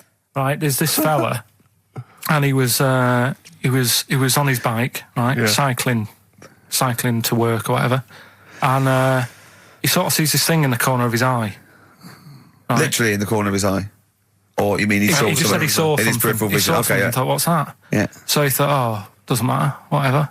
And he stops off at a cafe, right? Yeah. Get a little scone, a tea or whatever, and he goes in there and he's sat down, and the waiter comes over. He says, "Yeah, what do you want?" He says, "I'll have a scone and a tea." He goes, "All right then." So he goes to get it, comes back. As he puts the tea and the scone down, his face is like, "What is that?" Right, like a look of frightenedness on his face. Right, drops the tea and legs it. So the fella's going, what? So he legs it after the bloke and goes, "What?" And he says, oh, "Something came out of your nose. That was massive." Sorry, something came out of the guy's This is all true because people would have watched it, so don't start saying it Sorry, didn't but hang on, I happen. just need to clarify. The guy on the bike... I don't believe he ran away. Wait a I minute. don't believe he legged it. I don't believe he had a look of frightenedness on his face, and I don't believe he said something massive came out your nose. Wait a minute. And I don't even believe he had a cup of tea in the scone. These are the things that I think are embellished. But who had something coming out of his nose? Was it the guy serving the scone? The one who was on the bike who ordered the scone. Yeah, but what was came out it? of his nose. Yeah, what was it? Came out of his nose. Right. So he goes home and he thinks, I've got to sort this out because it's not good and that. So he But sat. what? No, it was out of his nose. So you mean it poked out of his nose? It didn't come out. It just said hello and then it... It was like the maggot in the head. Yeah, he just yeah, popped, it just- popped his head out, had a look around and went back in. Why Like, did the bloke drop the tea and run? well, it's weird, isn't it? All right, so he goes home. He goes home and he goes, oh, God, you know. So he sits in front of the mirror and he's sat there waiting. This thing comes out. Again, sort of looks round, goes back in again. So he goes, oh. No scones. Right. No, he's... So he goes, I've got to sort this out. He goes to the doctors, says to the doctor, I've got something up my nose. It just keeps coming out and having a look round, going back in. Didn't say that. The doctor's like, oh, I haven't heard of that before. Right? Didn't say that. So sat there. It does it again. The doctor looks, frightened again. Runs away? Yeah. He's got a look of frightenedness on his face. He had a look of medical frightenedness. He dropped his stethoscope and legged it. Black Rebel Motorcycle Club, spread your love. It's time to give Karl... You're actually nervous, aren't you? I'm a little bit nervous. Just to recap, Karl is 30 this year. He never went to get his results of his GCSEs. So myself and Steve took it upon ourselves to phone his school, track them down, and we actually got your results. What did you think you took? Did English. Right. Maths. Yeah. Art. Right. And I think I did physics. Okay. Well, you didn't do any of them. Eh? You didn't do any of them. You didn't register. You registered for one exam and took one exam and got results for one exam. So I don't know what you thought you were turning up to, or you weren't registered, or you didn't. You're familiar with the notion of registering for an exam. You have to kind of officially register in order to be eligible. What do you mean, register? I turned up for a couple. Yeah, you can't just show up. You have to register for them. You have to pay this because it costs the school money, so they have had to have paid for you if they thought you were going to pass. You can't just turn up on the day and ask for some paper at the front. I never got a letter telling me that. Well, that's because you were never at school. But you did somehow register or registered for one exam. You registered for history. It's a topic that you've always been interested in. Oh, I was saying to Ricky before, World War II, I loved it. Not the actual event. No, the study of it. all the stuff like, you know, about the Anderson shelters and stuff like that. Yeah. And the bombs and that. And then when I took it, it had nothing to do with that. It was more about the Tudors. So it didn't. The Second World War didn't come up. You mean there were no questions about the Anderson shelters? Nothing. That's devastating. So what are you expecting the result to be? Is that seriously? Is that it? Yeah, it's the only one you took and registered. As far as the school is concerned, or certainly in it's the terms only of one what that they told counts. us. It's the only result. It's the only one that counts. Yeah, you've got. I don't. Did you register for yours? Yeah. Yes. I've got certificates and everything. So what? Do you do that before the exam? Do you have to go somewhere and sign something, or? Yeah, you don't check your results and then decide if you want to register. It's not like Millionaire when you look at the question and go, I think I'll take the money. Yeah. You go. No. But anyway, you must have registered for one, or maybe your teacher put it in. Put you in for Well, it. I didn't do it. They must have been confident. They must have been confident. They must have thought your best bet was history. Right. So, what did they get? You got an E, which I think, technically, is a pass. E. It's a bad pass, but there's F. How And there's much You're not going to be doing a PhD. you can get an F, right, which is fail, and then a U, which is ungraded. Now, I don't know why the U exists, because F means you failed. U is like them going, you not only failed, but you wasted my time. So, We're annoyed that you took this exam. so you thought they'd register me to get an E? Well, they didn't. Well, they think didn't. you'd I get think any. they were hoping. It was rather like you with the lottery. They were hoping see- for something better than You nothing. see, I assumed that the man who registered for that thought he can scrape an E if Anderson shouters come up. Yeah. Well, that's it. You've got. Now, what I'd like to do, Karl, is I've started your re-education. You've read a book on Rasputin. I'll be asking you a few questions about that later. I've got another book for you to read next week. Next week, I'm not in the mood. What? Not in the mood. Oh, come on. Look. What's that? What does that say? It's that fella. It's the picture of the bloke that he used to use for Citizen Smith. Yeah? Che Guevara. Yeah. Yeah. He was quite happy, I think, when he found out that Robert Lindsay was involved. He went, yeah, of course you can. No worries. No worries, yeah. What are your feelings, Karl? What do you think? Are you emotions depressed? I'm just a bit annoyed because I'm sure I turned up for more, so it just wasted me time. Listen, they don't matter. I'm sure I you're did more doing than one. very well. You know, you can educate yourself. GCSEs are merely a step on the ladder to help you, not just for education, but, you know, they're more vocational than anything else. You're doing very well, and you're reading books. Don't worry about it. It's But not can I a suggest concern. something? But if you want, I'll pay for you to take history again. Carl, we'd love to see you get a C or above. And Well, we're I'll willing pay to... for you, and I'll get you some books. Right, now listen. We can, let's get, I reckon, when are the exams? June? Something like that, yeah. We'll try and register next week, and I reckon you can get an A or B. I'm history. Busy, I'm In busy. history. No, don't worry about it, it's just easy. I get you Brody's notes. If Heat magazine, they love you, Karl. They could probably sort something out. They could probably pay for a tutor. They got a lot of money, they sell a lot of magazines. I mean, it is almost always, and you found that out, I discovered this, it's always the Tudors and Stuarts. There's no fear for them not coming up. Now, what do you already know about them? You must already know stuff about Henry VIII and Elizabeth. No, because it's too long ago to even get interested in. Do you know what I mean? You can't. Is that why you didn't? To it. Okay. The Anderson thing, it was like, God, you know, I bet my mum and dad were in an Anderson shelter. You know, this is interesting. What, when they... Oh, my granddad would have, like, had something to do with this. But the Tudors, it's like, I don't know even if they had a family back then. Play a record! As you know, I lent Karl, part of his education, his historical education, I lent Karl Gladiator, the movie, on DVD, which he watched on his PlayStation 2, and Rasputin. Do you know last week when you gave me this, did you know my result for history? No. That's weird, isn't it? Yep.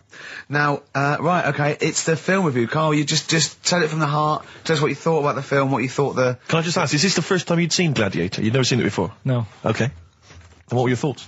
Okay. The film review. Gladiator. It's alright. Nothing great. It's like an old, sort of an old version of Rocky done in the olden days, really. Right. A bloke fighting other people. Sure. How sort of well known is the story? Do you reckon people know the basics? Well, just very quickly, just do the plot. Quickly. There's a guy called Max. Maximus, yeah. Yeah. There's Caesar, and there's Caesar's kid, and Max goes to war, sort of wins it, comes back. Caesar says, you're good at what you do. I wish my son was as good as you. So I want you to be in charge when I die. His kid finds out, a bit annoyed about it, kills his dad, because he don't want anyone to hear that he said that he wants him to be in charge. Yeah. So his kid gets in charge and thinks, I'll show you. You're not going to be a king, I am. You're going to be a slave or something. And then... next thing you see is... Sorry, can I just stop there? My only thought is the film's 3 hours long, so maybe we shouldn't go through the whole plot, then. We've done the first 10 minutes, but Yeah. go on. So, yeah, he's a slave, and then... Yeah, but then, that was an interesting bit that I thought, right? I mean, I was watching this with a girlfriend, she was already annoyed because she wanted to watch Friends on E4. Okay. Yeah. It was a good episode as well this week. Was it? Yeah. Don't tell her that. Okay. Right, so she was annoyed and she said, come on then, put it on.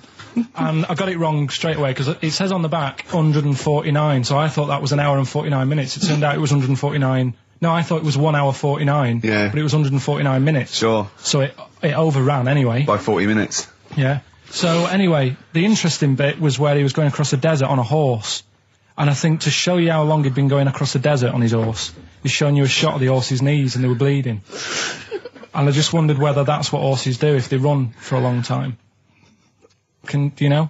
I don't. Good. Right, so anyway, so he goes on, he keeps going on like this. He's a slave, and then he has a fight at the end with the Caesar's kid, and he kills him.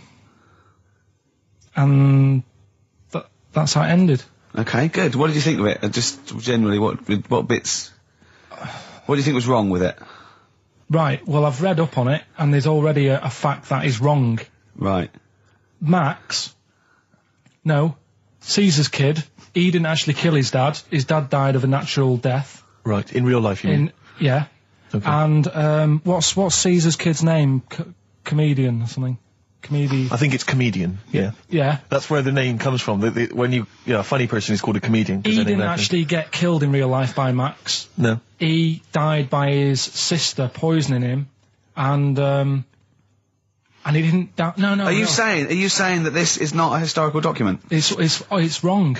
All over the place. Yeah. Well, next week I'm giving you Braveheart, and that is actually true.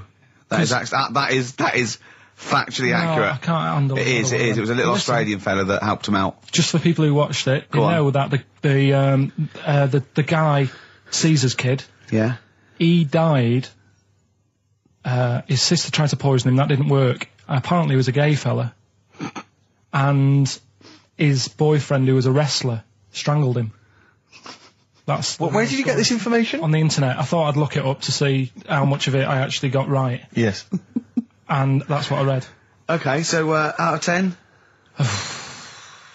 5. Really? Yeah. Okay. It's no good. I wouldn't get it out. And it's annoying the way it says, like, you know, this film's got to be seen at the cinema, because I saw it at home and I don't think I missed out on anything.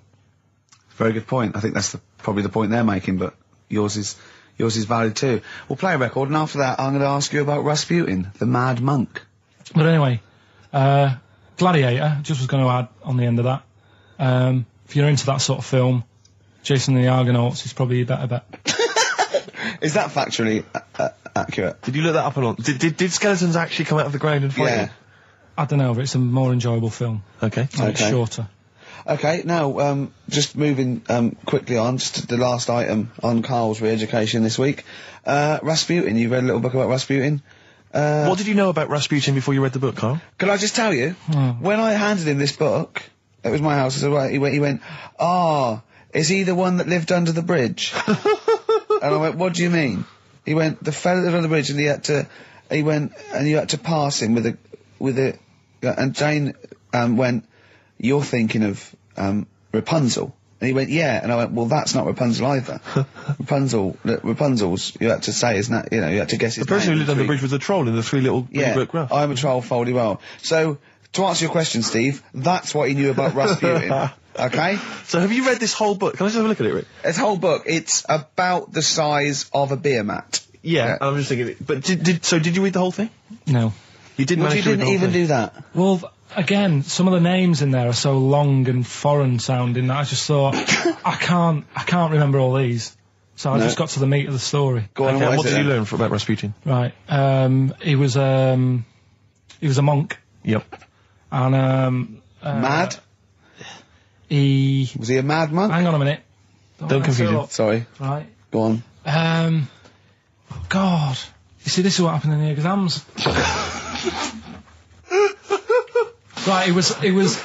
Oh, don't do that when I'm drinking, Karl, please, mate. He loved his women. And that's how the story started off. He had really nice... Story started off? Yeah. He had really nice eyes, and that's what everyone fell for, especially the women. Yeah. Anyway, the people back then thought he had special powers because he could hypnotise people or something. Oh, yeah. And it was about a little lad who had some sort of blood clot on his leg. And he said, just calm down and you'll be alright. And people thought he had special powers, but what he was doing is saying calm down, and he relaxed, and it stopped the blood flowing sort of as fast. And that's how he got better. But anyway, that's the only bit of special work that he did. And then he kept going on, and he was going in brothels and all that. And the people in the town thought, this isn't right, he shouldn't be going about doing this. And where did he live? Russia. Right. Is that right? Yep. What sort of era? I thought you'd might know, you know, Now about 1800. Okay. All right. Okay. And then... Do you want to check that, Steve? You got the book? People got sick of him. People got sick of him, and they said, oh, we'll have to get rid of him. So they tried to... He loved cakes as well as women. Okay. So they said, let's poison a cake. And they poisoned a load of Easier than cakes. poisoning a woman, wouldn't it? And he ate these cakes, and it just didn't kill him, and they were like, God, what's going on? And they kept giving him more and more cakes, and... He was suspicious. And that didn't work, so the fella said, that's it, I'm going to shoot him. So... Well, I imagine it was the end of his tether. So... I mean, he was back and forth to Mr. Kipling's, He go on. shot him once, and that didn't work, and the fella thought, oh my God. And he started running away, and Rasputin's running after him, and he shoots him like another, I think he took 4 Face bullets. full of Battenberg. Four bullets. Didn't swear then? 4 bullets it took to kill him, and then this fella who was after him chucked him in an icy lake, and that was the end of him. But I don't understand, sort of... What don't you understand, Karl? Well, the fact that, you know, he's a bit of a name in history. I don't understand why, because it just sounds a bit like my brother.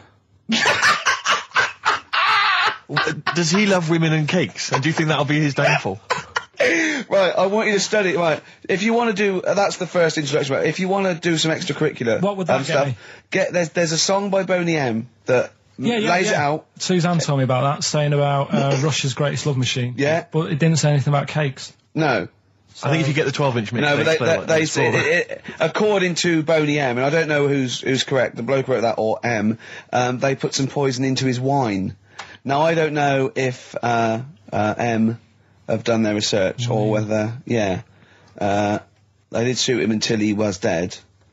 According to them, he was the greatest love machine in Russia. I don't think it says that in the book, but M might know more than that fella. So what's your final verdict on Rasputin? Just a normal bloke who didn't have that much luck, really.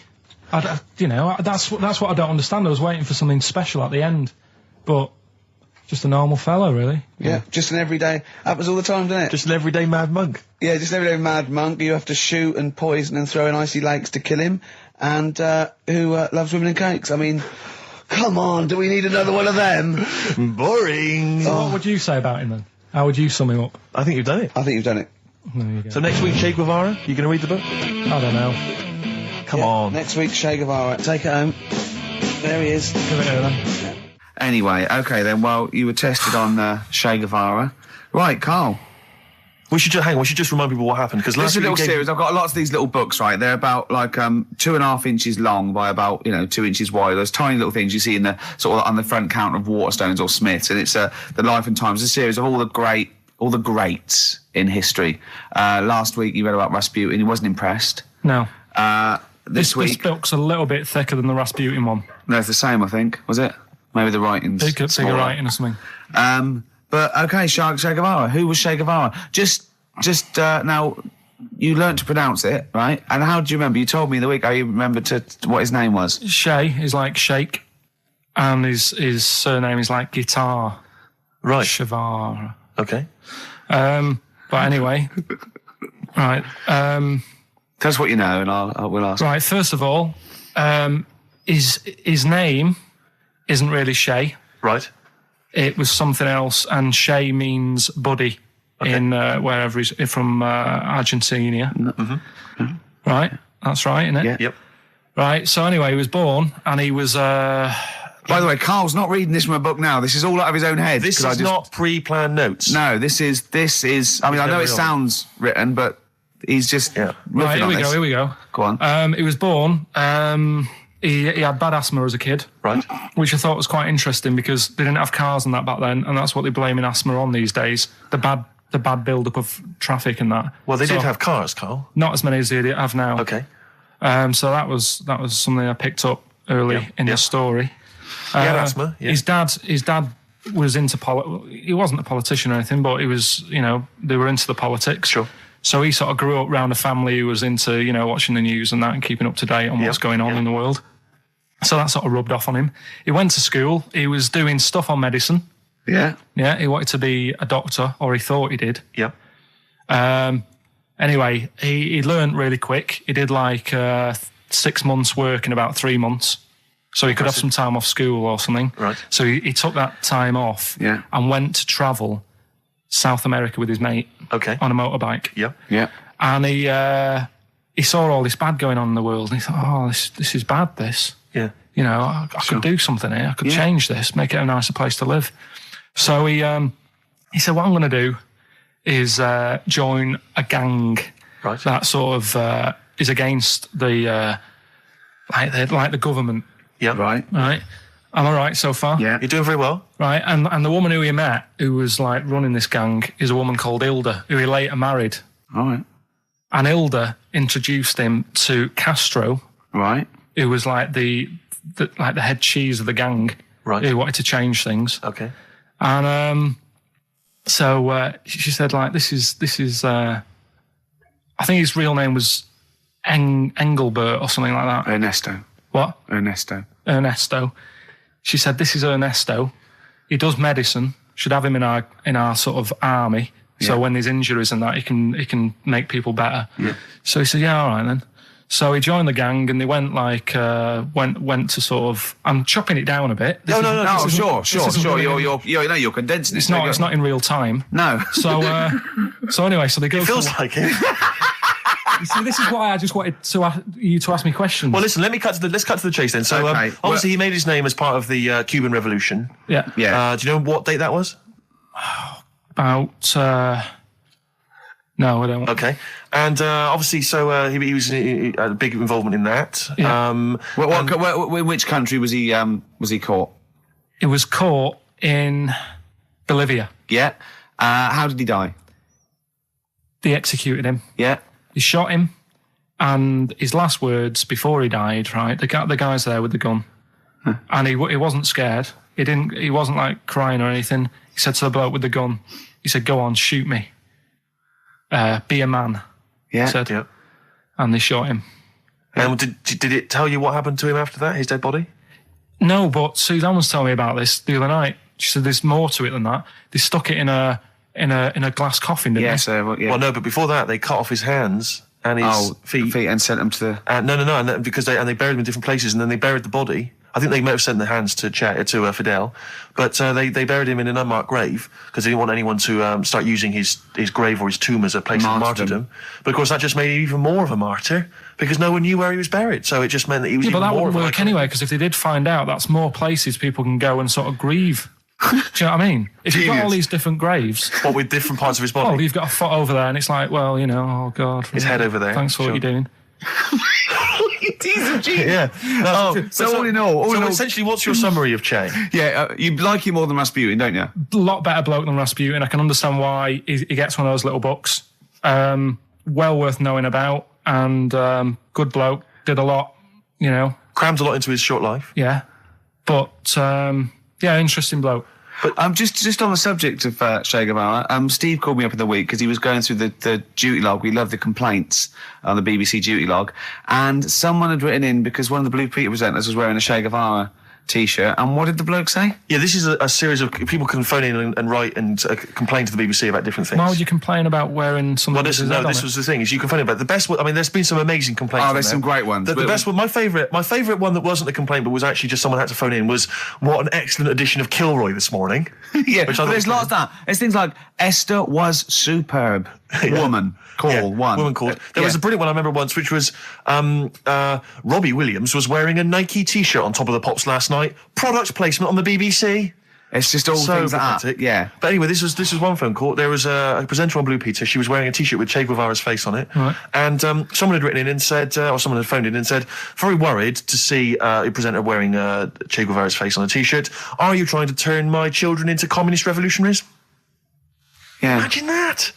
Imagine who's thinking that, who's bothering to phone up with that information, Karl. Yeah. Who knows what they're going to say about this show? Yeah. I mean, you've been championing the work of communist revolution. Luckily, no one listening to this show can either write or operate a phone. So I think we're pretty safe. So thumbs up for Che Guevara. Yeah. Well done to Karl there. Yeah, no, I thought it was I did brilliant. all right, didn't I? But the thing is, Karl, you keep saying to us you don't understand why history's interesting, and yet you're clearly interested by that. You remembered that Karl, information. I've got another. I've got a few in the series. Can I give you your next week's homework? Go on. There you go. Oh. Read it out. Hitler. The life and times of Hitler. 1889 to 1945. Yeah. Yeah. Do you know much about him? What was the significance of that last date? Why did he? What was that last date, Karl? Why do you think he died in 1945? End of the war. Yeah. Which I'm interested in. So this will have stuff about Anderson shelters and that. It might not be covered in the Hitler biography, the Anderson shelter, but check if there's a special Anderson chapter, Anderson shelter chapter. Yeah, I'll look forward to this. Be interesting. Powdered Egg is page 4. Yeah. Excellent. Well, we're going to play a hip-hop. Yeah, it's time for a hip-hop hooray. People are absolutely in love with this feature, Rick, as you well know, and I know you're somewhat jealous of it. Yeah. This week, I know that Outkast are currently on the playlist, aren't they, with their new single, Whole of the World? Is that what, The Whole World? Anyway, this is a track from the big compilation, Outkast. It's just a sort of compilation of all their greatest hits. And this is a good one. It's called Rosa Parks. Play it, Karl. From their greatest hits album, that's Outkast, and a track called Rosa Parks. Like it. Yeah, enjoy it.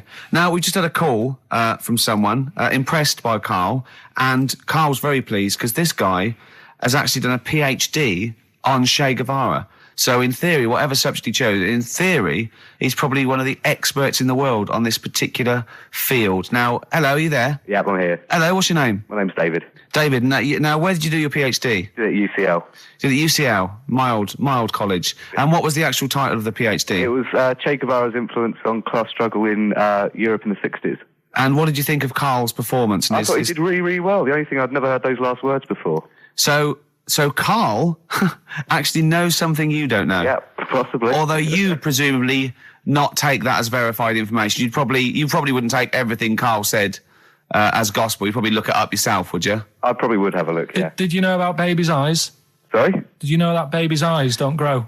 I didn't know that. You see, that's why you shouldn't take things Karl says as gospel, because it come up with something, vaguely intelligent, and then say, did you know about babies' eyes don't grow? Any questions that you'd want to test Karl on? Any thoughts, any things he missed there on the history of Che Guevara? I think he did really well, and I think he should be congratulated. Because Karl has problems with understanding why people are interested in history, and even though he's been reading these books, he keeps saying, "Why does anyone care about history? Why is it important?" What would you say to Karl? I think he should maybe then look at who Che Guevara did influence and why he still influences people today. Yeah. Well, he knows that he influenced Citizen Smith, and he knows that if McDonald's ever wanted to swap Ronald McDonald for Che Guevara, it would cost him an awful lot of money. So he is trying to apply it to the modern world. He is having a go. Well, maybe you should think like why Rage Against the Machine have him on their T-shirts. Good point, Karl. Why do you think of that? Why do you think they have him on the T-shirts, Karl? I don't know, maybe that was the design of the T-shirt. Maybe they wanted another T-shirt. Maybe they wanted Ronald McDonald. But didn't have any in. Sure. And they said, we'll have that one there then. Well, thanks very much. Just before you go, do you think Karl would be an interesting subject for a PhD? Yeah, very much so, yeah. Okay, well, if you're not... Well, hopefully one day you'll become a professor and you can maybe set that as some coursework. I could do, yeah. Karl Pilkington. Imagine that. Cheers, Dave. Having an MA in Karl Pilkington. Thanks very much, Dave. Okay, bye. Cheers, bye. That's good. My teachers never did that. What, encouraged you in that way? Never said well done. So, really? Yeah. But you never showed up. Yeah, you had to be in the same room, They were really. too busy saying, who are you? yeah. No, but Mrs. Matthews, me head teacher. Oh, let's not lay into Matthews again. Oh, not Well, Matty she Matthews. said Not I'd Grimble Matty Matthews. I'd never be a high flyer. If she could see you now. What did she say? You'll never be a high flyer? She said that to me, mum and dad. Really? On a parents' evening. And that was after I'd played the drums in Little Donkey. She clearly didn't know what she was talking about. Table 60. Lisa Tarbuck. That's Corner Shop. Lessons learned from Rocky 1 to Rocky. I love that guitar. That's great. It's real glam rock. That's T-Rex and Bowie. I was going to play some from Ziggy Stardust today, but instead I brought in a different album. I want to play a bit of Bowie. Is that all right? Oh, of course, yeah, always. Yeah, bit of Beatles. Still to come up, by the way. With the education of Karl, last week he did Che Guevara. He did very well. Before that, the week before that, you learned all about Rasputin, didn't you? And this week you've been studying Hitler, haven't you? How does that go? How do you reckon that? It's a bit tough. Okay. I'll give you the full story later, Steve. Do you know much about him? No. So, they're all linked. All these stories I've been reading, they've all got a similar sort of thing going through them. They have a bit of a tough upbringing. Things aren't going well, and they seem to take it out on other people. Okay. Well, I'll tell you more later. Okay. Yeah, I don't think you can... I don't think Hitler and Che Guevara... It's the same thing. Che Guevara, when he was a kid, had like asthma. Right? He wasn't an happy kid. Hitler, he only had one ball. Well, I was trying to find about that. Yeah, seriously, he phoned me up in the week. I said, "How's it going?" He went, "I've skimmed it. I've just skimmed it. I was looking for the testicle thing. Now I don't know if they left that out or it's not true." Right. He was trying to look up that Hitler has only got one ball. I think they only did it to wind him up. Because it's like, you might be taking over the world, but we're all saying you've only got one testicle. Sure. And it's did you look in the index and it's sort of Hitler, Adolf, family life, early childhood, testicles, absence of? Sort of skimmed through because one of mother brackets other. yeah. Albert Hall. Yeah. The only thing I could find was at one point in like when he was trying to run the place, there was a meeting going on.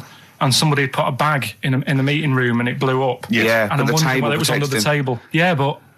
What, you're wondering if it blew a testicle? It was the testicle was under the table. No, the bag blew off the ball. No, the ball sack was probably hanging below the protective top, and so that's where he could have lost. But why would he have only just lost the one?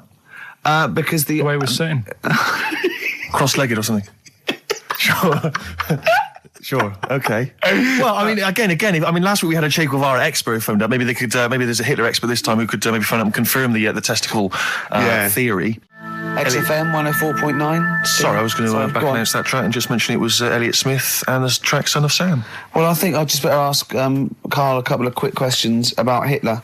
then we can get on with our lives. Okay, we can tick that particular box. Yeah, yeah. Okay, Karl. Put that particular dictator to bed. It's week 3 of his education. You've nailed Rasputin and Che Guevara. I don't want to lose complete sight of those. I'll maybe ask you a couple of those in the week just to so you keep your mind on it. But Hitler. Tell us the story. What have you learned? Do you want to ask some questions? No, not really. Just sum it up in a minute. What do you think? Can't do it in a minute. Well, can I ask some questions then? Where was he born? Austria. Tell us about his early life. Right, he was a young lad. Brilliant. What in his early life? Okay. Yeah. What's the name? His mum was his dad's second cousin, which is a bit weird. Yeah, that is weird. They had 5 kids. Steve's going, yeah, it's usually first cousin where I come from. Oh, that's unfair, isn't it? There's no need for that. There was 5 kids, but only 2 of them, including Hitler, including him and his sister survived. The others died at an early age. Okay. Right. Anyway, so they grew up, and the mum died and the dad died and that. And he thought, what am I going to do? Because he didn't do well at school, didn't have many qualifications. No. Liked art. Did he have a GCSE in history? Liked art, right. And then, so he said, right, I'm going to go to Munich. I missed a bit out, actually. Jewish people were in Austria. He didn't really like them. Okay.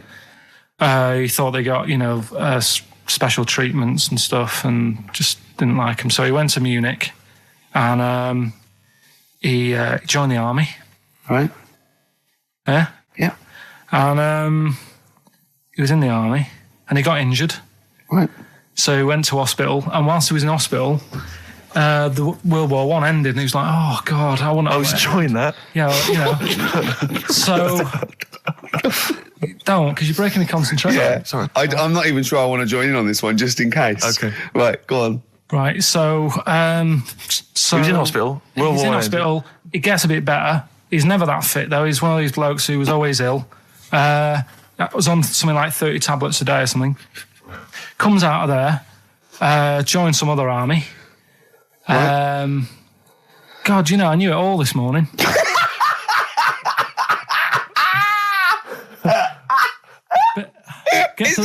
I can see it running to ground.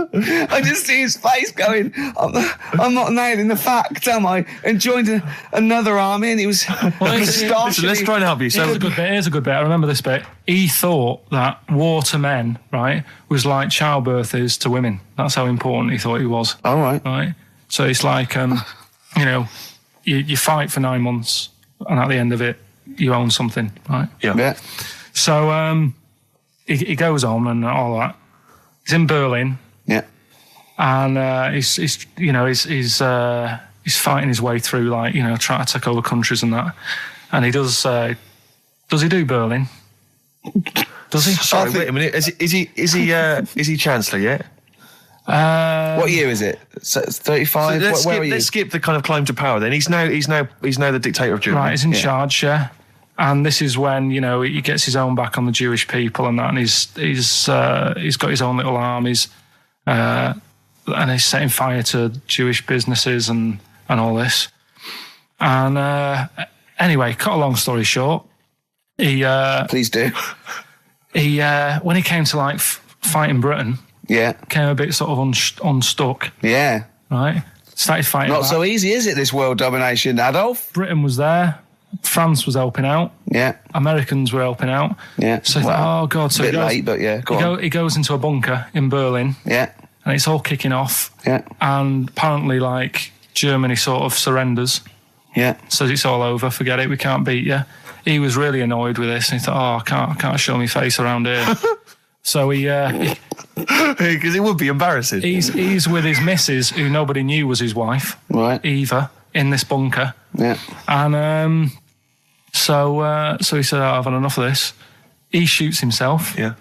She poisons herself, and the chauffeur buries them or something, or burns them. Right. And in all the time he was in charge, 50 million people died. So that's 1918 to 1945. Yeah. Between it felt like that. Between Travis and the Red Hot Chili Peppers. Next week, That's fantastic. That's remarkable. I have to say that you sort of lost your grasp somewhere along the line because you started off confidently, but I've had a really busy week, and last night I was like whizzing through it. Sure. And then this morning I woke up and, Suzanne had been away for about 3 days, right? Yeah. I hardly spoke to her. She's been busy, I've been busy. First thing to say when I wake up, just ask me some stuff on Hitler. You are romantic. That's great. That's how stressful it's getting. But I knew it all this morning, honestly. No, but that's fine. I think you've summed up you've done that. Right, just for a bit of balance, I've got your next week's homework. It's the same series. There's little books. There's tiny little books, just 3 inches long by 2 inches wide. Crammed with so much information there. Winston Churchill. There you go. You'll enjoy that. Yeah? I'm getting a bit bored now, though. This is what happened in school. Think of the listeners. Did really well in infants. Once I got to secondary, lost interest. Was it the breakup between you and Harris? And Zoe? I'm wondering if you spiralled into something there. Yeah, because it's like all these other, these men of history, they always had sort of things happen in their early childhood, didn't they? Maybe yours is the Zoe Harris dress incident. Well, let's just refer to it as the Zoe incident from now on. Yeah. Winston Churchill, the bit I left out in the Hitler story, Hitler was scared of this man. Yeah. And I can tell you something else about Winston Churchill. Go on. He said he can remember being in the womb. And he was born in a public toilet. Play a record. He texted me yesterday about Hitler. He went, stop making me read this heavy shit. He said, I've seen in the back of this book, there's one on Elvis. No, I mean, it is interesting, but not when you have to read it. Do you know what I mean? Right. But do you think you'd have read it in your leisure time? To be honest? No, you wouldn't have. I wouldn't. No. So do you want a week off? Do you not want to learn about Winston Churchill? Why don't you read it if you want to, and just if you get interested, then read on. I think because that's what I did with school, and it didn't work. No, you decided you didn't want to. Yeah. Yeah. Okay. So but hasn't that taught you something? Can't we just do it like a TV series? It doesn't go on forever. We've done 3 weeks. Give it a rest now for the summer. Yeah, because most series last for 3 weeks. Well, Yeah. I'll be testing Karl on the new re-education of Karl, as you know. He got a GCSE.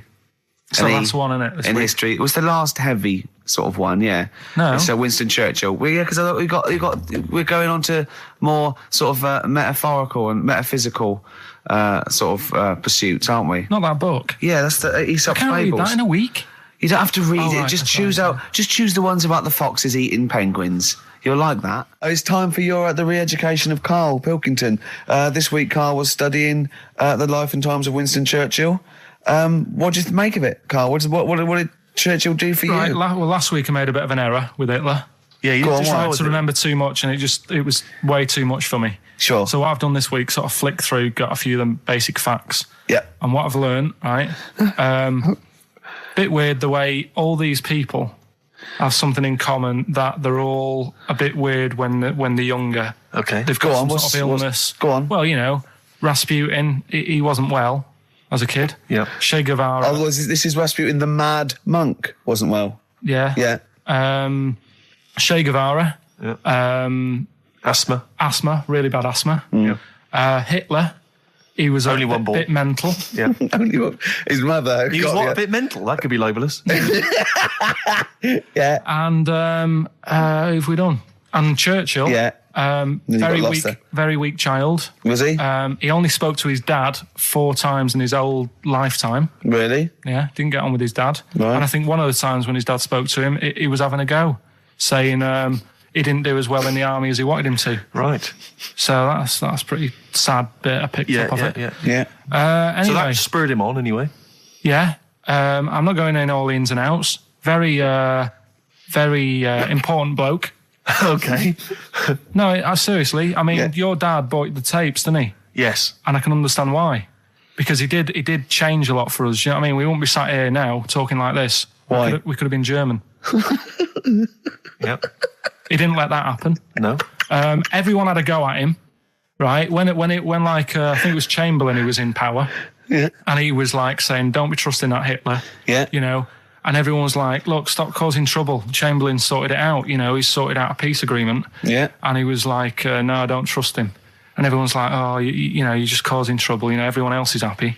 Then it turned out that Hitler did actually do the dirty and try and come over. I remember, didn't he do something? He started a war or something. There was a conflict of some kind. Yeah. Started a problem, and everyone went, hang on a minute, that Churchill knew what he was talking about. Yeah. Get him back in charge. Sure. And they got him in, and Hitler was scared of him because he knew that he wasn't going to be having any lies or anything. He couldn't try it on with Churchill. Yeah, especially when he was a little bit pissed up and coked and with a big cigar. Churchill. He wasn't doing that. I think a lot were during the war, in the war cabinet. I think they had to have things to keep him awake all night and stuff. And he certainly liked a brandy. Rick, Winston Churchill was coked up, was he? I mean, sorry, this is something I wasn't aware of. If there are any historians listening, if I'm wrong, I'm was that very in the sorry. World at War? No, I don't Winston think Churchill so. was Any historians or experts on war?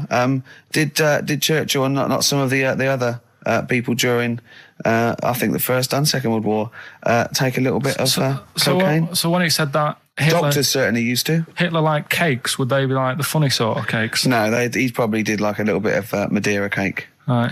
Yeah, there was probably nothing like that. Sorry, carry on. So anyway, he beat the Bosch. Yeah, did all that. Oh, that's steady on. His personal life's nothing to do with it. And the most amazing bit is, right, he wasn't fit, and he had a couple of strokes. He's a good-looking bloke in many ways. Well, he had a couple of strokes, but he had a stroke on, say... We've had that. He beat the Bosch. He liked to have a couple of strokes. Yeah. Let's not get into innuendo, Karl. It's stupid. Right, say he had like a stroke on a Tuesday.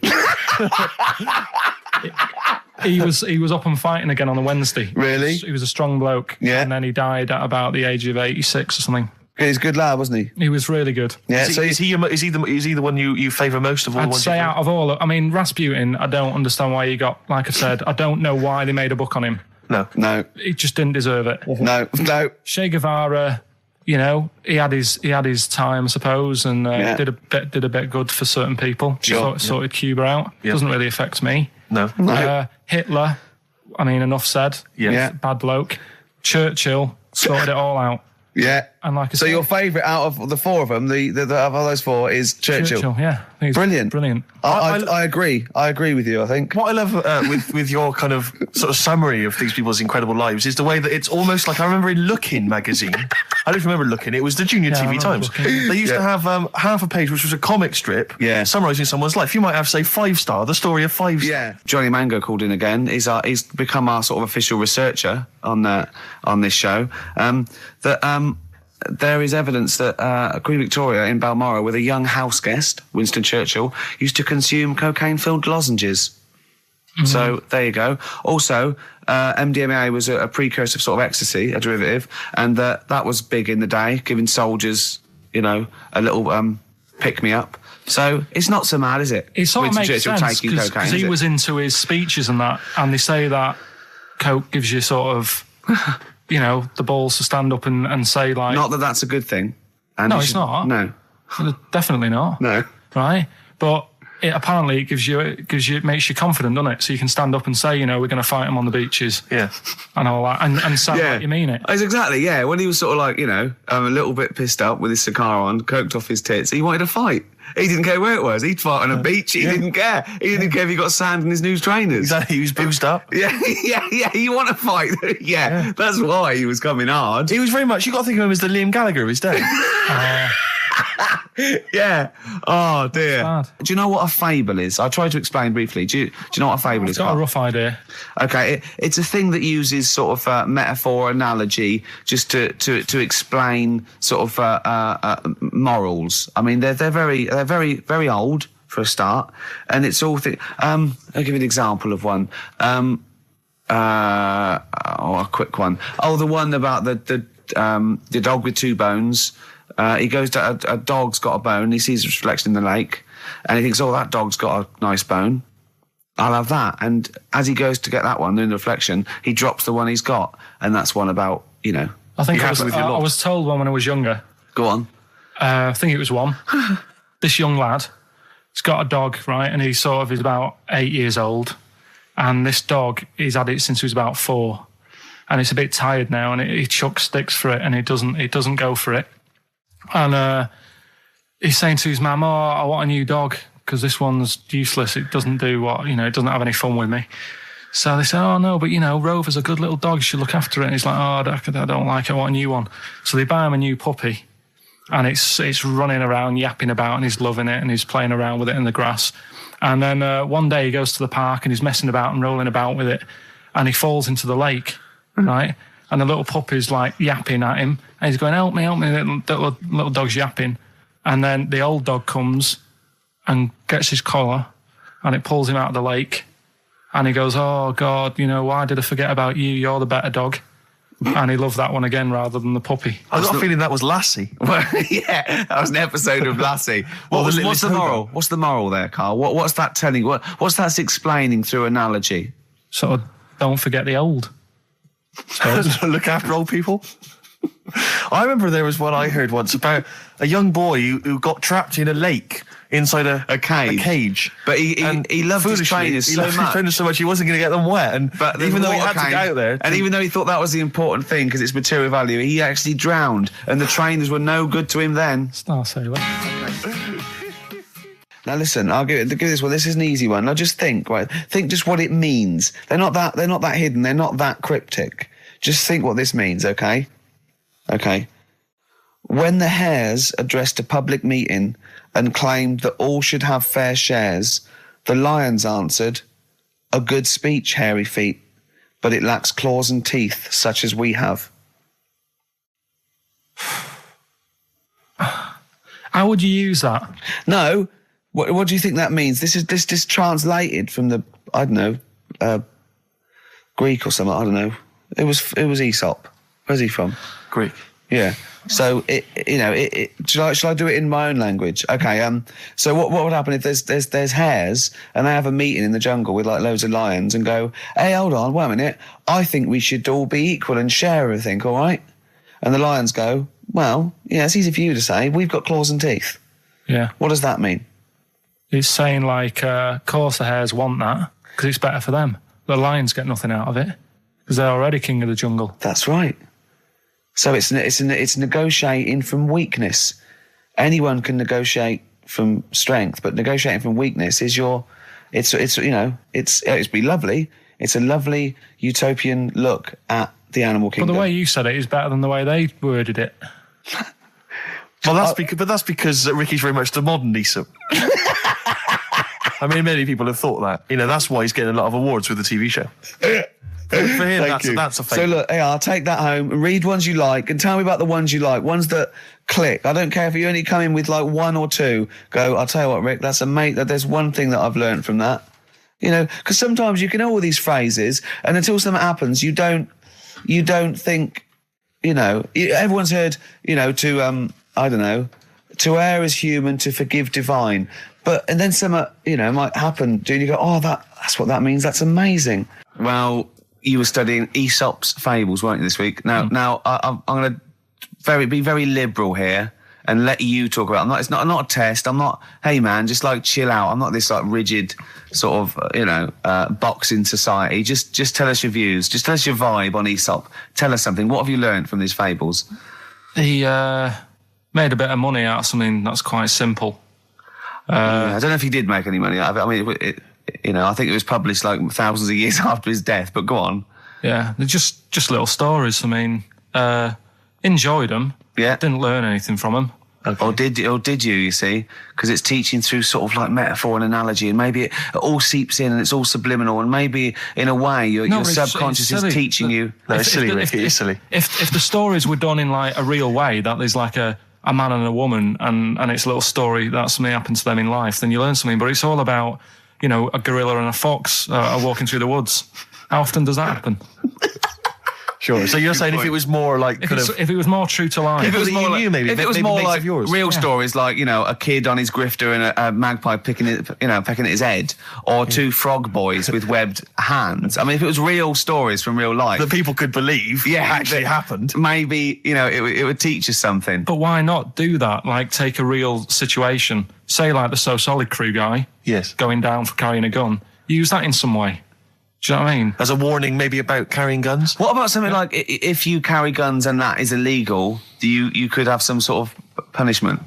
Yeah, that's Good. So That's what you it doesn't mean, bother yeah. you then that the fact that these fables have been used for many, many generations to educate maybe young children or even older people, the fact that they've served a brilliant function and they've become classics, that doesn't bother you? You've seen through them? Well, they don't always work. Okay. When I was out with Rick the other day, he brought one up. I told him the one about the two mice, the industrious mouse, who throughout the summer he would be storing berries, nuts and berries, and he'd be storing it, and the other mice would just be eating off the trees and running around and having a laugh. And they go, "Well, you're going to become hungry." He goes, "Oh, I'll worry about that when it comes to it." And they'd do that, and he'd be storing his nuts and berries, and autumn came, and the mouse was still playing and not doing anything. And then winter came, and the silly mouse was like shivering, and he went and knocked on the mouse's door and went, "I'm freezing and I'm starving." And the clever mouse said, "Well, I told you, didn't I?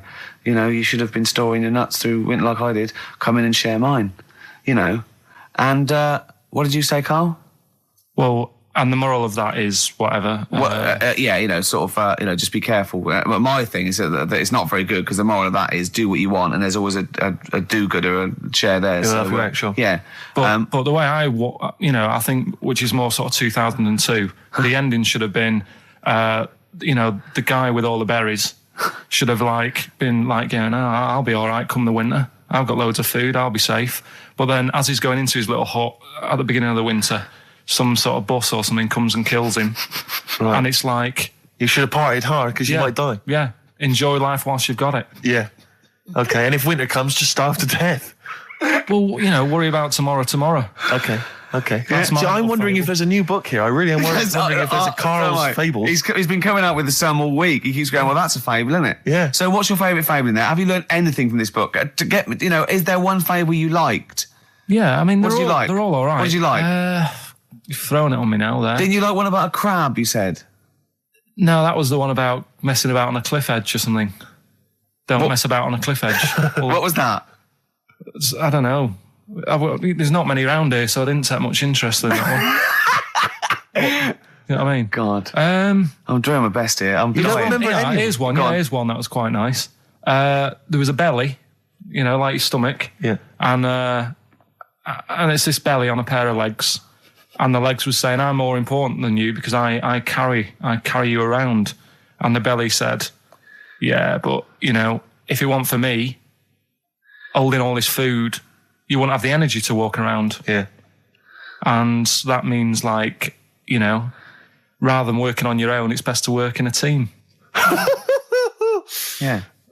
So, Well, the one similar to that I was taught when I was little was a vision of heaven and hell, and it went down to hell, and in hell, right, there was these people had like 20-foot long chopsticks. yeah. And they were getting their food, and they couldn't get the chopsticks into the food and get it round to their mouth because they were just too long. Right. Right, that was hell. And in heaven, they had exactly the same thing, but they were feeding each other.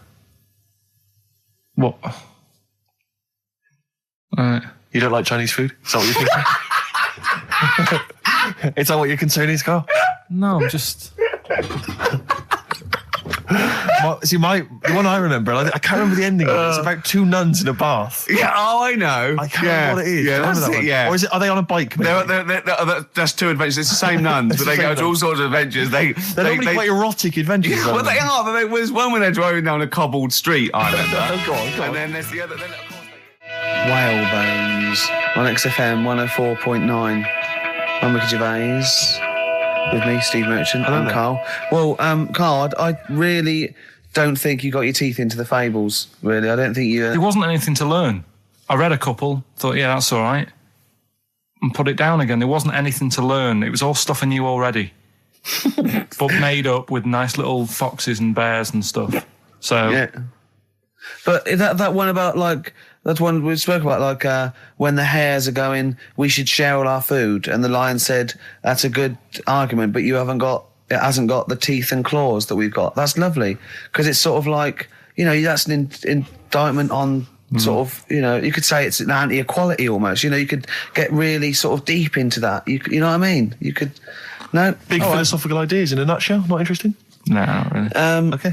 Okay, then. Well, you're going to hate this then. I've brought in the concise Oxford Dictionary of Quotations. Now, just look at some of your favourites. I'd suggest going straight to things like Wilde or Newton or Churchill or You're a big fan of Keats. Churchill. Yeah. like- He's the boy. Yeah. Right, okay. Let's go through that old Kramer. Blah, blah. Newton. Right. Right. Here's a famous one. Okay. This is Isaac Newton.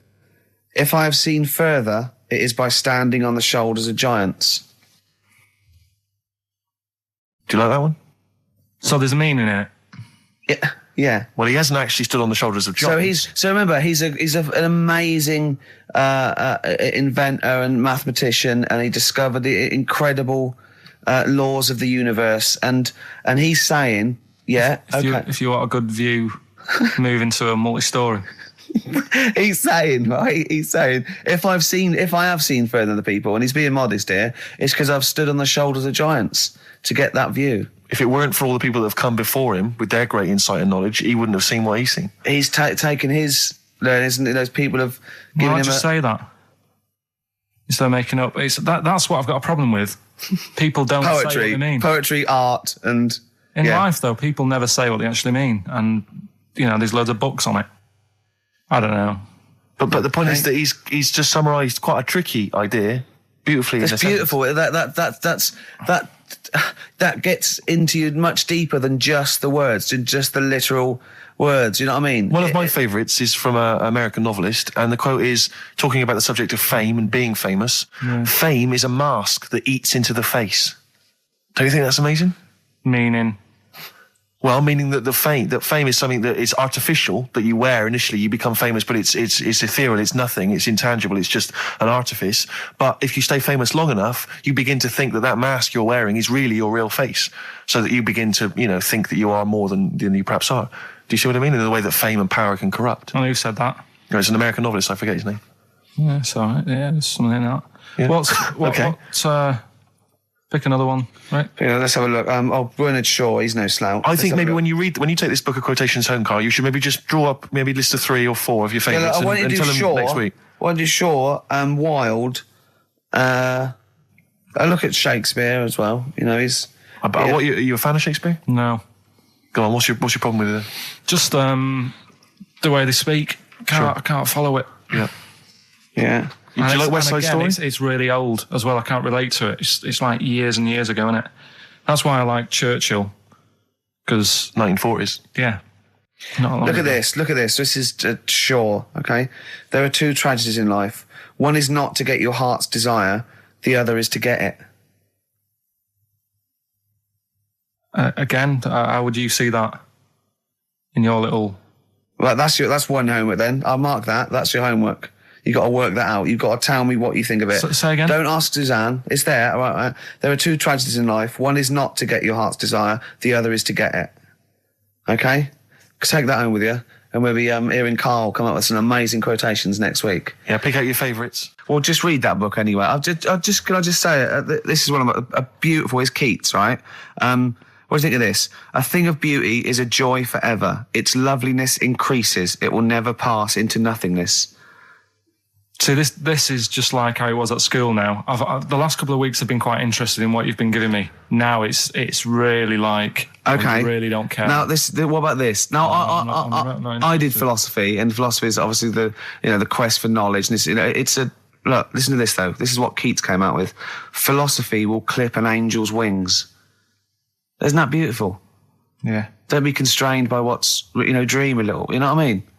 Just go beyond. I don't agree with it, but it's a lovely bit of poetry. Yes. Yeah? So you're going to read that for me, are you, Karl? Yeah? Just pick out 5 of your favourites. Yeah. The ones that mean something to you. And then next week I'll bring you in pictures of animals. Brilliant. Okay? We'll do it. Okay, and some sweets. Black Rebel Marks Out of Club. Whatever happened to my rock and roll. Well, near the end of the show, just time for the re-education of Karl, revisited. Mm-hmm.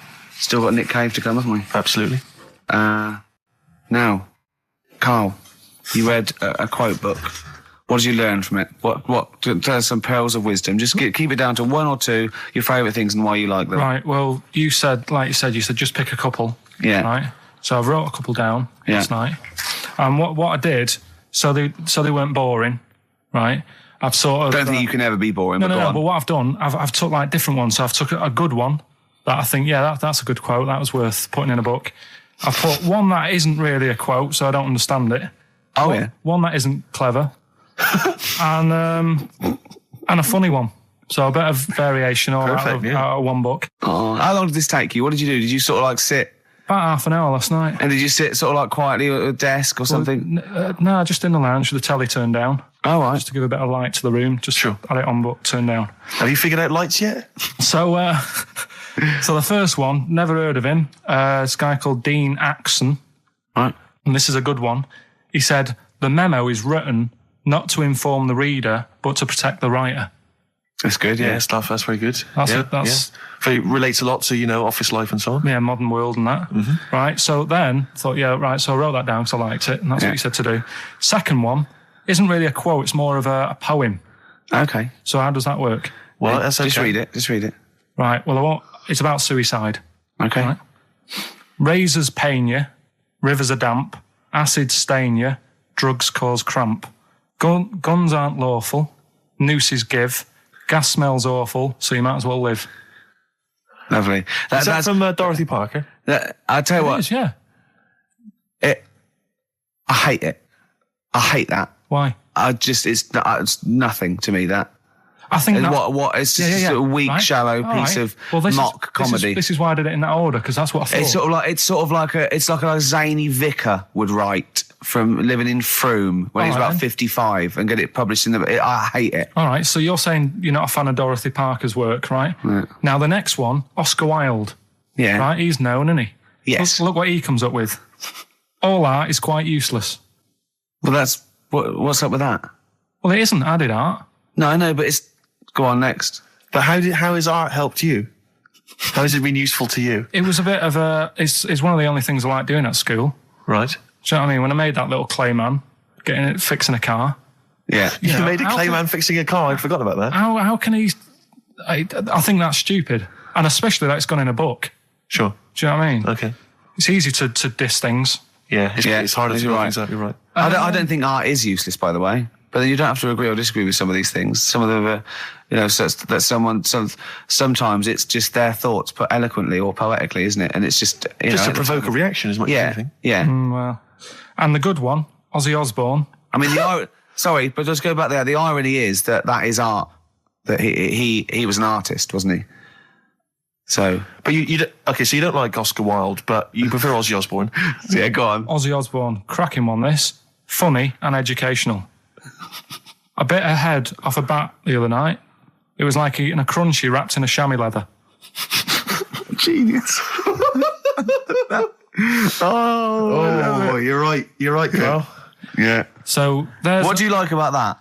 The way he's described what it is like. I think, if someone, that you can imagine what it's like, because I like crunchies. Yeah. And, it's like and a chamois leather is really chewy, so you can imagine that's like the skin. So you like his descriptive writing. The crunchy bit is like the bones and that. Yeah. It's perfect.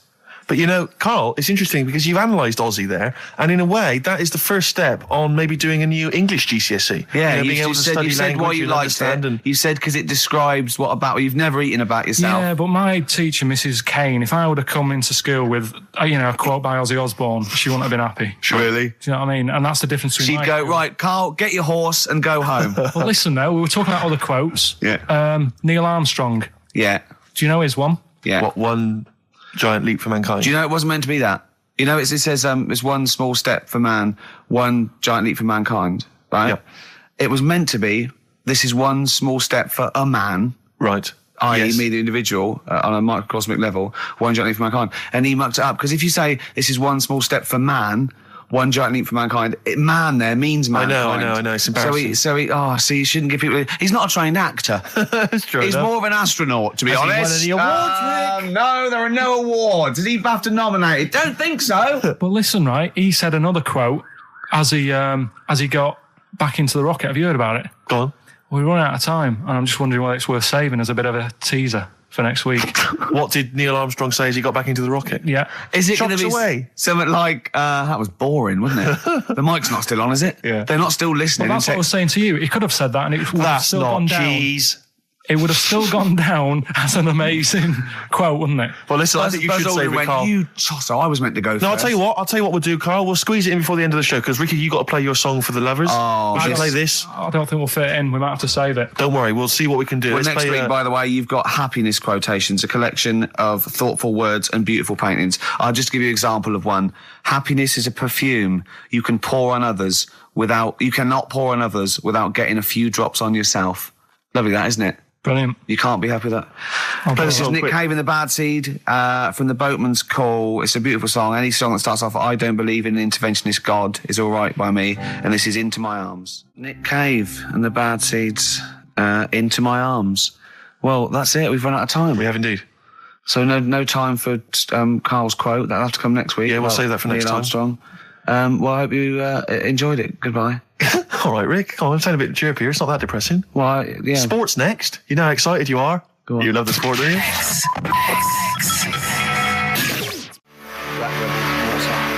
Spread your love on XFM 104.9. I'm Ricky Gervais with me, Steve Mitchell.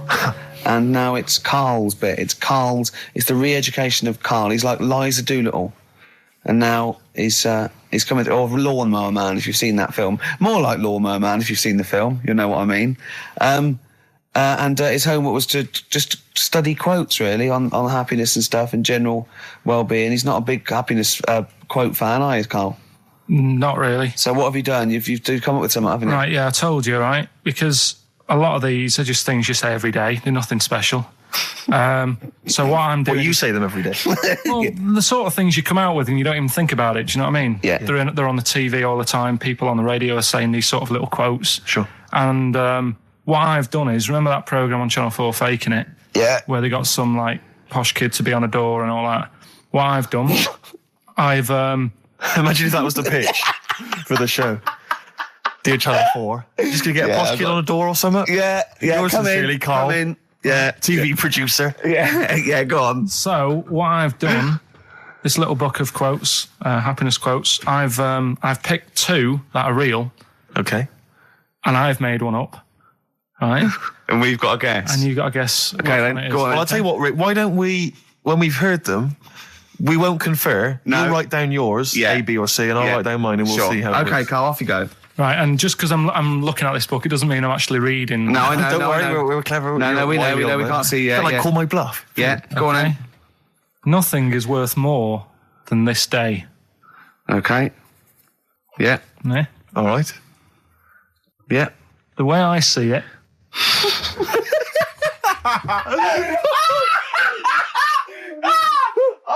Oh God, my head's gonna burst. No, hang on. My head's gonna burst. No, Hang on. this might not be Karl's. Oh, it might not be. How do you know I haven't tweaked them a little bit? Yeah, good Okay, point. fair Good enough. point. No, good point. The way I see it, if you want the rainbow, you got to put up with the rain. Yeah, okay. All right? All right, yeah. Okay, no. It's not, yeah. Come on.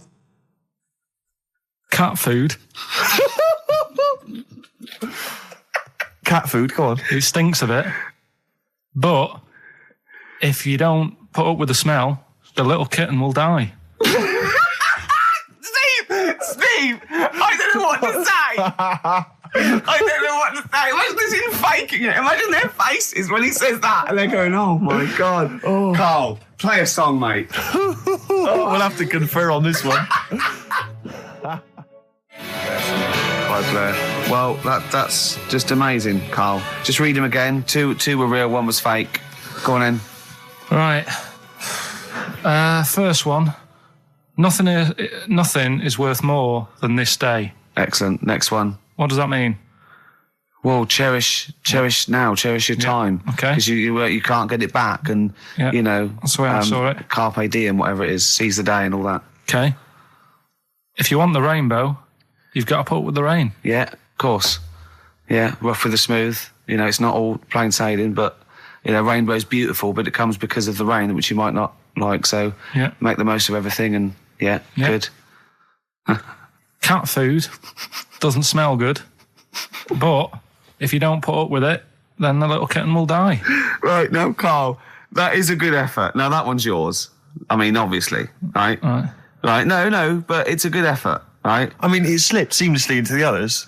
Yeah. I don't think it didn't. No, but it's good. I mean, we knew it was that one. But what I will say is, it's good. But what you don't know, maybe subconsciously, is, I mean, it's very similar to the Putting Up with the Rain and the Rainbow. But that's good. Why do you think that? Well, what does mine mean? Well, even though it smells bad, it's good for something. Right. So I didn't look at it like that. What did you look at? I kind of thought... Was yours more specifically about cat food, generally? Because, normally it's an analogy. Yeah, or a metaphor for something, much bigger. Well, no, the way I mean, Dolly Parton, who I think did the rainbow rain thing, she wasn't specifically concerned about weather conditions. No. It was a sort of general idea. Yeah, it's all about life. Yeah. Well, that's what I've done. Go on. I've used an everyday thing. Yeah. And put it with today's problems, right? Go on. So, my girlfriend, she might like to go shopping for clothes. I hate it. Right. But because I love her, I put up with it. Oh, that's nice. Yeah? Yeah. So, you love that little kitten. You can't stand the smell of the stuff you got to feed it. But because you love it, you go, well, I'll put up with this just for a few minutes and then I can, squeeze its head later and give it a little... Sorry. Can we go back? Stroke its head and stuff. Oh, right. Yeah. Sorry, it was a bit of a slip, was it? Squeeze its little head. Yeah, well, that's just the thing that I do with cats. Put it in a bag and drown it in a lake. I can feed it and then I can throw it against the wall. Exactly. So you didn't see it like that, did you? No, that's very good. So it's about love, is it? It's about putting up with the bad things for something you love. Yeah. Well, that's nice. But Karl, you seem now to be convinced and rather smug that you've tricked us and that you've fooled us and that we didn't understand it. Well, I say that's your fault, not ours. No, it's not, though. I mean, look, that man in Forrest Gump, he was a bit of a nutter. And he came up with the life is a box of chocolates thing. Yeah. Now, if that was in this book, you say, oh, yeah, brilliant, good bit of work. But if he was sat here doing the show with you, you'd be taking the mickey out of him. Sometimes I feel he is. No, but Karl, I could. In fact, if people are out there, we're too lazy. Could you write down everything Karl's ever said? Because I think we could publish that. Yeah. He said one today. He saw my salamander. It's not a euphemism. He saw my salamander, and it's just sitting there in the tank. Your exotic pet. Yeah, and he's worried about there not being a lid on. And he said, I went, what are we worried about? He said, wow. He said it sits there for 24 hours a day, obviously planning to get out. Well, he's got nothing else on its mind, and the daft thing is, he has actually got the lid ripped up a little bit. He's got nothing else to think about.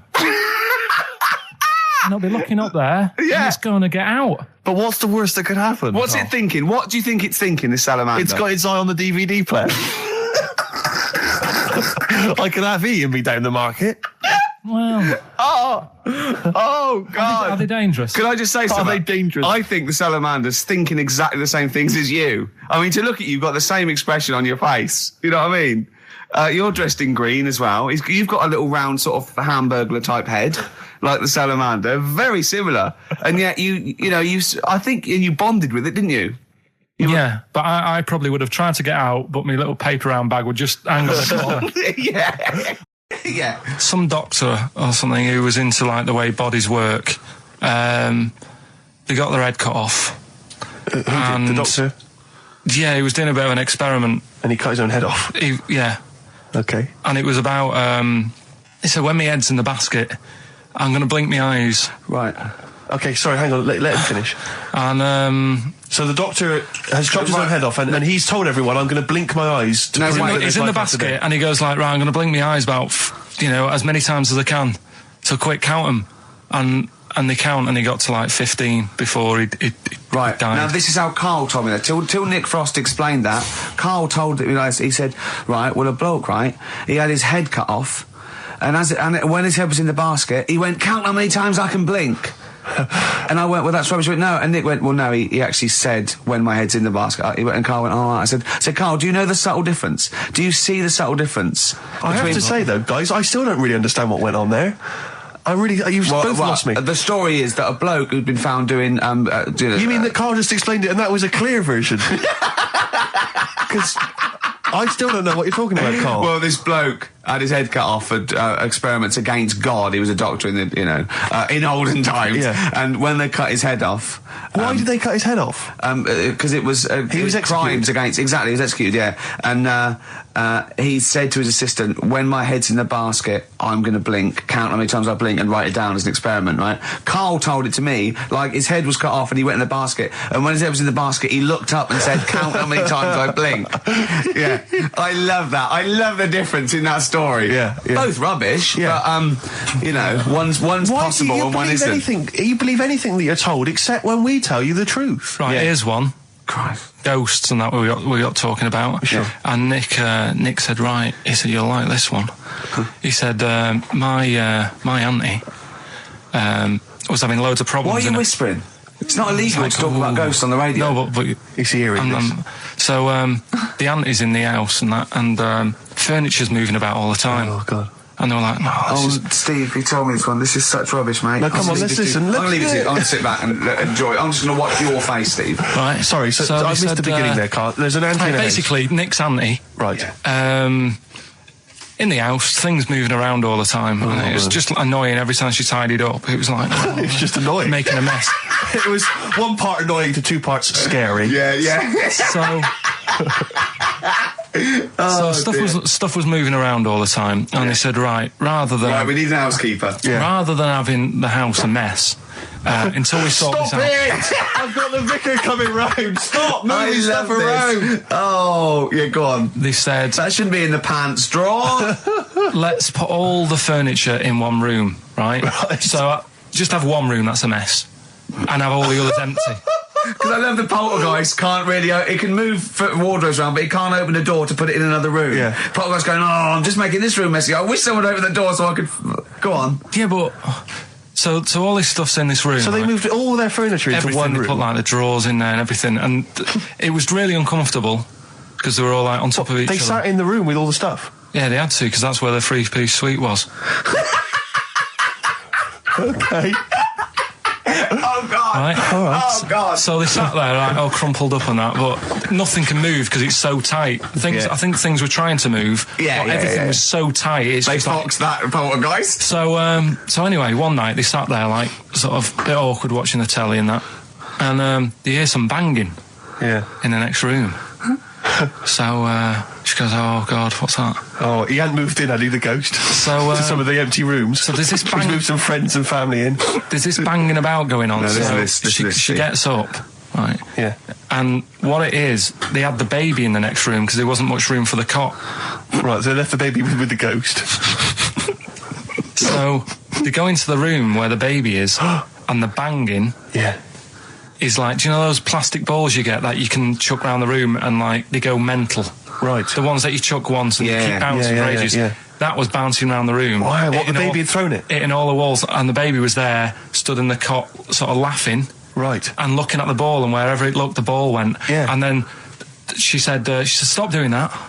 Yeah. And the ball just stopped. Did it? And it rolled a bit and stopped. Right. So the baby had thrown the ball and it was watching it as it bounced around the room? It wasn't throwing it, it was in control of it. No, the point is, Steve, the baby has been doing it. It would have been the baby all along. The baby had been messing with the furniture. It was So the baby it's a that had the super power. baby. Yeah, it's the baby that had the power. Special baby. It's a baby that had the power. It's What a baby that had the power. What- the power what's the power? of telekinesis. Right. They were then trying to convince me that telekinesis was not like all the other stuff that I didn't believe in, but that was a science. Right. Telekinesis was possible. Yes. Yeah, it's not like ghosts and demons and all that sort of. Telekinesis is different. Yeah, That's science.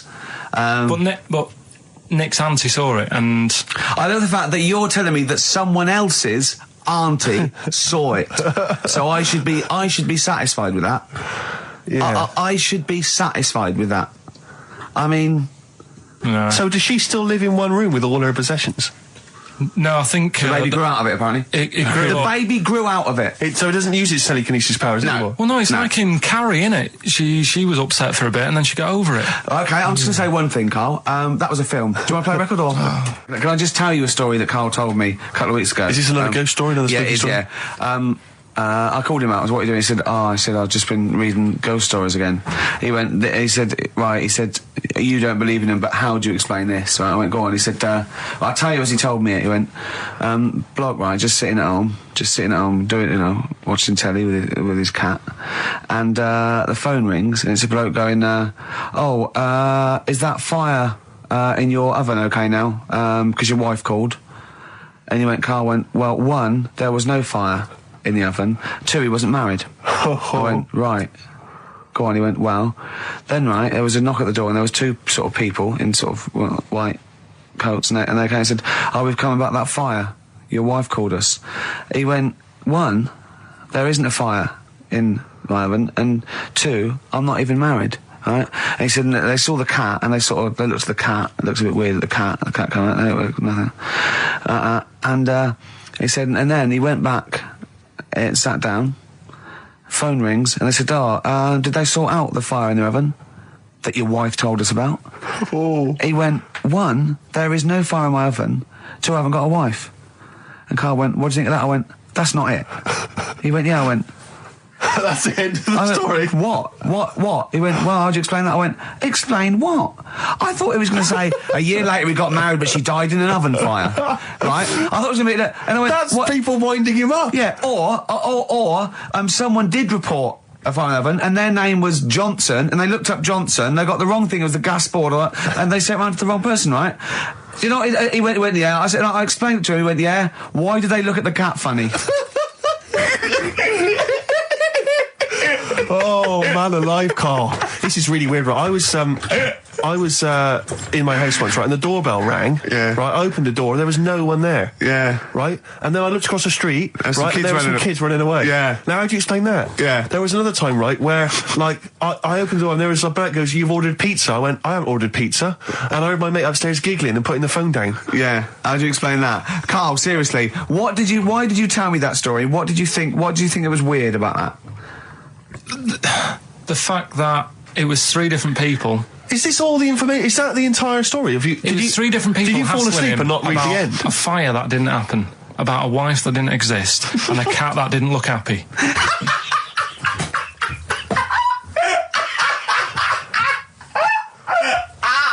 Oh, I'm gonna have a heart attack, Karl. What? I mean, why did they look at the cat funny? Because cats don't like spirits, do they? What? The other blokes were ghosts?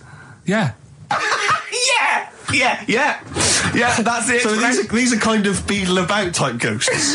These are ghosts who walk the earth as the undead, just winding people up slightly. That's lovely. That is lovely. Seriously, and a cat that did not look happy. But seriously, why would ghosts wander around just like winding people up? Oh, maybe something did happen there years ago. Some fire. Some woman might have died in a house of a fire or something. Yeah. And it's sort of all happened again.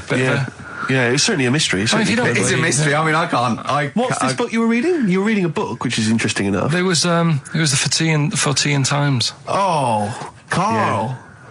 Yeah. Well, I don't know what to say. Karl, let me ask you now. Karl, you will be a little bit unnerved about this. Have you seen the film Jurassic Park? Yeah. You know what happened there? Well, according to the Sun here, it says scientists are planning to clone mammoths for a theme park. Look at his face. Look at that. He looks like a dog caught in the headlights of a car. He's terrified. I love Karl. He sprung to attention there. Is that the best news you could have? Man moths.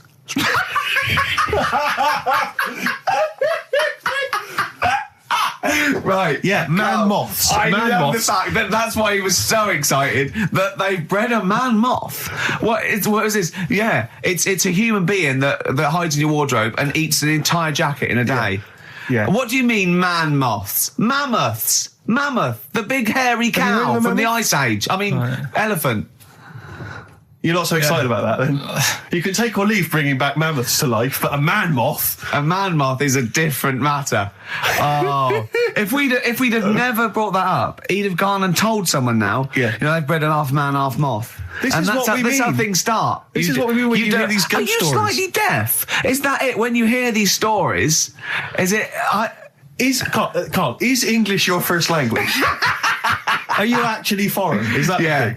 Yeah. Should we speak when we say foreign, we mean not of this planet. Yeah. Should we speak slower? Would that be a help to you? No, go on. Next What do you one. make of that? Do you think that's good? The Well, that's idea good of to bring back mammoths. prehistoric animals. These giant elephants. They're slow, aren't they? It's not as if they're going to like get out and run fast and they can't capture them. They'd probably be a like fence, to be elephants, honest, aren't Carl. They'd probably be a fence. they? No, but I'm saying, but you're asking it as if like, oh, it could all go wrong, but it couldn't, could it? Well, Really? but the point was about Jurassic Park is they thought it wouldn't go wrong. They thought they had it all under Yeah, but control. that was And Have you learned dinosaurs. nothing from Jurassic Park, Carl? Dinosaurs would say, oh, think about it before you do it.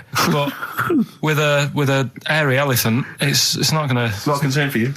Would you go along to see him? Would you be interested in that? If it was in the area. He's great, isn't he? I'd love a queue, Nothing right? impresses No, him. but what I'd like to do is Carl sitting like Yoda in a little cave, and I'd just like to see people like Tony Blair and Stephen Hawking in a queue, and they go and say, "Carl, got a bit of a problem." And thinking of cloning a man and a moth. Problem? Not an issue. No, if I'm in the area, I might cruise around and have a look at it. Otherwise, just don't send it near my clothes. Oh, that's fantastic. So it's just for a second. As the words "man moth" came into your head, how excited were you? I mean, were you both terrified and excited? For the moment when you thought that they'd cloned a man and a moth? I pictured... what kind of face did he have? Did he have the moth's head, or was it a man's head? Just a little man head. Right, what was his face? What did it look like? He just was like a bit shocked. Perplexed, yeah. So it was like he'd been grafted onto the body of a moth without his consent. And when he was asleep, he'd woken up. He just went in to have a goiter removed, and they said, "We've replaced your goiter with the body of a giant moth." Yeah. Is that all right, Mr. Jenkins? So he had the head of a little. Was it a little boy or a man? Little man. Right. Okay. And he's just bumping into a lamp. He's just bumping into a lamp. If you went into hospital and they'd done something, what's the worst thing they do, right? What would you rather have done, right? You wake up and you've got lobster claws for hands. Right. You wake up and you've got duck's feet. Or you wake up and you've got one horn coming out of your head. The worst thing, Yeah. probably the horn coming out of my head. Why? Get in the way. That'd be useful, wouldn't it, in fights and stuff? And for like parties, people would play Well, I suppose quoits. the lobster claws would also be quite handy there. Well, listen, I'm a big fan of that TV show. It's on digital TV. A lot of people won't have it, but Inside the Actor's Studio with James Lipton. Yeah. And he interviews lots of big Hollywood stars, and he always asks them these same questions at the end. Can I just run a few of them past you? Go on. Okay. So, if you could do any other profession other than the one you do now, what profession would you do? Can you just change that to apart from a paper round? Apart from a paper round. Oh. If you could do any other okay. profession, Karl. And it doesn't matter about like... Doesn't matter if you've got the skills or anything. In an ideal world, if you had the ability. Well, I think I'm about to buy somewhere, so I reckon something, using tools and like doing a bit of plumbing and that. So a plumber? Well, sort of an all-rounder. Right. A handyman. Well, yeah. Yeah.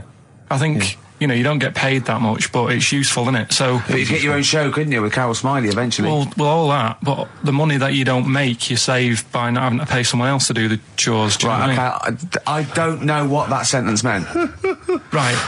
No. A plumber, how much is the average plumber on? The money you don't make, you save on not getting someone else to do it. No, just think of that. No, look, break that sentence down. Are there any... Sorry, Rick, but people who live in glass houses. Yeah. Anyway, let's just go back to Lipton quickly. We've got a couple to get through here. So, your favourite noise or sound? Favourite sound or noise? Oh. Is it me? No. It's not me. Hang on a minute. It's not me. Are you sure it's not me, Carl? I like Elvis. Noise. Elvis. In the ghetto. The sound of Elvis. Elvis in the ghetto. Brilliant. Okay. Yeah. And your least favourite noise or sound? I don't think it should really be records and music. Noises, things that you hear at home or whatever. Maybe like a sound of a... The least favourite noise? Least favourite? The sound of... Probably like... the sound of ghosts? Fire engines and that. Right. That's annoying. Except if your house was on fire, presumably. I think it's a bit unnecessary. You think they're just doing it to wind people up? I live on like a busy street and it's happening all the time, and it is like... Just sort of have a blast of it, and people will hear it. You don't have to keep it going. Yeah, Sure. So that is pretty annoying. And if heaven exists, Karl, when you get to the pearly gates, what would you like God to say to you as he welcomes you into heaven? What would you like God to say to you? Who asks these? What show's this? It's a programme where celebrities are interviewed by a guy, an American interviewer, and he always asks these questions at the very end. What would I say to God? What would you say to God when, if you believed in heaven, and if heaven exists, when you eventually go up to heaven and you're welcomed in through the gates by your God, parker and your stussy t-shirt and your... What do you want God to say to you as he welcomes you in? Say, you alright? Don't know, just be friendly.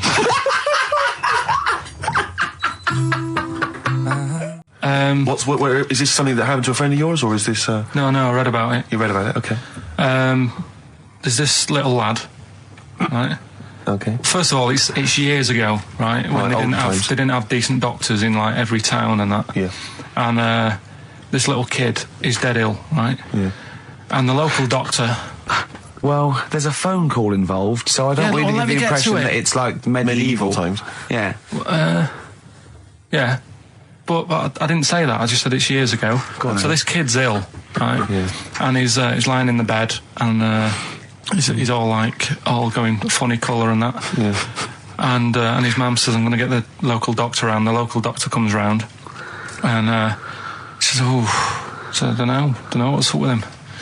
He said, "Leave it with me." Leave it with me. He said, the doctor said that. I'll have he said I'll phone up a top doctor. Okay. Who was in America or somewhere like that. And so he goes to the phone in his office and he calls America, and because it's years ago, the phone line isn't that good, it's all crackly and that, right? Yeah. So he's talking to the doctor and he's saying, "I've got this kid, he's a funny colour, and he's really weak and that. I don't know what's he's up not with him." giving him much to go on. Right? Sure. So the American doctor, right? Yeah. He goes, "Yeah, what you want to do?" And it's all breaking up, right? Yeah. He goes, "What you got to do? You got to it's all breaking up. You've got to give him some parrot's blood, right?" Some parrot's blood? Well, that's what he thought he said, but the line was really bad. Yeah. He meant parents' blood, but he heard that he said parrot's blood. He said, "Right, I'll do that. Leave it with me." I can see where this is going. He goes to a pet shop. Yeah. He says, "Give us like half a dozen parrots." Sure. Takes them round to the kid's house. Takes the blood from the parrots, puts it into the kid. Kid's fine. The kid's fine.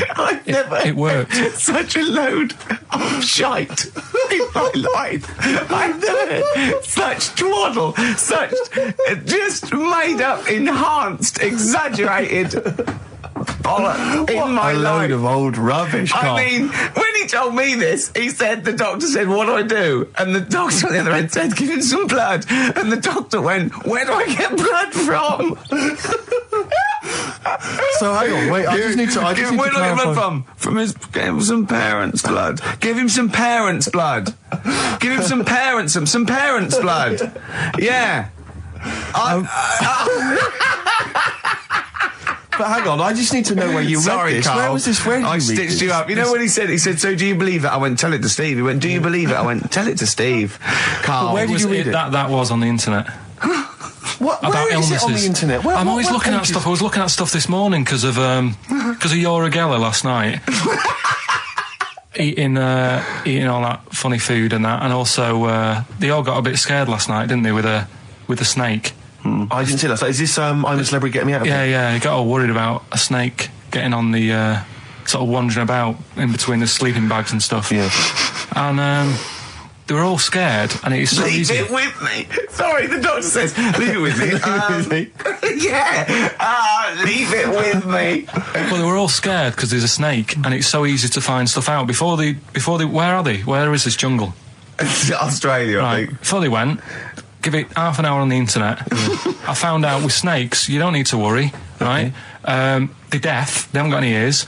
Right. So as long as you're really quiet, it'll probably leave you alone. Yep. And also, they don't have eyelids. Uh-huh. So they were suggesting if one's coming towards you, just like kick sand in its eyes. Because it can't blink, and it leaves it a bit like annoyed, and it wanders off. But they didn't do any research before they went. Yeah. And that's, I think your knowledge would hold you in good stead. I don't think you need to know any more than you know. Karl's getting very excited, as we all are, about his new... Should we let him do a little taster for us? Well, I'm very excited about it. I mean, So the gist of it, what is it? What is it exactly? Right. Is it a game show or is it a competition? It's just, I just thought it's something that, you know, you can play and also people at home can take part in it. now, would they phone in about this, or they can just play at home while they're listening? They can just play at home. Okay. You mean we haven't got any prizes? No, there isn't. No, I think we could get him to phone in, maybe. Well, I don't know. Let's hear the game idea first. Yeah. Right, it's music related. Okay. Good. And what I do is I sort of tell a little story. Okay. And that story makes up a song title. All right. Well, it sounds ambitious. So, is it a cryptic clue? Could be. Say like this, right? Oh, dearie me. Oh, dearie me. Say like this. Right. This woman, right, she's pregnant. You know the answer to this one, so don't be saying anything. This is just aimed at Steve. Okay. Right. This woman has a baby. Yeah. She's pregnant, has a baby, and the doctor's there in the hospital, going, "Oh yeah, you've got a lovely little baby here." You told me that this is. Oh, this guy. Got a lovely little baby. It's just coming out now. You'll be able to see it in a minute. And it's like covered in gunk and stuff. Yeah. And he's going, "Yeah, it's nearly here. It's coming out. I see its little head and that." And he gets hold of it, and it's full of all this gunk. Right. The baby's full of gunk. Yeah, like the covered in gunk or full of gunk. Covered in it. Right. And he goes, "Here you go. Get hold of your baby," and he drops it. Right. What song's that? There's so much irrelevance there, Steve. I can't tell you. It's not a cryptic clue. It's not a cryptic clue. Because only... I mean, the gist of it is relevant. That isn't the best one. That's just... Right. I mean, there is just... There's things there that you were dwelling on and thinking of puns. Don't.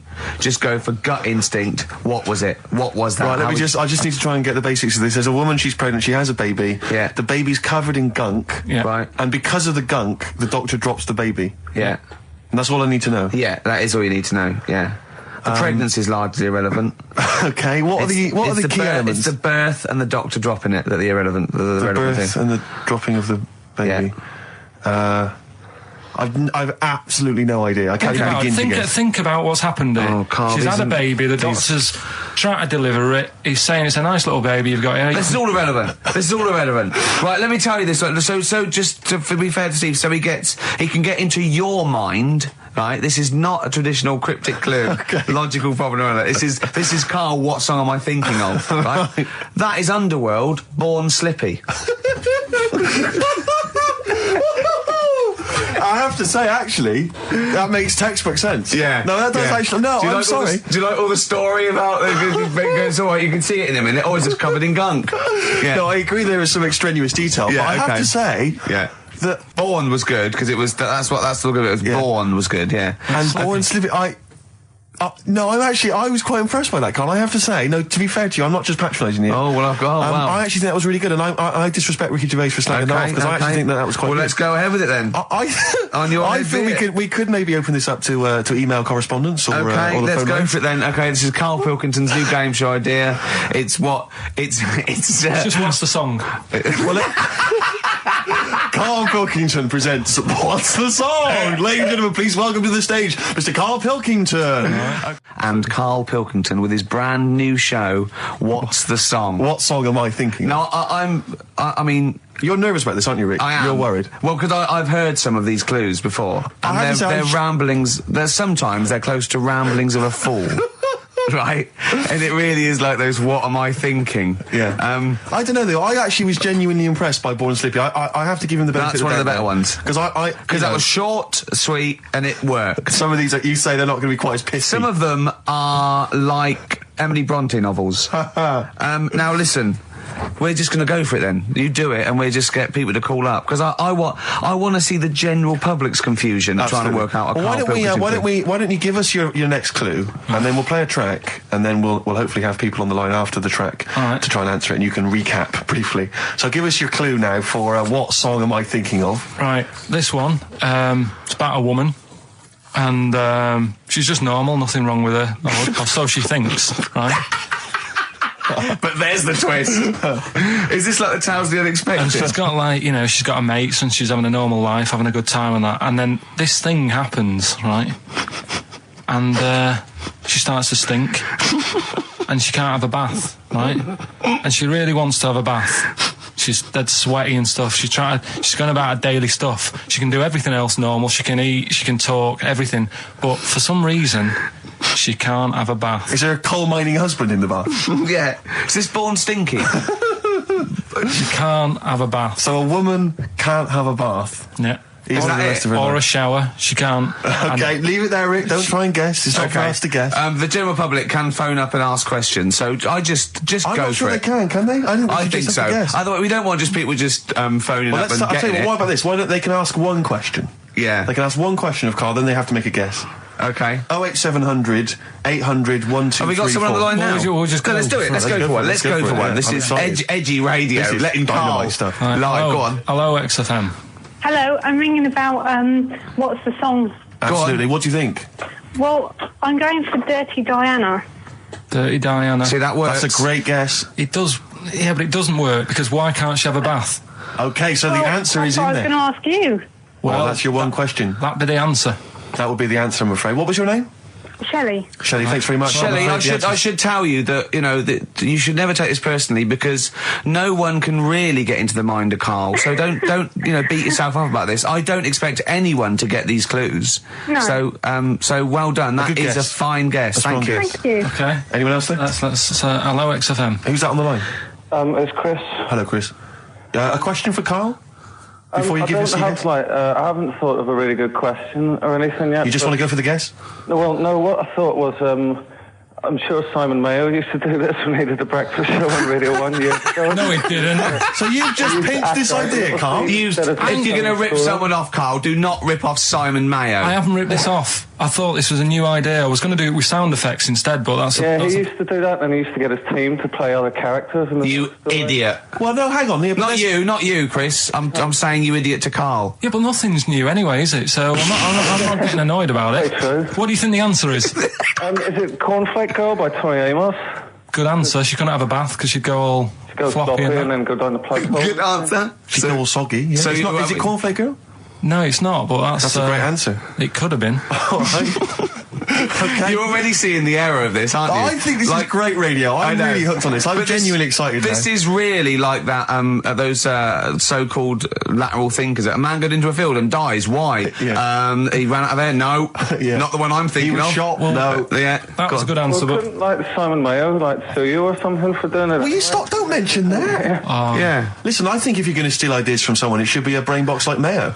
I mean, he's the man who's The only doing it. example of one I can ever remember hearing on his show, because I was quite young then, was some people were pretending to tap someone's phone or something, and then they got caught, and the answer was just bugging by whistle, because they were Genius. That was absolute genius. That's Yeah. absolute genius. See, Chris, we're gonna- I don't know Karl, if that's the sort of Karl's ever standard gonna you've got to get come up that. against. Yeah. Thanks very much, Chris. the phone lines are hot. hello, XFM. Hi, is it Candy Perfume Girl? Is it what? Candy Perfume Girl. Candy Perfume Girl? Yeah, Candy Perfume Girl. Is it? Well, who's that by? Madonna. No, it's That sounds like an obscure album track. No, Wow. it's one of her songs. just That think is it. about it. She stinks and everything. She's a normal life. I didn't say she was a sweet or anything. But for some reason she can't have a bath or Is a this shower. a big song? Just to give him a clue. It's a bigger song than Candy Sweet Girl. Thank you was a very much single. indeed for your guess. It clearly is Thank right. you. Cheers. Sorry. We Okay, one more, then we go Yeah. to a record. Come on. Okay. Go on. Hello, XFM.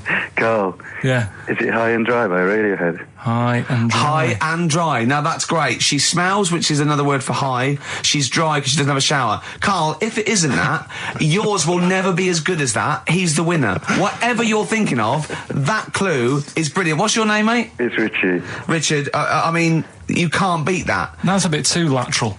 Don't be stupid. It's perfect. He's made yours into a clever clue. He's made high, she smells, dry, she never gets in the bath or shower.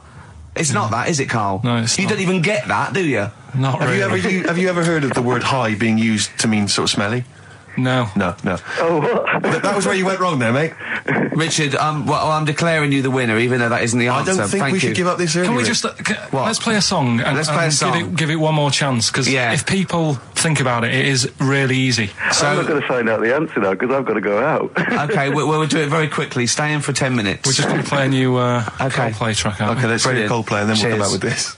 Coldplay. One I Love. That's for Nick, Neil, Olivia in Tower Bridge. Absolutely, and also Nikki from Bromley, who emailed in. She's enjoying the show, and she wanted a bit of Coldplay. That's the B-side of the current single. This is a great show, isn't it? We've got great music, we've got laughs, tears, we've got requests, we've got Simon Mayo games. It's just like Radio 1 for less people. Exactly. Radio 1 for less people.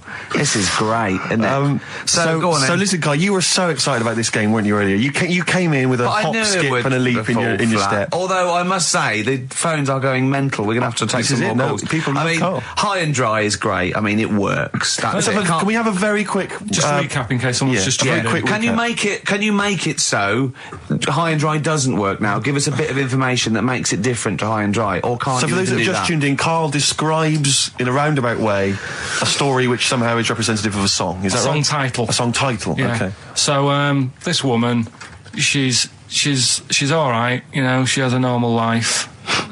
Pretty much. Kind of. Yeah. There's probably a few things actually that she can't do thinking about it.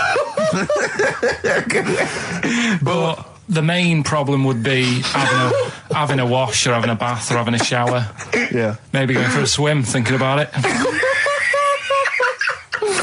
Right. I think water is the clue, isn't it? That's the clue. Who's that on the line? Hi there, it's Mark. Hello, Mark. Hi, Mark. Right, What do you it think? Smells Like Teen Spirit, Nirvana. No, it's not. That's a great guess. Smells Like Teen Spirit again. He's also brilliant. Thank you, Mark. Well done. No, it's not that. All right. Hello, XFM. Oh, that's a dodgy mobile. Oh, that's a bit of a clue. A dodgy Hello, mobile. XFM. Oh, they've just given up. They've all been going for Smells Like Teen Spirit. They just hung up. Hello, XFM. Hi, is it She's Electric? Excellent. She's Electric. It makes sense. That's fantastic. Oasis, Karl. She's Electric. Why does she smell? Because she doesn't have a bath and that. Because she can't have a bath or a shower. What's your name? Neil. Neil got it. Neil got it. So, did you get it straight away? No, only during the song. A process of elimination from all the other wrong answers. Yeah, basically. So, She's Electric. Rick, I have to say, you're holding your head in your hands, and it looks like you want to shoot off. But I have to say, I thought that was quite good. I genuinely thought that was quite good. But it's not a cryptic clue, is it? Because it's not. She smells. There's a few things you can't do. She's electric. yeah, but do you understand what I'm getting at? She's electric. I always understand what you're getting at, Karl. That's never been a problem in the years I've known you. Neil got it. Yeah. I have to say, Rick, I think you're down on this idea. I could definitely see that ITV1 replacing I'm a Celebrity, Get Me Out of Here. Karl Pilkington hosting. Simon Mayo on the phone. Exactly. To the lawyers. Well, Neil, there's no prizes or anything, but well done. Well done, that was well worth it. Right. Well, you go away with the award in the knowledge that you've beaten Karl. Yeah. You can secure the knowledge that you thought how Karl does. Absolutely. Well done, Neil. So let's take us back a few steps, Karl. What's the story? Right, so I did some research. Right. Let's just recap again. There was a guy you read about who had his head chopped off. He was guillotined. Yeah. He had said to the people around him, I am going to blink once I've had my head cut off to so show the brain that life, can still... or the brain can continue to work after death. Okay, so we queried that. So you weren't having any of it? Well, no, possibly for a few seconds till the oxygen stops being fed to the cells because the blood has drained away. But, nothing spectacular. So go on. Well, along the similar sort of lines, right? This is quite a few years ago.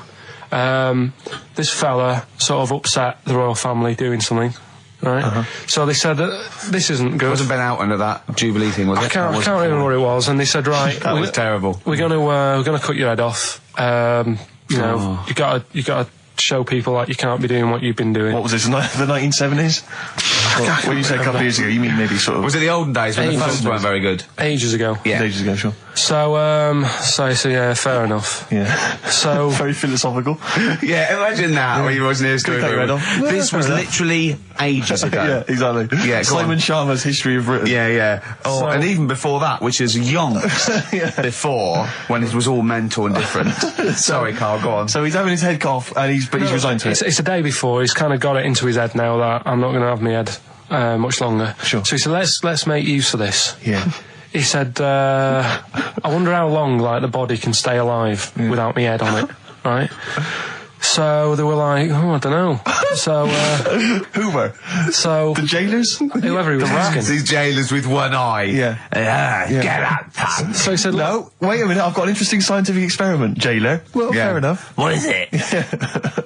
So he said, "What I want to do, right?" He said, surely it's my last right. I'm going to be dead tomorrow. Sure. So let's do a test. He didn't draw it out this long, did he? Yeah, and he said, let's test this out. He said, do us a favour. He said, it's my last day. What I want you to do is, you're going to cut my head off. Let's put a white line on the floor. Right. And see if, because there's no point asking how far he can sort of walk without an head if there isn't a line, because you don't know what to count. Do you know what I mean? If he loses his head and he's running around all over the place, you can't really count That's that. not impressive enough, yeah. So they said, let's make a white line. Sure. Yeah. Who said this? He did or they did? I think they started to join in with him and saying, well, let's make this a... Sure. You guess it. Go on. So... they got Norris McWhirter down. The Guinness people. Oh. Yeah. So they said, let's get this white line. Yeah. And dedication's all he needs. We'll do this. We'll do this tomorrow. And he said, all right, then I'll see you in the morning. I'll see you in the morning. Night, sleep tight. Bye. I love the fact that Karl knows exactly what was said. That's beautiful. Yeah. He doesn't know the story or what order it is in or when but it he was. knows exactly what was said. But he knows the intricacies. All right then, see you in the morning. Bye, little kissy. Oh, I'm not like that. Oh, you joker. Don't let the bed bugs fly. Yeah. Anyway. So he gets up. Do you want a paper tomorrow? No, I'm all right. Go on. He gets up and they say, right, today's the day and that. And he said, well, I've got used to the idea. So here's a white line for you. Got used to the idea. Go on. So they go, right, are you ready then? And he said, I go on. And they cut his head off. And the body walked 32 steps without a head. Wow.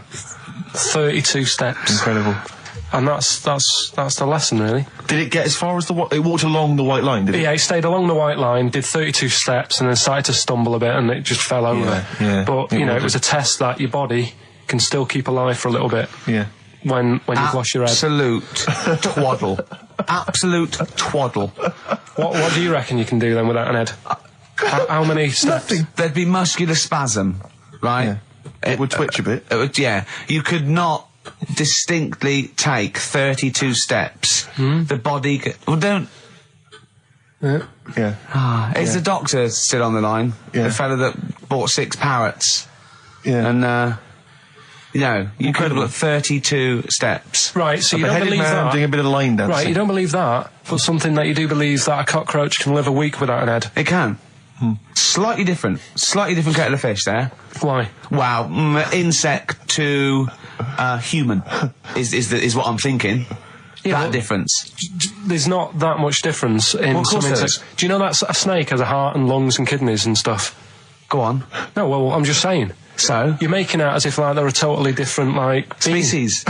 I am making out. I mean, call me old-fashioned. Do you know what you're talking about? I don't want you embarrassing yourself, Rick. Yeah, I am suggesting they're totally different beings. Yeah, that is. Yeah. Now, Karl, the cockroach is a very different thing. The interesting there is that it lives without its head, because a lot of it's on. There's some of them are phototropic, chemotropic. Some of them just literally have irritation and muscle memory. I mean, they do have a central nervous system, but it's very different. So if you lose the head, it bypasses a lot of that anyway. All this is running around. The reason it dies is because it can't take on water. But it's very different to a man, right, having consciousness and then losing that, and the body still going, no, I think I remember what I was going to do here. Yeah, so I'm going to carefully walk 32 steps along this white line. Imagine just looking down going, oh, missed a bit. Yeah. Maybe the head was in the corner going, left, left, left, oh, he's now, Well, let's just put it out. I mean, if anyone listening has maybe had a relative beheaded, maybe in a horrendous car accident, but they got up, maybe they went for a walk, they had a little chat before they passed on. Karl. Get in touch. Karl, you are my favourite being. You are my favourite species. Now, you, Karl, may not be particularly different genetically from a cockroach. You are, why can generally cockroaches do that? Why whoever made them went... Let's play a record. Do you know what, when I told him this fact, I send him little facts on text messages just to inflame his, interest. I just sent him a cockroach can live 9 days without its head. He texted back, what's the point of that? Yeah. What's the point They're that. not doing experiments, these cockroaches. It's a boring last week to have.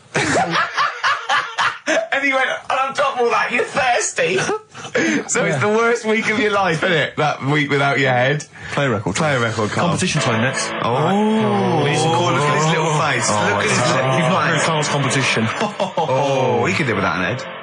You've got a real problem with Rick Waller, haven't you? I just, he turns my stomach. I know, but don't... Because he's arrogant as well, though. Exactly. That's the problem. Don't explain to people that... No, he is a bit arrogant. It's his whole thing, that it's the whole package, so to speak, that you don't Well, there's another thing in this quote, because it's not just the fact that he eats too much. He tried, apparently, to lose some weight, and he said, the first month I lost 11 pounds, the next I lost a stone, but in the third my body did somersaults and I put on 9 pounds.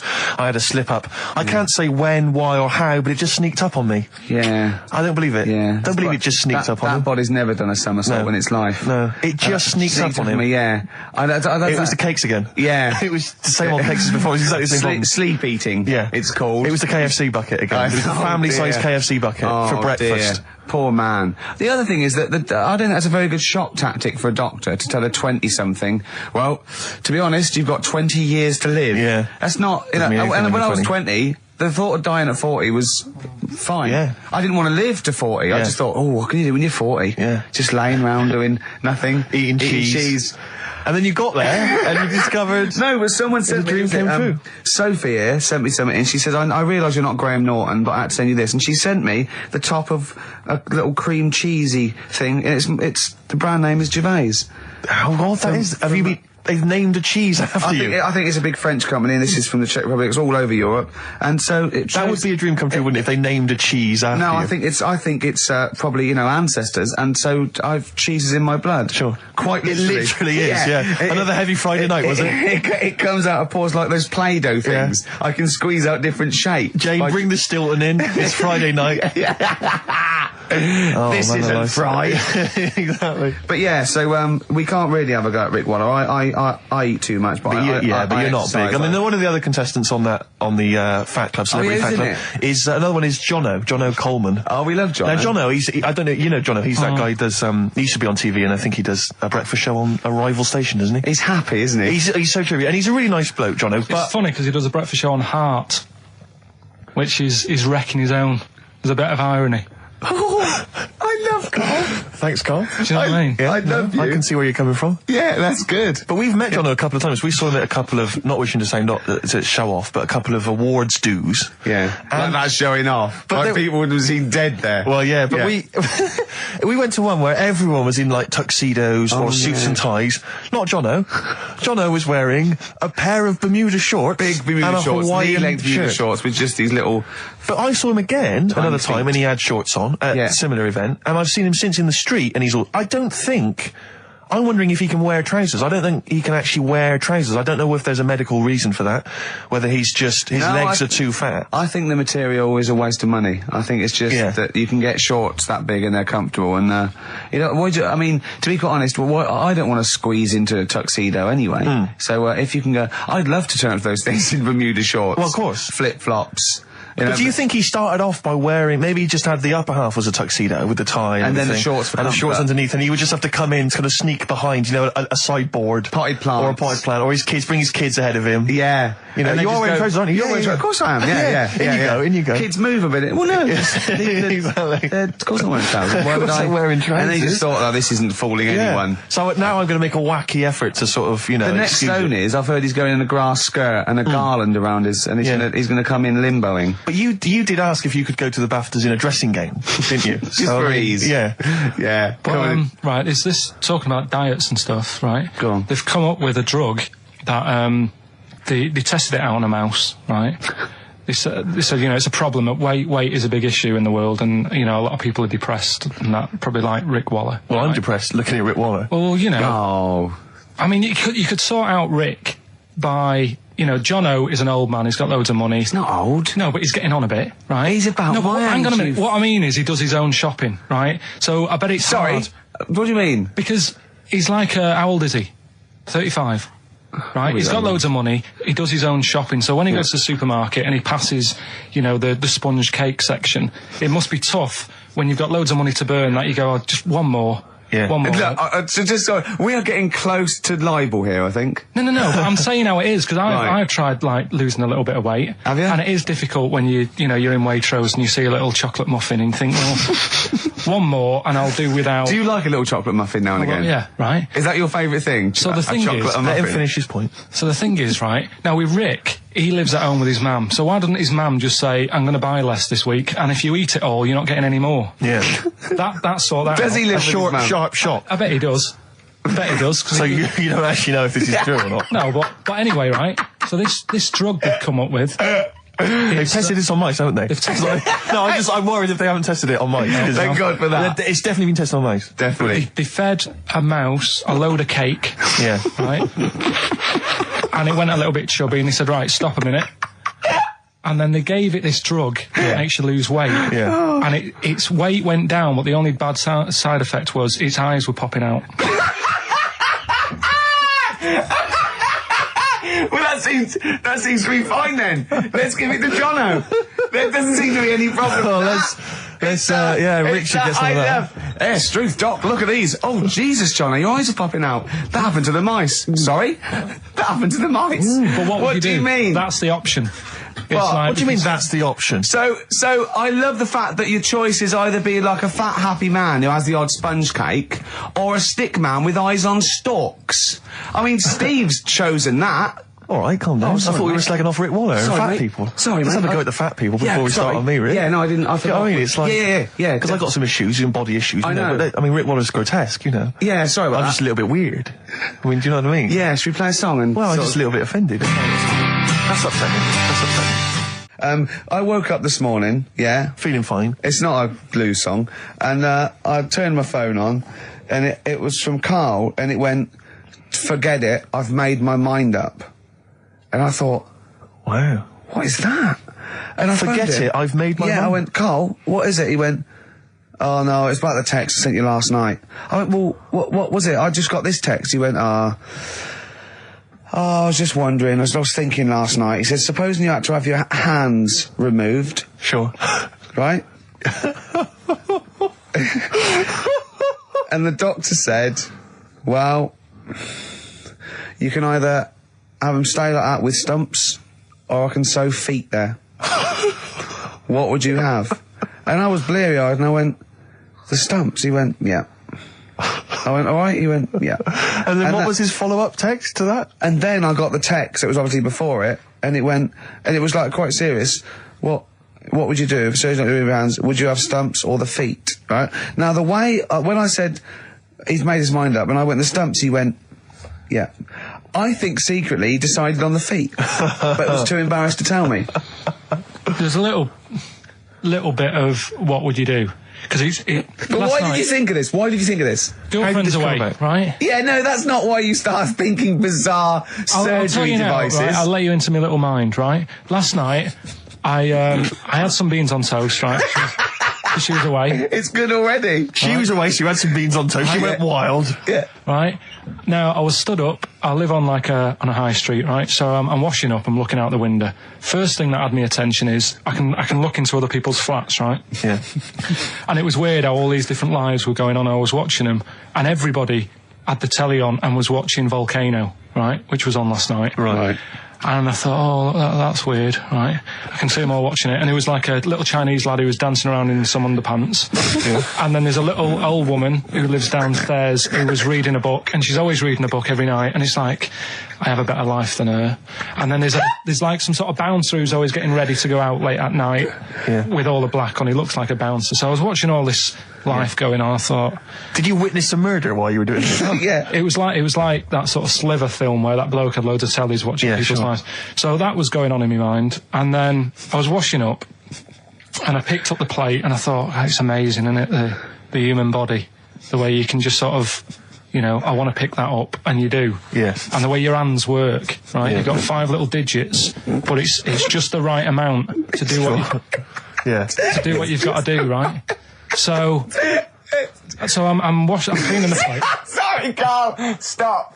It's just the right amount. Might be one of the most genius things I've ever heard said. I would love David Attenborough to phone you up and say, Karl, how do I word this about the evolution of the mammalian front limb? Just go, we'll just say it's the right amount. But it is. One of course extra it would is. get in the way. Yeah. And one less would just make it that little bit more tricky when picking up a bit of a slippery dish. Sure, or buying gloves. Yeah. A slippery dish. So then I was thinking, imagine like going to the doctors and he's saying, yeah, everything's all right, your heart's good and everything, but your heart's good. What, your Larry's or your heart, you're in good form and whatever. Sure. Yeah, it's good news. You know, I had Giano in earlier. He's not looking good. Yeah. I had fat swaller. But you're all right. But your hands need to come off. Right. Blimey. That's bad. Like, I get a second opinion initially. But I better good news, I've got a nice pair of feet I can sort you out with. Yeah. And he puts them on, and then I was thinking, right, first of all, washing up, what would that be like? I thought, Steve, that'd be tricky. Yeah. And then the second thing was, it'd probably ruin the sort of the shape of your jumper. Because you have to keep putting the feet through there. Yeah. And then I thought, but I could still cycle in. Okay. To work. You could run in. Well, that's the thing. You'd be really fast. Well, that's what I was thinking. I thought I could still cycle because I could balance, and then I thought, but the only thing is I probably couldn't pull the brakes. Because of the little short things. Yeah. And then, like you, I thought, but then again, you're running in half the time. So that's what was going on in last night. Right. That's what I was thinking about. Sure. Did you? How long did this take? Well, how long does it take to wash up? Right, because I imagine you just being there for, like, all night. Probably 25 minutes. How long did the little Chinese fella dance for in his pants? He's always doing it. Last night he was at it for, like, 10 minutes. Yeah. And his girlfriend never sits in the same room as him. She's always sat in the bedroom. She's going, you dance in pants again, I go in next door. Well, she was in the bedroom. She's always in the bedroom, sat on the floor, on the mobile phone. Right. All the time, yeah. It's weird how people's lives are just like, it's like that Groundhog Day thing. It's like, you know, he's jumping about in his underpants. The old woman's sat there reading a book. Yeah. And that's what got me thinking about my life. Do you think she ever goes... Are you sure she's not dead? Every time you look down there, she's just flicking through it. She's just reading this book. The pages never turn. She never seems to finish it. She never moves from her chair. Are you sure the Chinese girl's cats going? Are dead around her. I'm going into next door again. That little round-headed fella's looking in. He's looking in at me. The bouncer goes, "Don't worry, love. I'll go and beat him up." But he's always getting ready. That's true. They see you staring at him, washing up, going, "I could have feet here," and they get scared. The old woman's dead. Oh, Karl, dear. can you tell us roughly which neighbourhood you live in, so that we know? It's central. Central, is it? Yeah. Wow, imagine if that little... Was he a Chinese fella, did you say? Yeah. Imagine if he was listening now. I'd love him to call in and explain his actions. Well, he might be on some other radio station talking about a lad who's always washing up and looking at his hands in a mysterious way. But do we know this doctor that would go, "Well, all right, Karl, you can either leave them as stumps or I've got a lovely little pair of feet." Why? I mean, I told Jane this, and Jane went, "Is that the only choice?" Because they could have some dead man's hands. Have you got any? Where do you get the feet from? Can I have? What would you rather have then? Human feet or monkey paws? Well, I mean, that wasn't an option last night. That if the doctors said... No, it wasn't an option last night, but don't forget, it's in your head, Karl. This didn't happen. No, but I'm just saying, at the time, that's all the doctor had to offer. But, you know, it's your head. You can go anywhere. No, it wasn't a real doctor to offer. It's in your head. You can go anywhere. You're not trapped. Yeah, but if you can do anything, then you'd say, we'll sort us out some other hands. Fair point. Let's play record. We gotta come back to this. It was my birthday, right? Went home after working with you a couple of Saturdays ago, right? Girlfriend was like, open your card. And I said, no, it's my birthday on Monday, I'll open it. You obey by the rules, don't you, on birthdays? Birthday rules. Well, there's no point. Well, exactly, chaos leads that way. Yeah, right, so... Not an anarchist, never has been. So anyway, she was kept going on, it was doing me head in, so I said, all right, I'll open it. Yeah. So I opened it, ticket fell out. Surprise holiday to one of the Canary Islands. So... And what was your reaction? I mean... First one was, we haven't got enough money. Right. For this, but I didn't want to ruin it, so no. So I didn't go on about that, and I said, "Oh, it'd be great." So I can't wait. So did you say it in that tone of voice? Well, it was good timing because I was tired and everything, and I'm not a big holiday fan, but the timing was right. Yeah. Do you know what I mean? It's the same as last night. I don't always like a curry, but last night You're in the mood. you get that sort of, oh yeah. Curry, you had a feeling. Yeah, you had a feeling You for a thought, curry. and then lo and behold, later you were eating the curry. It's weird, isn't it? Very Isn't it weird, the strange. Life is- paranormal? Isn't it weird? Isn't it weird? They work in mysterious ways. Yeah, ghosts. yeah. So anyway, right, the island, if I was on with you here, I'd probably say it's a bit barren. Okay. Not much there, but if you get a hotel, you guarantee good weather. Right? Are you? No, what I mean is, it'll be a good holiday. If you get a hotel, right, the weather's always good, so you'll have a nice Yeah, time. that was a comma, yeah, it was a, yeah, go on. And all that, and the food was alright, and everything was going alright. I was just having a nice, relaxing time. And how do you sort of spend your time on a holiday? You just lie around? Is That sort of holiday, just lying around. I bought a book. You bought a book? Yeah. Okay, ghosts? No, it was short stories, right? About It was ghosts? it was about like special days in our time and time before me and stuff. Oh, yeah. And it was like it was telling you about how in, I think it was 1814, the Thames frozen up. Yeah. And all these stories are told by eyewitnesses. Yeah. Right? So there's some fella who was around in 1814 and the Thames was frozen and people used to put market stalls on there and they'd do the shopping. It was like an Oxford Street. Was that Mad Liar Charlie? No, because he's famous for that. Well, I'm sure, you know. No, I think that was Mad Liar Charlie. Right. Yeah. So I was reading that, and then after a couple of days was a bit like, boring. Yeah, you can only do sort of so much lying around And so much reading. So Suzanne said, let's go on the beach, have a walk. You ain't gone on the beach? Where have you been up to this point then? In your room? No, just like around the pool, just relaxing and having a swim and that. Yeah. So she said, let's go on the beach. I said, all right then, yeah. So wandered down to the beach, and first impressions are, yeah, it's all right, it's clean. Your criteria is so basic, it's brilliant. Hotel, yes. Roof, good. Food, adequate. Beach, clean. Next. So I'm walking along and everything's good, and there's a woman feeding fish bread, which I thought that's different.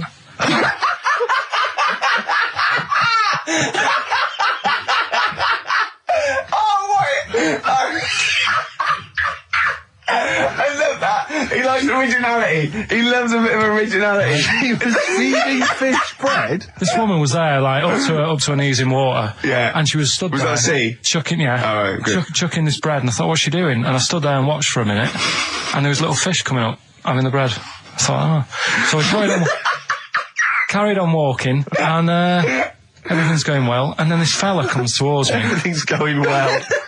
Yeah, I haven't fallen over. Clean feeding bread. 2 points for originality. Yeah. Fella comes walking towards me. Oi, oi. He's only got no pants on. Oh. So I said, Suzanne, what's going on? Why did he turn to her? Like she knows more than him. So she said, oh, yeah, it's, she said, yeah, it's a nudity. Is this going to be a long story? Could you pour that coffee? Can you give me that coffee over? Sorry, this is really bad. Yeah, because he's pouring... Thank you. Just amuse yourselves while we sort the coffee. Thank you very much. Steve, do you want I'll have a cup of coffee, Karl. Thanks, yeah, cheers. Cold. Right, good. Okay. So... Great. Thank you. So she said, yeah, it's a nudist beach. So I said, well, why, what? I said, we're all it's all mixed up. Normally on a nudist beach, it's a nudist beach and you don't go wandering on there when you get your clothes on and that. So it annoyed me a bit, because there wasn't any signs. So this fella's getting closer. Well, the knob out was a sign. Yeah. Right, so he's getting closer. And he walked past me. It was an old fella. And he walked past and he had a hat on and a little pipe. And a big rucksack on his back. Right, so he got me thinking... Not strictly naked. I'm walking along and I'm thinking... Right, why do people want to do this? So straight away, I wasn't on holiday anymore, because most of the time when I'm on holiday, I don't think about anything. Right? Your mind's a blank. I just switch off.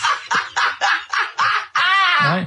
But all of a sudden, this has got in my head now, and I turn around to look at him, and... Check out his arse. And this bag, right, I swear, it was massive, right? What? You had a massive bag? The bag. His rucksack? His rucksack. Oh, right, okay. When he said there was an old couple coming towards me, I said, what was lower, the bloke's bollocks or the woman's tits? And he said, well, that was another point, she might as well have worn knickers. Because so you can see it. That's what he said to me. So you saw the bag. So it annoyed me, yeah, because the whole idea in it. This is what I think. I mean, I might be wrong, right? Might be wrong. Chances are You never have been. You never have been before. Being nudist, right? What's it all about? So I'll tell you on that point, Karl. Let's play a tune. Let's come back and we'll discuss. What are we going to play? We'll discuss that very issue. We've got some ideas. We did chat about this last week, Karl, in your absence. All right. Well, we'll play the choral. Okay, It's a good one. This. Yeah. Coral, dreaming of you. On XFM 104.9, I'm Ricky Gervais, with me Steve Merchant and Karl Pilkington. If you just joined us, Karl is walking down the beach, and a man has just passed him with his knob out. Yeah, his testicles out and his huge bag, apparently. Right. Now, we'll sum this up, quick, because we did talk about it last week. You did call me and tell me some of these things, and we sort of mentioned it last week, but you just want to say just give us your thoughts on nudity. Well, what I don't understand is, right, nudity, I thought it was all about, sort of being free. Yeah. Natural, letting the breeze, blow around you and that. That's all I can think is of like the bonus of doing it. But you can get that by just having a pair of shorts on, right? Because I'm not one for getting my kit off. It's just something a bit weird about it, isn't it? Normally, if I go for a walk on the beach, I'll put a shirt on. Sure. But leave it unbuttoned. Yeah. Oh, right, yeah, tease the ladies, sure. Do you know what I mean? Yeah. But it just feels a bit weird. So it's best to cover your back anyway, because the sun and all good that. advice, yeah. But when I saw him, and I thought, well, right, is he doing it to sort of be free and be comfy and all that? And then I thought, but he's carrying a big bag, right? I've got a pair of shorts on, and I'm not looking at him thinking, I bet he's really comfy. Do you know what I mean? I wasn't going, I can't wait to get home and get my shorts off. They're really annoying me, these. So... and that's just it. I don't get what it's all about. Yeah. Sure. Well, okay. Well, my advice to you is don't go to nudist beaches again. Well, I didn't go again. Got some new ideas for you. Go on. Well, they've all been blinders in the past. Go on. Did you do any competitions when I was away? Did we? I think we did, didn't we? Did we give away a DVD? Did we? Yeah, we did. Yeah, go on. Yeah, right. Go on. Anyway. Well, I thought some... This isn't like radio, is it, as we know it? This is just people talking. If the mic's on, it's luck. If anyone's listening, I've no idea what they think of this show. It's not a show.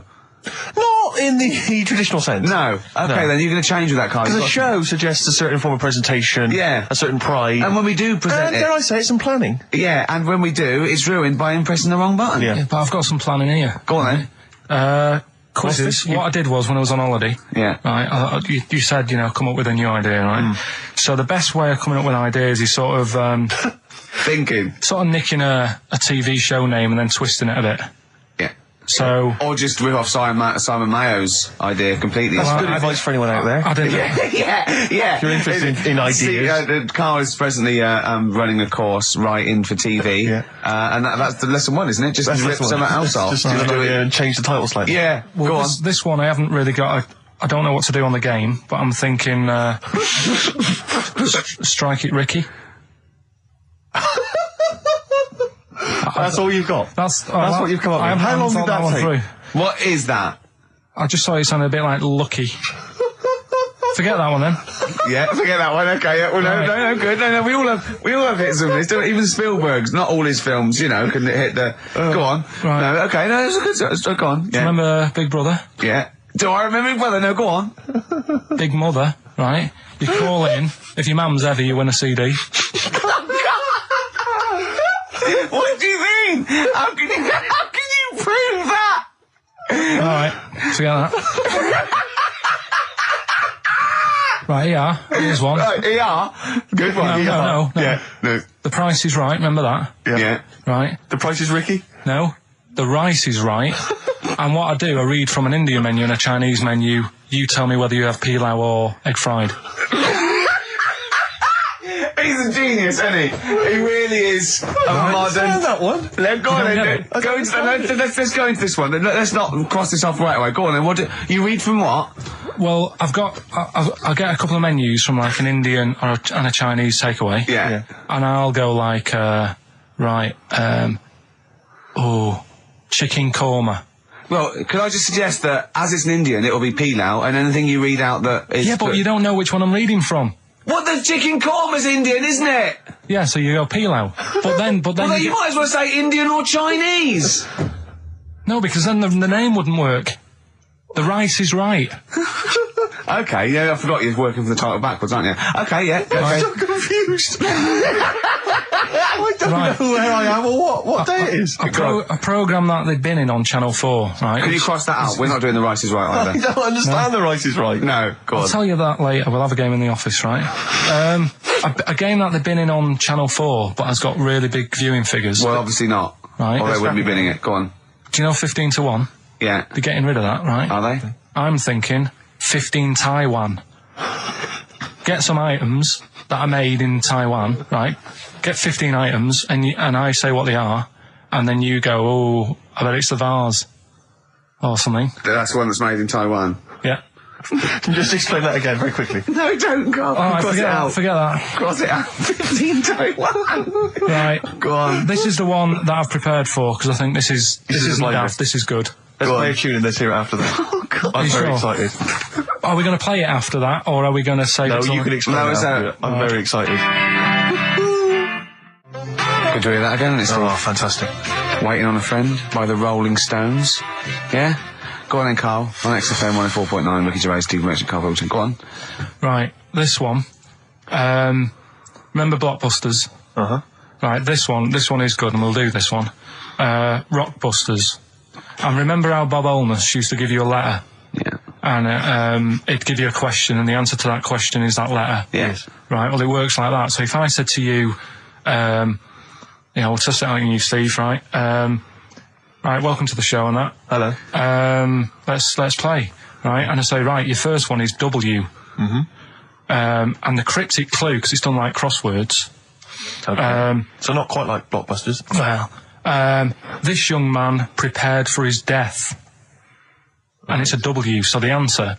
And it's not always going to be like our sort of music, it can be any sort of music that's out there. So the W is the name of the answer. I understand that, but is the answer always the band name, or is it? Yeah. It's always the band name, is it, or the artist? Yeah. And so would the W be the surname, or would you have both the initials if it was someone's name? Would Elvis Presley be EP? Don't get annoyed, no. Karl. These are questions that I knew would be asked. I know because he tested it on me. So you've got to tell them. We That's need the to know point. the rules. If it was Elvis, I'd probably do E. No. Give him the answer. Give him the Right, answer. did you hear the clue? No, give me the clue again then. So the letter is It W. is a cryptic clue, and the clue's W. fine. Listen, but, and the go on. clue is, this young man prepared for his death. This young man prepared for his death. Yeah. This young man prepared for his death. And it's a W, and it's his first name. That's what he needs Well, to see, know. that's the, yeah. Yeah, but I don't... Well, shouldn't we have the initials? Wouldn't that make it easier? I mean, Yeah, wouldn't- but they didn't do that on Blockbusters, it just had one letter. No, they did. If it was if The gold run they often had us for 3 or 4. Did they? Letters, yeah. but it was normally just one word. It wouldn't have been a name or something. Alright then. W. W-Y. W-Y. Will Young. Excellent. I Right, didn't so understand it. What was this the young Will man... prepared for this young man. So he's sort of mixed, sort of cryptic. Yeah. But I mean, you know, that's a good effort. That's better than usual. No, that is better than It's not usual. bad, is it? So do you want to play? Let's play Rockbusters. Yeah, Rockbusters. How many of these have you got? No, because let's just clarify a couple of rules here, Karl. Let's just make sure we thought everything through, because I'm pretty certain when they get these things on TV, they at least have a go at them in the office first before they put them straight on there. I'm sure that's how it works. I'm sure Bob Wallace just didn't turn up the first day, and he goes, "Don't worry, we'll wing it. It'll be fine. Bring the students in. Let's have a go." I'm sure they did a bit of preparation. So let's just check. We've got every base covered. Yeah. Firstly, how many questions have they got? I'll to tell get you right? what. Let's do this off air then. Should we play a great tune? Well, yeah. Well, people need to call in, don't they? Because we're doing it, aren't we? Yeah. It'll be alright. And there's good stuff. I've got CDs, right? I've got some compilation stuff and a couple of videos and that, so that's what they're playing for. Call up now, 08700 800 1234. Get them on the air, we'll play the game. Brilliant. What's going on? I don't know. The adverts aren't working today, and I'll have to get an engineer in as well. Right, don't play the adverts. I don't want to play them anyway. Don't play them. It's not our fault if it doesn't work. It's... Why? Do you realise if we were like live, we'd be heckled off the stage? Right, don't play the adverts. We wouldn't survive in the real I'll world. sort that out. Right, get the people on the air now. Just Rick, calm down. Play a record then. Do something, for Christ's sake. All right. Sam? Hello? Is it sounding all right today? It is. It's just about. Right. Cheers. Sounded worse. Right. Yeah. And so we've got Sam on the line. Who else have we got there? So we've got Tim as well, haven't we? Hi there. All right, Tim. Tim and Sam. Right, You sound quite similar, lads. Could one of you affect an accent or something? Which one's Tim? Yeah, it's me. Okay, which one's Sam? This is Sam. That's slightly deeper, Sam. And they're not against the clock anyway, are they? So it doesn't really matter. I suppose not. So I think Steve just wanted a bit of variety. Okay. You understand the rule, lads? Can you explain them to us? Right, play it. Okay. Hang on, wait. Well, let me explain, because I mean, life is too short. Now, Karl's going to read out, say 3 clues, yeah, and just shout your own name and answer it, or shout the answer. Shout your own name, then the answer if you know it. And it's the person who gets the most right. Okay. Is that all right? Yeah. So, here we go then. Okay then. So shouldn't it be the first to 3? Well, yeah, but then he hasn't got. I've got enough. It's fine. He's got enough clues for that. Right then, here we go. Welcome to the show. Oh God. Right. The first initials ST. Right. Is that right? Well, I don't know. We don't know, do we? How do we know? Here we go. ST, and the cryptic clue is better than the average homeless person. Okay? Sorry, I think... Is that a band? Yeah. Is it an old band? Yeah. I think that's one word. All right, then S. It's an old 70s band. Better than the average homeless person. Tim? Go on. Supertramp. Supertramp it is. Yeah. Well done, 1 point to you. I have no idea why that's right, by the way. You don't understand why it's right? He's a super tramp. Oh, right. Better than the average homeless cryptic, person. Yeah, cryptic. Yeah. Okay, second one. Come on, Sam, you got it. That's actually quite good for Karl. Trust me, Tim. Take that as a good clue. Because, yeah, okay. We won't do this again. Wait, 1-0 right, to here Tim. we go. Right. F. The letter is F. That's the next one we're moving on to. And the cryptic clue is, the little girl is hungry. What shall we do? The S or F? I've got it. F. Ready? Sam. Peter. Yes, 1-1. Feed her. He's pulled out. Feed her. Yeah. Feed her. Okay. Yeah. So that's 1 each. So this is the decider, isn't it? Wait a minute, ITV are on the phone. Well, you said first to 3, so no, it's not, is it? That's what I said. Just do the 3 clues and who gets the most. Okay, well, we can do that now. So, here we go. I love this. This is rubbish. Go on. So, here's the last one. The initials are AK, right? And the cryptic clue is exploding pet. Shout out your name if you know it. Last orders at the bar, please. Last orders at the bar. Exploding pet. AK. You're tuned to XFM 104.9, Karl Pilkington's quiz, Rockbusters. The format is still available. The highest bidder, please give us a call, or you can email ricky.gervais@xfm.co.uk. Is it a band or a singer? I'll give you a bit more of a clue. It's a pop band. Okay, we wouldn't... No, Tommy Kissem. Yes! Hey. Oh, this is amazing radio. Oh. So who was that won? That was Sam who won. So it's 2-1 to Sam, so he wins... What does he win, Karl? He wins some CDs and some videos. No, he's got... obviously now, Sam, if you're ready, take the spot, you're going to do the gold run. Away you go, Karl. I haven't got any more. You're a fool. Right, stay on the line. We're giving both some presents. Play a record for... Rick, I'm going to shoot off. Not come!